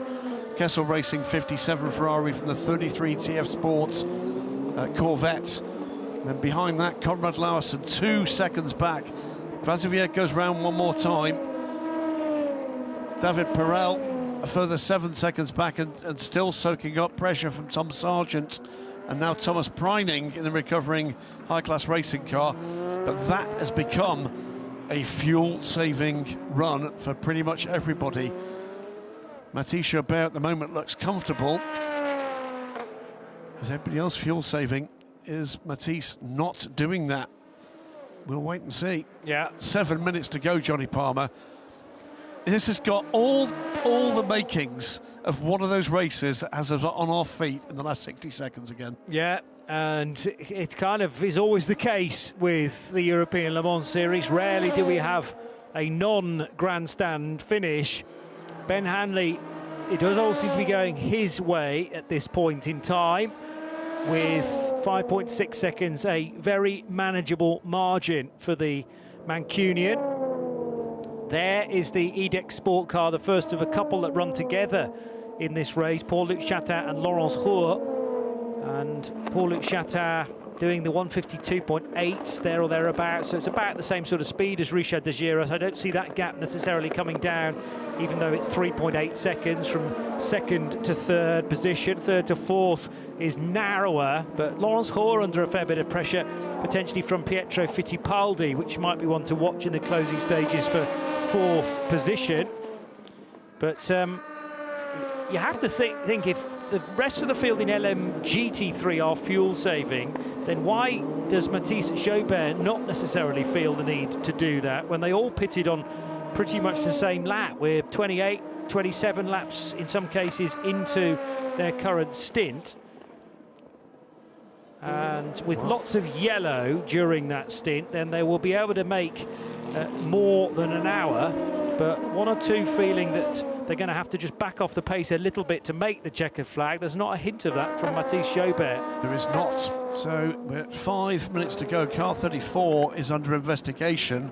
That is our second place car for a pit stop infringement. So dramas for the car 83. This car will come down pit lane, I suspect, this time around for the drive-through penalty. That will mean that they cede the lead in LMP2 Pro-Am. And now an investigation of a pit stop infringement for the second place car. Before we get to that, well done Griffin Peebles. He is your selection for the United Autosports as the Wingfoot Award winner in LMP2. Antonio Fuoco, LMP2 Pro-Am driver of the day, Wingfoot Award. And in LMGT3 it's going to be, I think, deservedly at this stage, Mathis Jobert in the 57 car. But while we were going through those three gentlemen, by the way, will be awarded those awards on the podium at the end of the evening. A hint of potential drama to come with a splash for the 75 car, Johnny.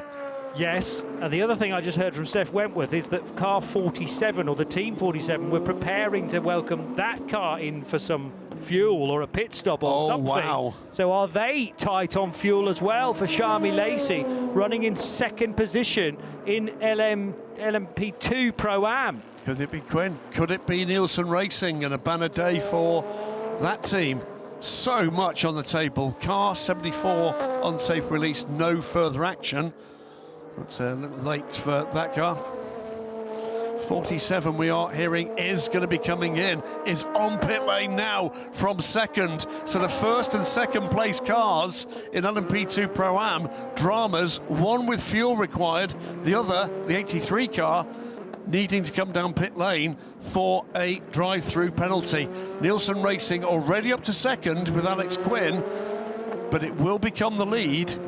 But do they need fuel? Well, no, but the 47 should not need fuel because it last pitted 14 minutes ago. So that's a genuine problem for CLX, which has taken them completely out of the fight. They're back into it again now, and maybe it was just a blip of fuel that they needed. 34 seconds. It's 5 laps. I mean, Charmy Lacey, according to my records, have done 5 laps. And that's it. And then he's back in again, needing fuel. So whether the fuel didn't take the first time around, but that is a very strange one.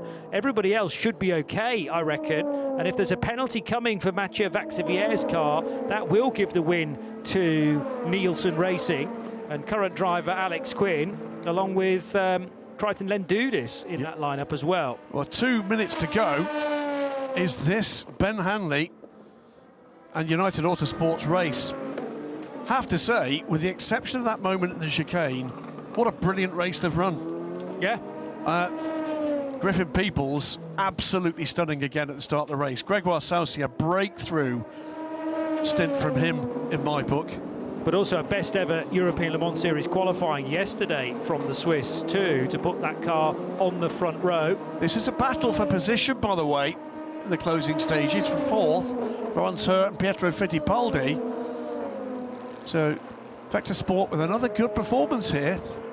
Edex Sport still ahead at this stage, but Fittipaldi's been catching. We're 90 seconds for the end of this race.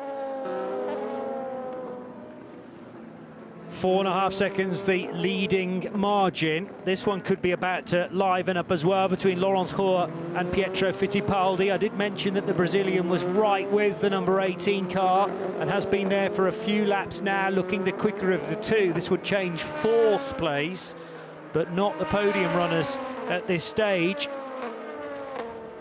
So Mathieu Vaxivière having to take the drive-through penalty, but he hasn't come in yet to do it. He's running out of opportunity. I suppose if he doesn't serve it, then will it be added to the race time? And maybe it is, but the drive-through has got to, well, you've got to react to it within 3 laps. Maybe he will argue I didn't have 3 laps to do it. Now, through all of the traffic, is this 4th place fight going to change at all? Well, what they get if they don't is a predictable 30 seconds. Yeah. So that would deny it the race win, but it would also drop down off the podium. It may be, it may be in their minds here. It may be that there's a reason for doing that. Yeah. It will not be a straight 30 seconds in, through and out. 4 seconds, 3, 2, 1. We got to get the checkered flag here, folks, and the race win is going to go to United Autosports and Ben Hanley in car number 22. Griffin Peebles and Gregoire Saucy have done spectacularly well as well. Gregoire with the front row start yesterday in qualifying. Second place going into Europole competition to the number 34 car. So both of those cars spinning about 15 or so minutes ago, but still finishing first and second. And in third place, Edex Sport, Paul-Luc Chatin brings it home, along with teammates Paul Lafargue and Joop van Uitert. Also crossing the line, by the way, briefly, of course, timed across the line, but they've added, I think, that penalty, and Nielsen Racing take the win from AO by TF and Duquesne team. Of course, dropping down the order as that penalty has been added.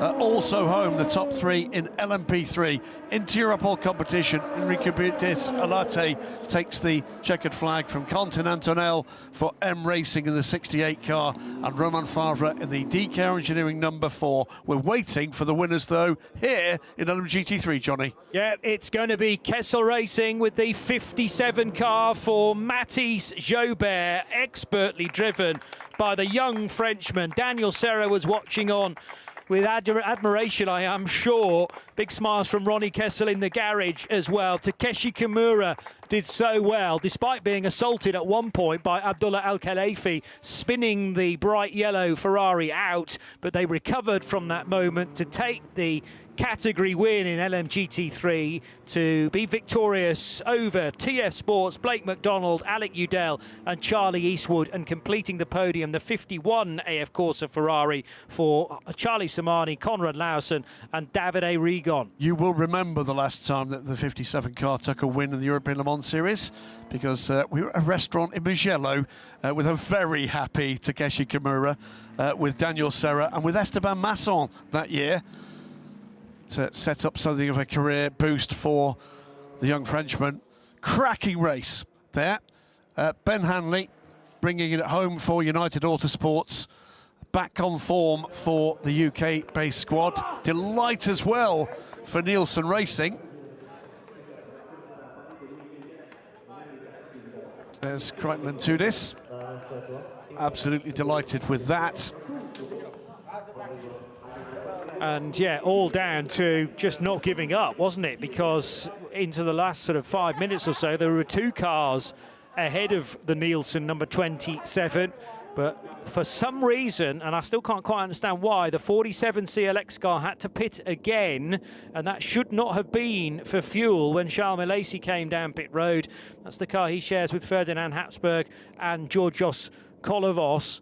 So that in the end dropped down to 9th position. So a costly extra stop. We'll find out maybe later on this evening precisely why that stop needed to be made. And then there was the drive-through penalty, which actually wasn't taken in reality, but the 30 seconds was added to the car that was leading at the time, which was Mathieu Vaxivière for AF Corsa number 83. That dropped down to 6th place once the penalty was assessed after the flag, promoting Nielsen Racing number 27 to the win. Yeah, car 51, by the way, a 10-second penalty causing a collision. That means Spirit of Race take the 3rd place. So the 55 car, David Perel, Matt Griffin, doesn't get a 6th win, but he gets another podium, and Duncan Cameron on the podium here today. Wow. There's Gregoire Saucy and Griffin Peebles waiting to welcome Ben Hanley home. Wow, what a return to form from this squad. They looked like they were capable of it, didn't they, at Barcelona? There was that weird failure as soon as Saucy had got in the car after an epic opening stint from Griffin Peebles. But these guys look like they are going to be in the hunt for this. And if Saucy can keep that kind of form, that's a big uptick for the prospects of United Autosports. In comes the 13 car from Inter-Europol competition. They didn't get the win overall, but they'll be pleased with another victory in LMP3. Right at the end, dire luck for AF Corsa, losing the lead, the win rather, in LMP3 Pro-Am with a drive-through penalty adjusted on time post-race, and then losing losing and gaining a podium position, losing it for the 51 for causing a collision, but gaining it for their Spirit of Race branded 55. In comes the 27, Nielsen Racing. So Alex Quinn bringing the car home. Well clear of Dane Cameron in the area by TF car and Dorian Pat in the 30 Duquesne team car.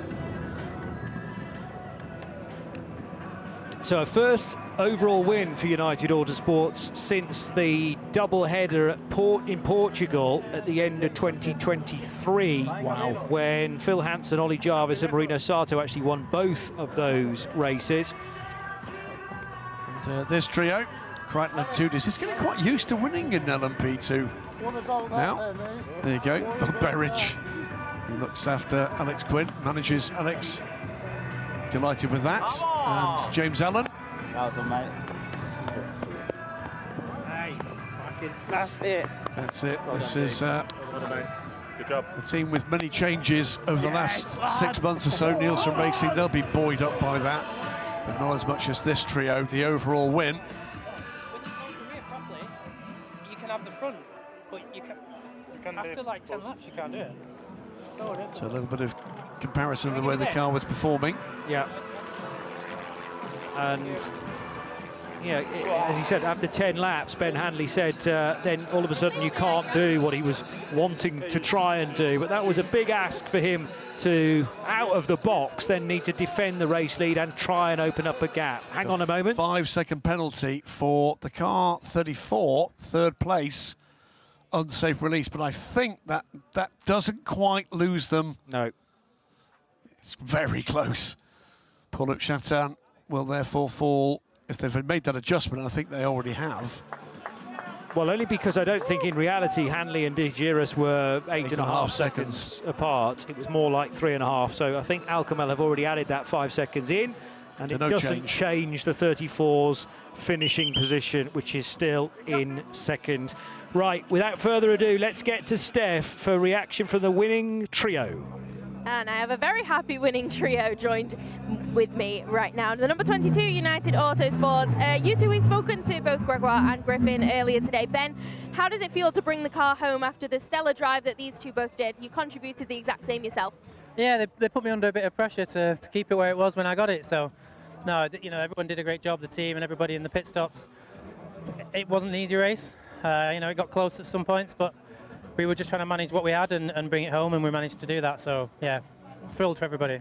We saw that you had a little bit of a spin. Tell us about that incident from your perspective. Yeah, I just got held up a bit by the traffic, and then he got a run on the inside.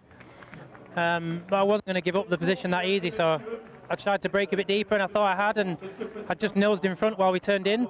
And I think he just locked in inside front, and we kind of collected each other there. So he hit the back of us, we spin around. But I managed to keep it going, and I think we only lost 3 or 4 seconds. So it's kind of that quick restart kind of made us hold position and stay out front to the end. Well, enjoy your celebrations. Well done to you and the team. Congratulations. Thank you. Thank you. Well, pretty clearly viewed, unless we see something else flash up. There's a racing incident by race control.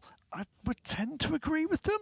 Yeah. I have to say. I saw it not dramatically differently from what Ben saw there.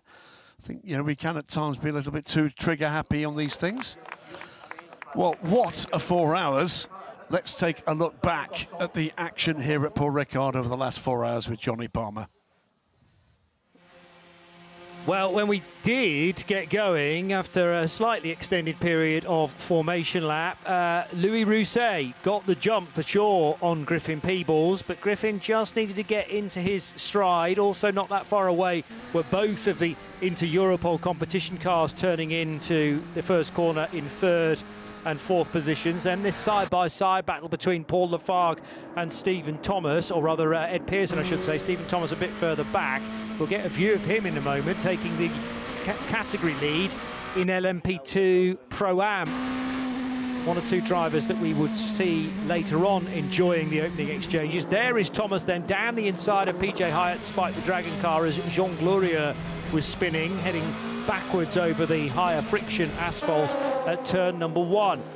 Abdullah Al-Khalifi in the AMG quickly lost the race lead to Blake McDonald in the LMGT3 category. Here's Griffin Peebles alongside the 29 car to take the race lead nice and early.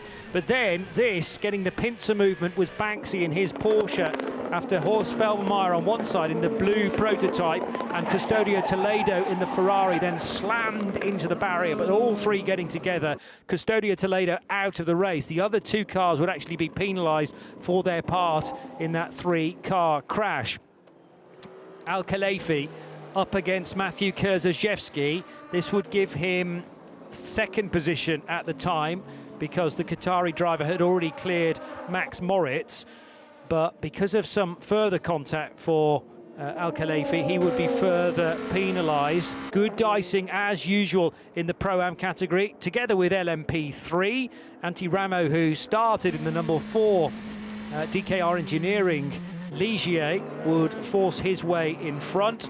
Then a weird failure, or perhaps just a loose wheel that would find its way into the wheel arch for Fran Rueda's Castellet Racing Ferrari. That would put that car out of the race, sadly. A spin for Adrien Clomenil down at Virage du L'Hôtel.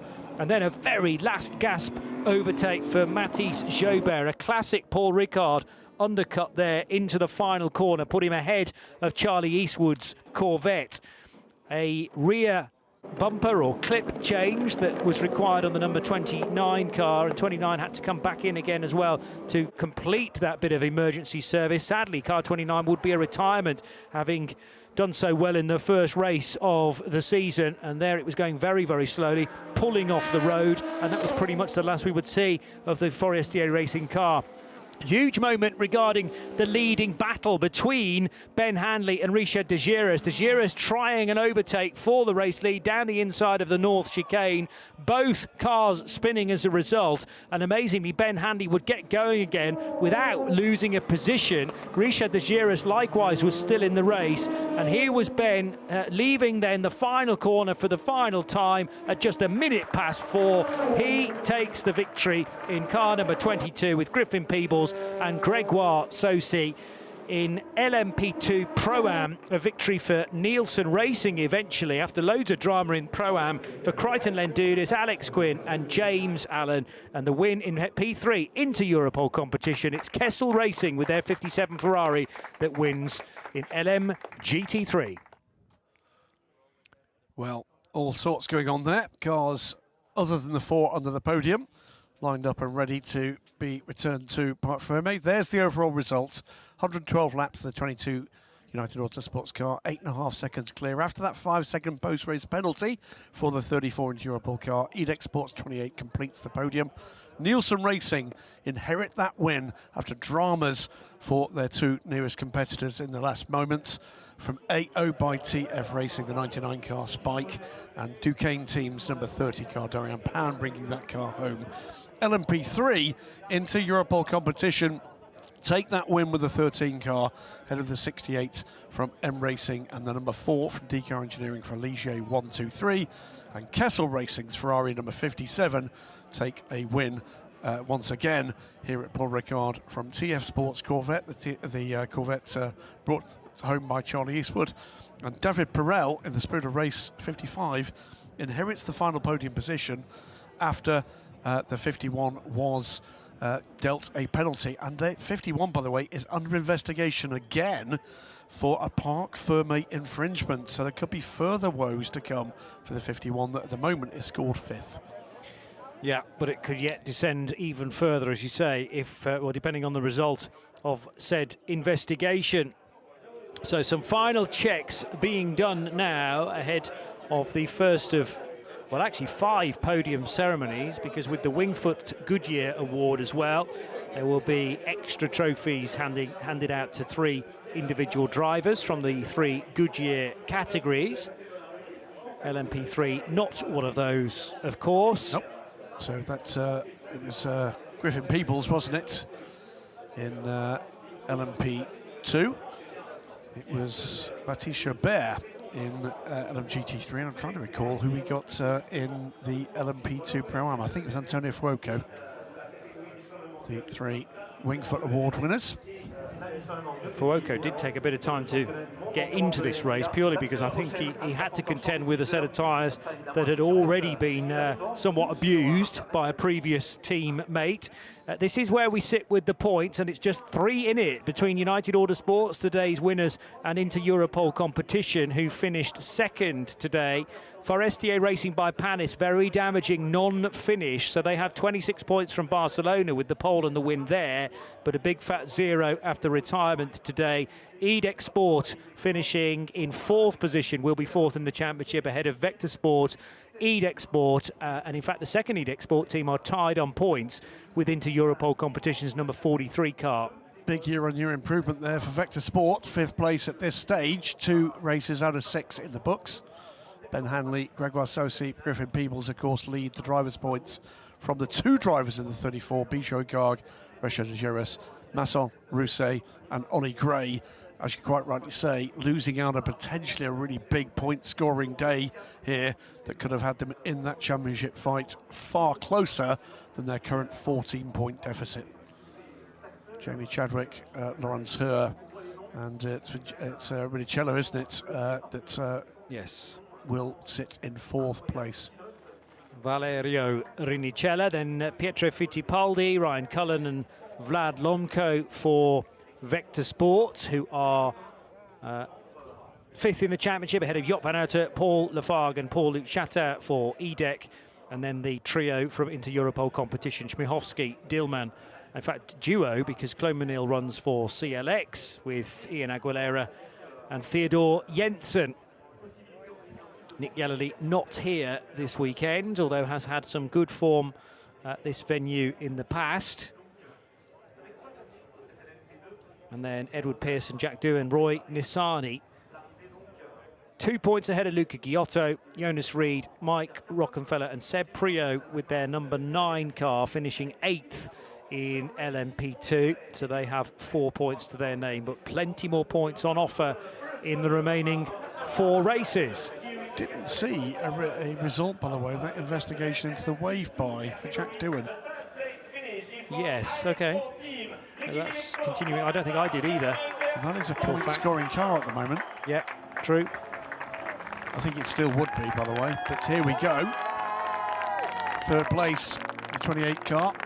Paul Lafargue with Job van Utrecht. And Paul-Luc Chatin. The duo from car number 34, Bijou Garg, who did the opening 2 hours. Richard de Giras with that dramatic spin as he attempted an overtake on Ben Hanley at the Chicane Nord, but was able to rejoin as well and actually get back to 2nd place too, so he had to pass Paul-Luc Chatin in the process. Very impressed with the form of this pair this year. Yeah. Needs saying. We're also very impressed with that gentleman, Griffin Peebles, creeping past camera. Does feel like Gregoire Saucy has made a significant step forward as well with that pole position yesterday. We knew all about Ben Hanley's ability to just land in a car and take a restart like that as his first duty in the race. He is able to extend that gap as well and come back from that spin. Let's hear the national anthem for the winning team.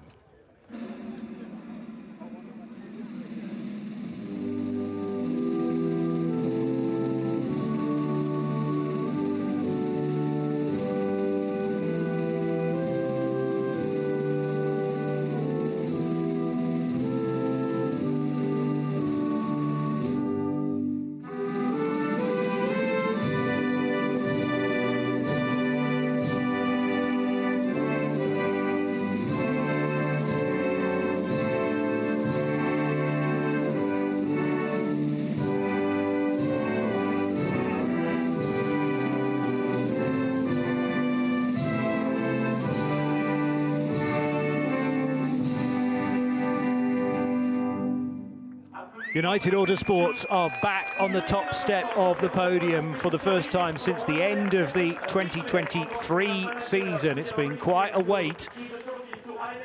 But now, is this the first of a few that they might be able to get as Stephen Bickley steps forward, the endurance program manager for Goodyear Racing, still relatively new in this position. Very new in this position, and he's had a long chat with Stephen, enjoying it thoroughly, despite the fact their tyre paddock was about 3 miles away from the actual paddock here. But it's great to see a very smiley aspect on this challenging job in these times. Well, hopefully he can get more and more used to his role, both in the kind of office, but also this nice little job he has to do as well for the podium. Was on duty in this respect in Barcelona as well 3 weeks ago, and will be heading to Le Mans as well. Comes more so from a motorcycle background, I think, elsewhere within the company, but he's getting more and more used to how amazing and what close racing can be produced on 4 wheels as well. I should say, by the way, that is the first time we've heard the British national anthem for an overall winner in the European Le Mans Series since 2022. Because in 2023, United Autosports flew the American flag. They did, yes. So it's been an even longer wait for that element of United Autosports, but it has always been a transatlantic partnership. So back then, it was Spa in 2022. It was Tom Gamble, Phil Hansen, now a Le Mans winner, of course, and Duncan Tappy. Okay, that is going back quite some time.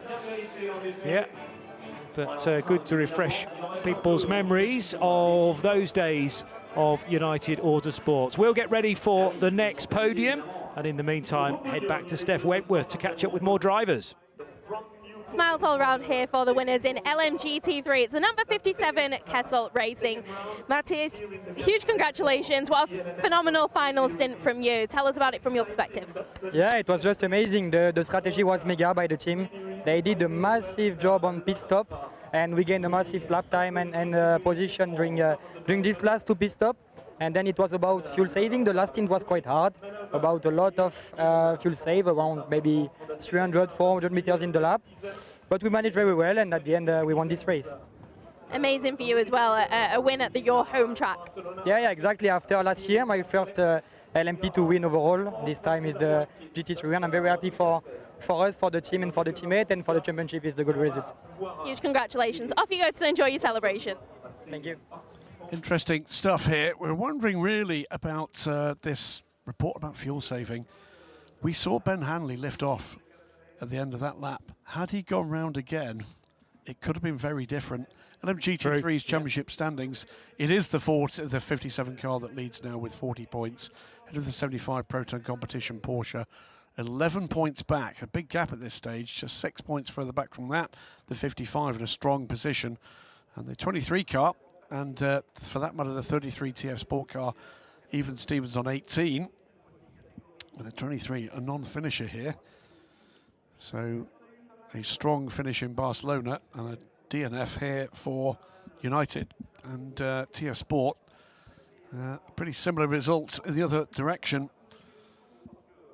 Of course, it is Daniel Serra, Mathieu Jobert.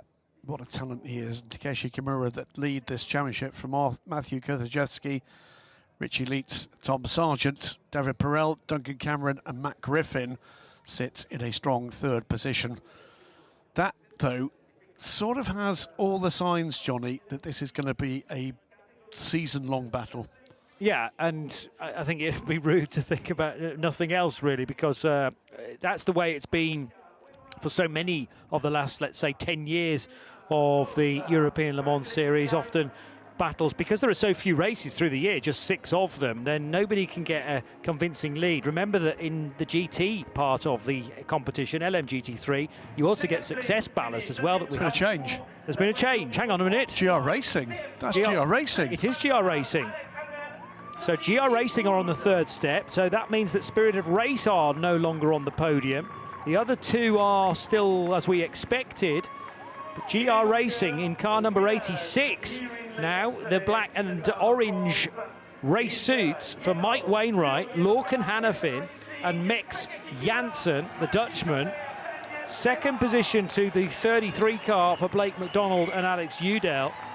Charlie Eastwood finishing in the 2nd placed Corvette, and the win going to 57 Kessel Racing's Takeshi Kimura, Daniel Serra, and the guy just chatting to Steph Wentworth, Mathis Jobert. But we've had 3 different cars on the 3rd step of the podium in the last probably 15 minutes or so. We finally got there. Here's the national anthem of the winning team.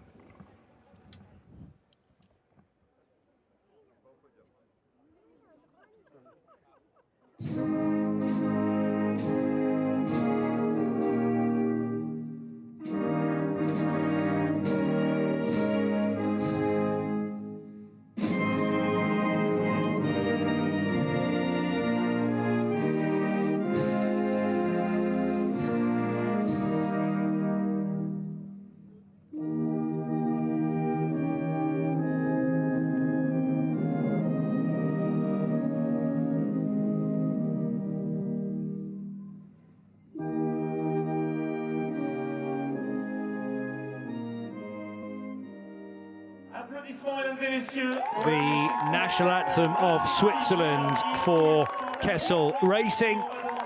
And well done again to the three drivers that stand on the top step of the podium. Takeshi Kimura, who had a tough stint. I mean, he was very, very fast and was constantly in the battle, but then got spun around by Abdullah Al-Khalifi and had to come back from that. Daniel Serra just did typical Daniel Serra stuff in the middle of the race, but it was all about Mathis Jobert closing things out, and that terrific overtake on Charlie Eastwood up the inside of the final corner pretty much secured it.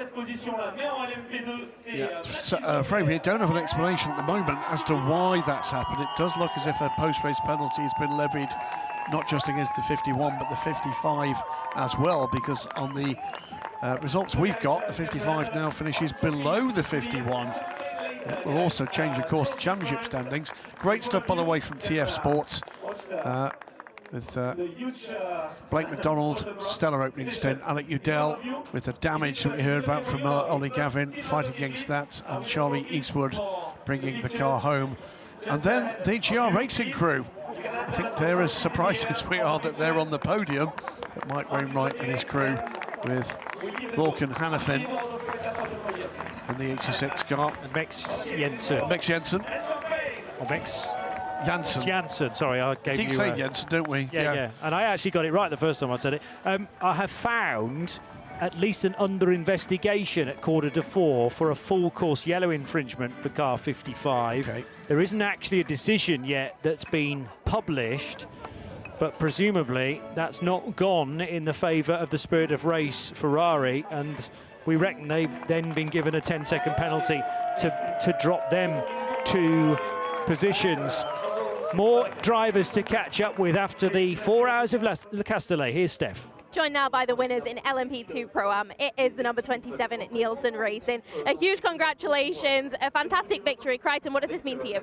Oh, it means a lot. I'm thrilled. We had some bad luck in Barcelona, and I'm super excited, and I want to thank my teammates. They were both amazing. Huge congratulations. It was quite difficult at the end there, Alex. It wasn't sure which way it was going to go. Yeah, it was difficult. There was quite a few cars in it for the win after that late restart. But no, very happy to get the win. Obviously, we had really good pace, so we're extremely happy after Barcelona, like Crichton said, to bounce back this way is really good. With a new team for me and Crichton, it's a great way to start the year, and hopefully we're back in the championship a bit now and we can kick on for the rest of the year. Congratulations. Enjoy your celebrations. Alex Quinn, joined by Crichton Lendudis and James Allen. Smiles all around there. And yes, a hard-charging Alex Quinn. He needed not to give up because he didn't necessarily know they were going to win the race. But with the dramas for CLX that we've not really got to the bottom of, and why Charles Milesi had to take that late pit stop, and the penalty for Mathieu Vaxivier's AF Corsa Ferrari, which dropped him from the win on the road down to 6th position. They were in the box seat to take advantage of that. So as we see, by the way, the teams coming to the podium for LMP2 Pro-Am. One other quick thing to say, Griffin Peoples, that 150.468 on lap 6, that is a new race lap record here in LMP2. Here come, though, the Duquesne team trio. Dorian Pan takes to the podium for the 30 crew. She's joined, of course, by Giorgio Roda and Richard Vasseur. It is AO by TF, Johnny Edgar, Dane Cameron and PJ Hyatt that will finish second. They had a weird race today. Yeah, true. I think it was a weird race all round in LMP2 Pro-Am. I mean, everything changed in the last 5 minutes there. Everything changed 5 minutes after the podium, after the checkered flag in LMGT3, but for the win it is Nielsen Racing, James Allen, Alex Quinn and Crichton Lentudis.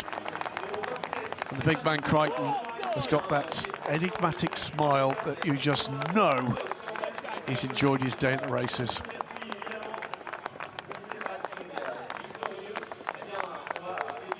So with all 3 crews now in position, let's hear the national anthem of the winning team.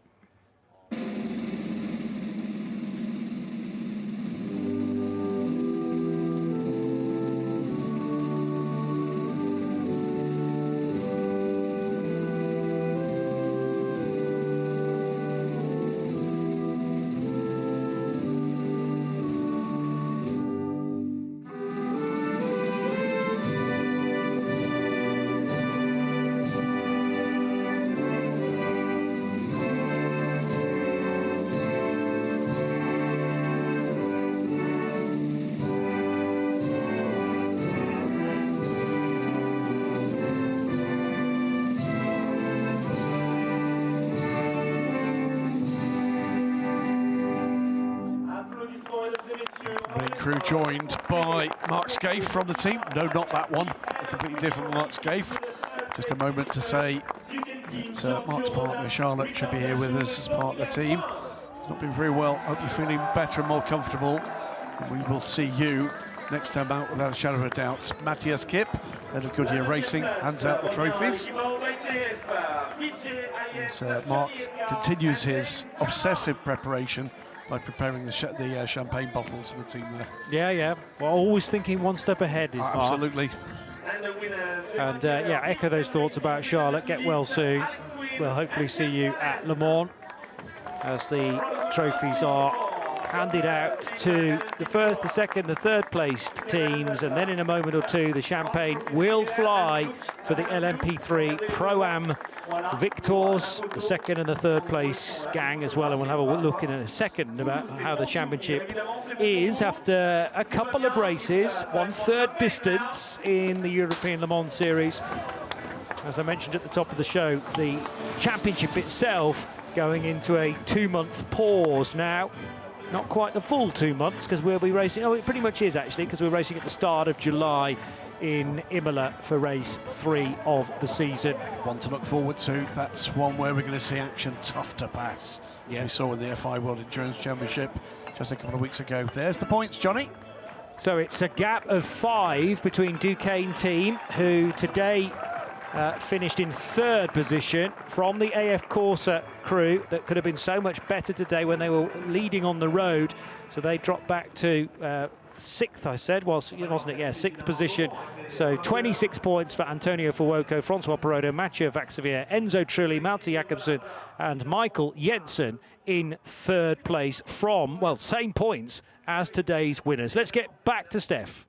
Here we have the winners in LMP3. It's the number 13 into Europol competition. Huge congratulations to the both of you and teammate Alex as well. Henry, what was it like, that final stint? I mean, I did a little mistake. I had to power cycle my car, and then I had some cars in between me and the Race GP guys, and I was stuck behind a lap car.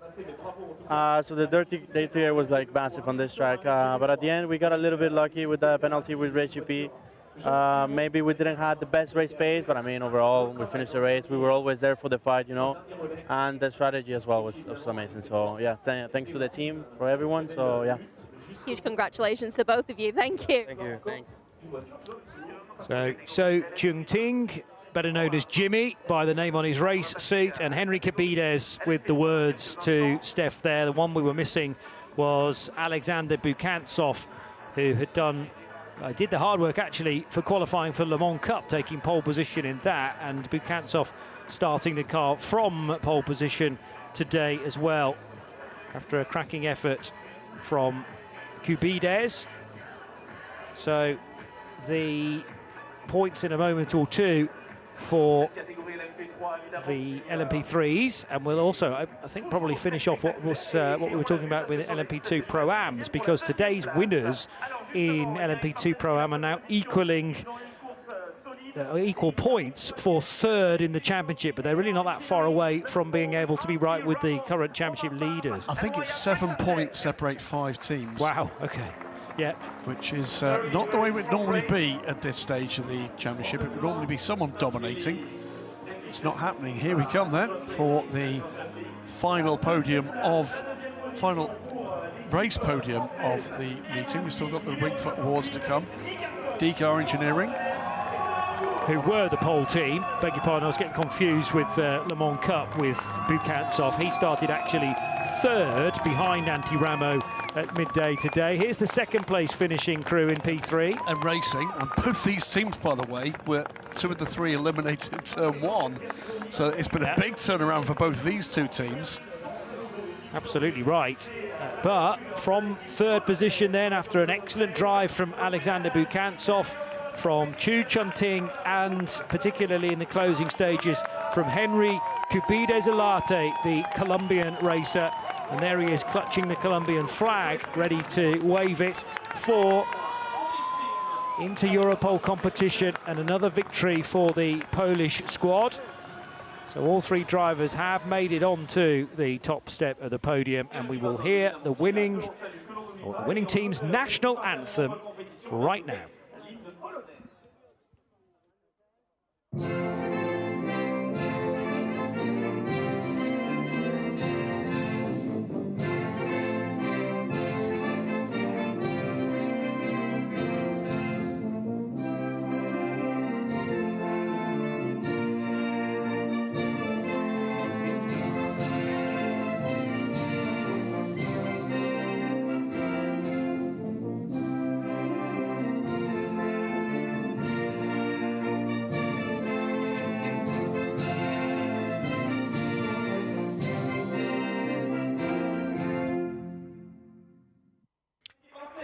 Into Europol competition win LMP3 here at the 4 hours of Le Castellet to take the maximum points in the race of 25.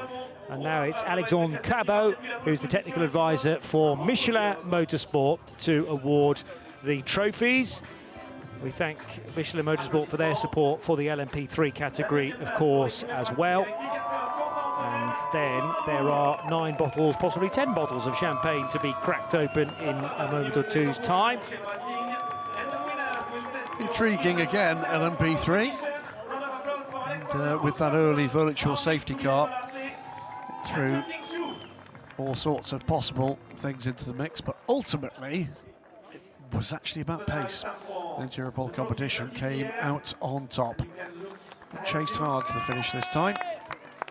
Some interesting ideas from some of the other runners. Unfortunately, those 2 early long stops for Team Virage didn't really work. Well, they had a couple of off-track moments, didn't they? Well, true, but they also found themselves a lap down compared to the LMP3 race leader.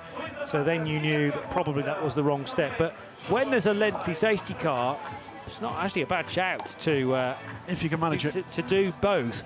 But you can't fall off the lead lap in the process, and I think that's unfortunately what happened for those guys. But when you don't have the road position, might be worth a quick roll of the dice.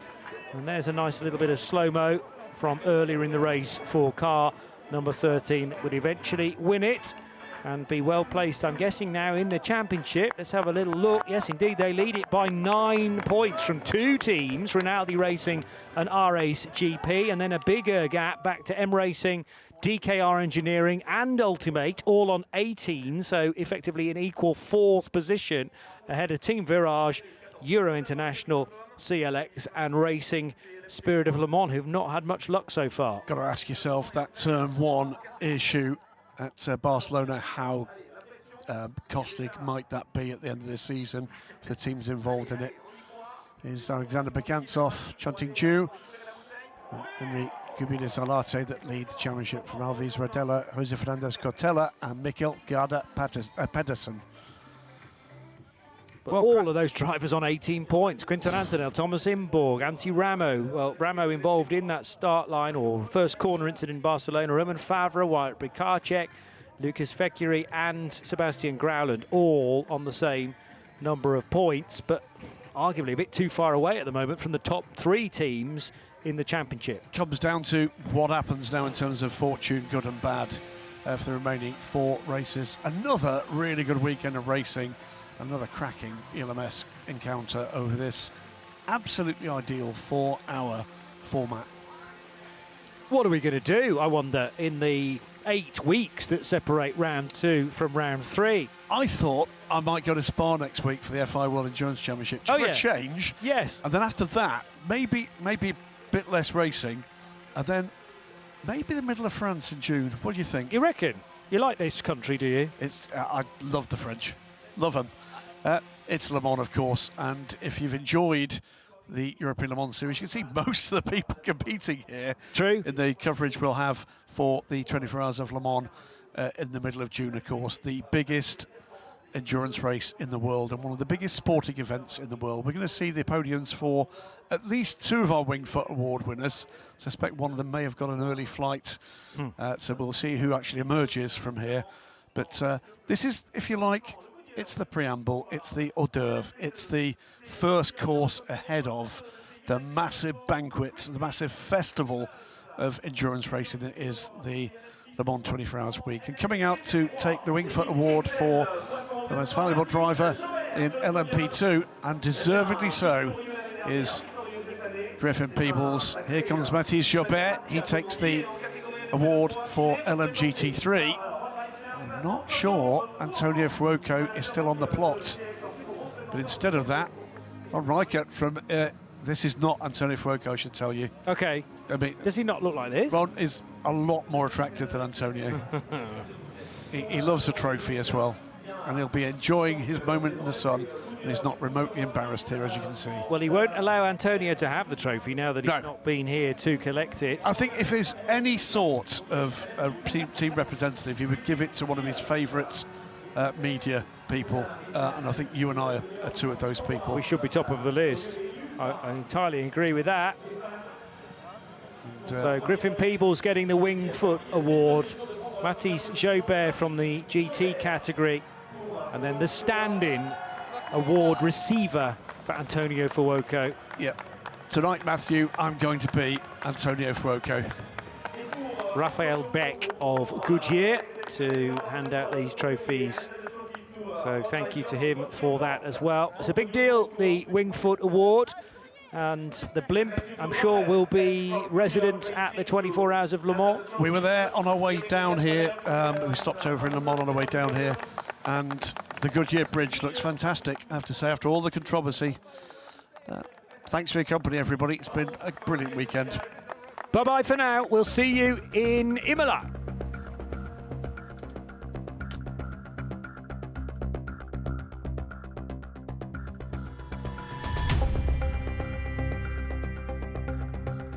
Quite a weekend here then in Le Castellet with endless racing on Saturday.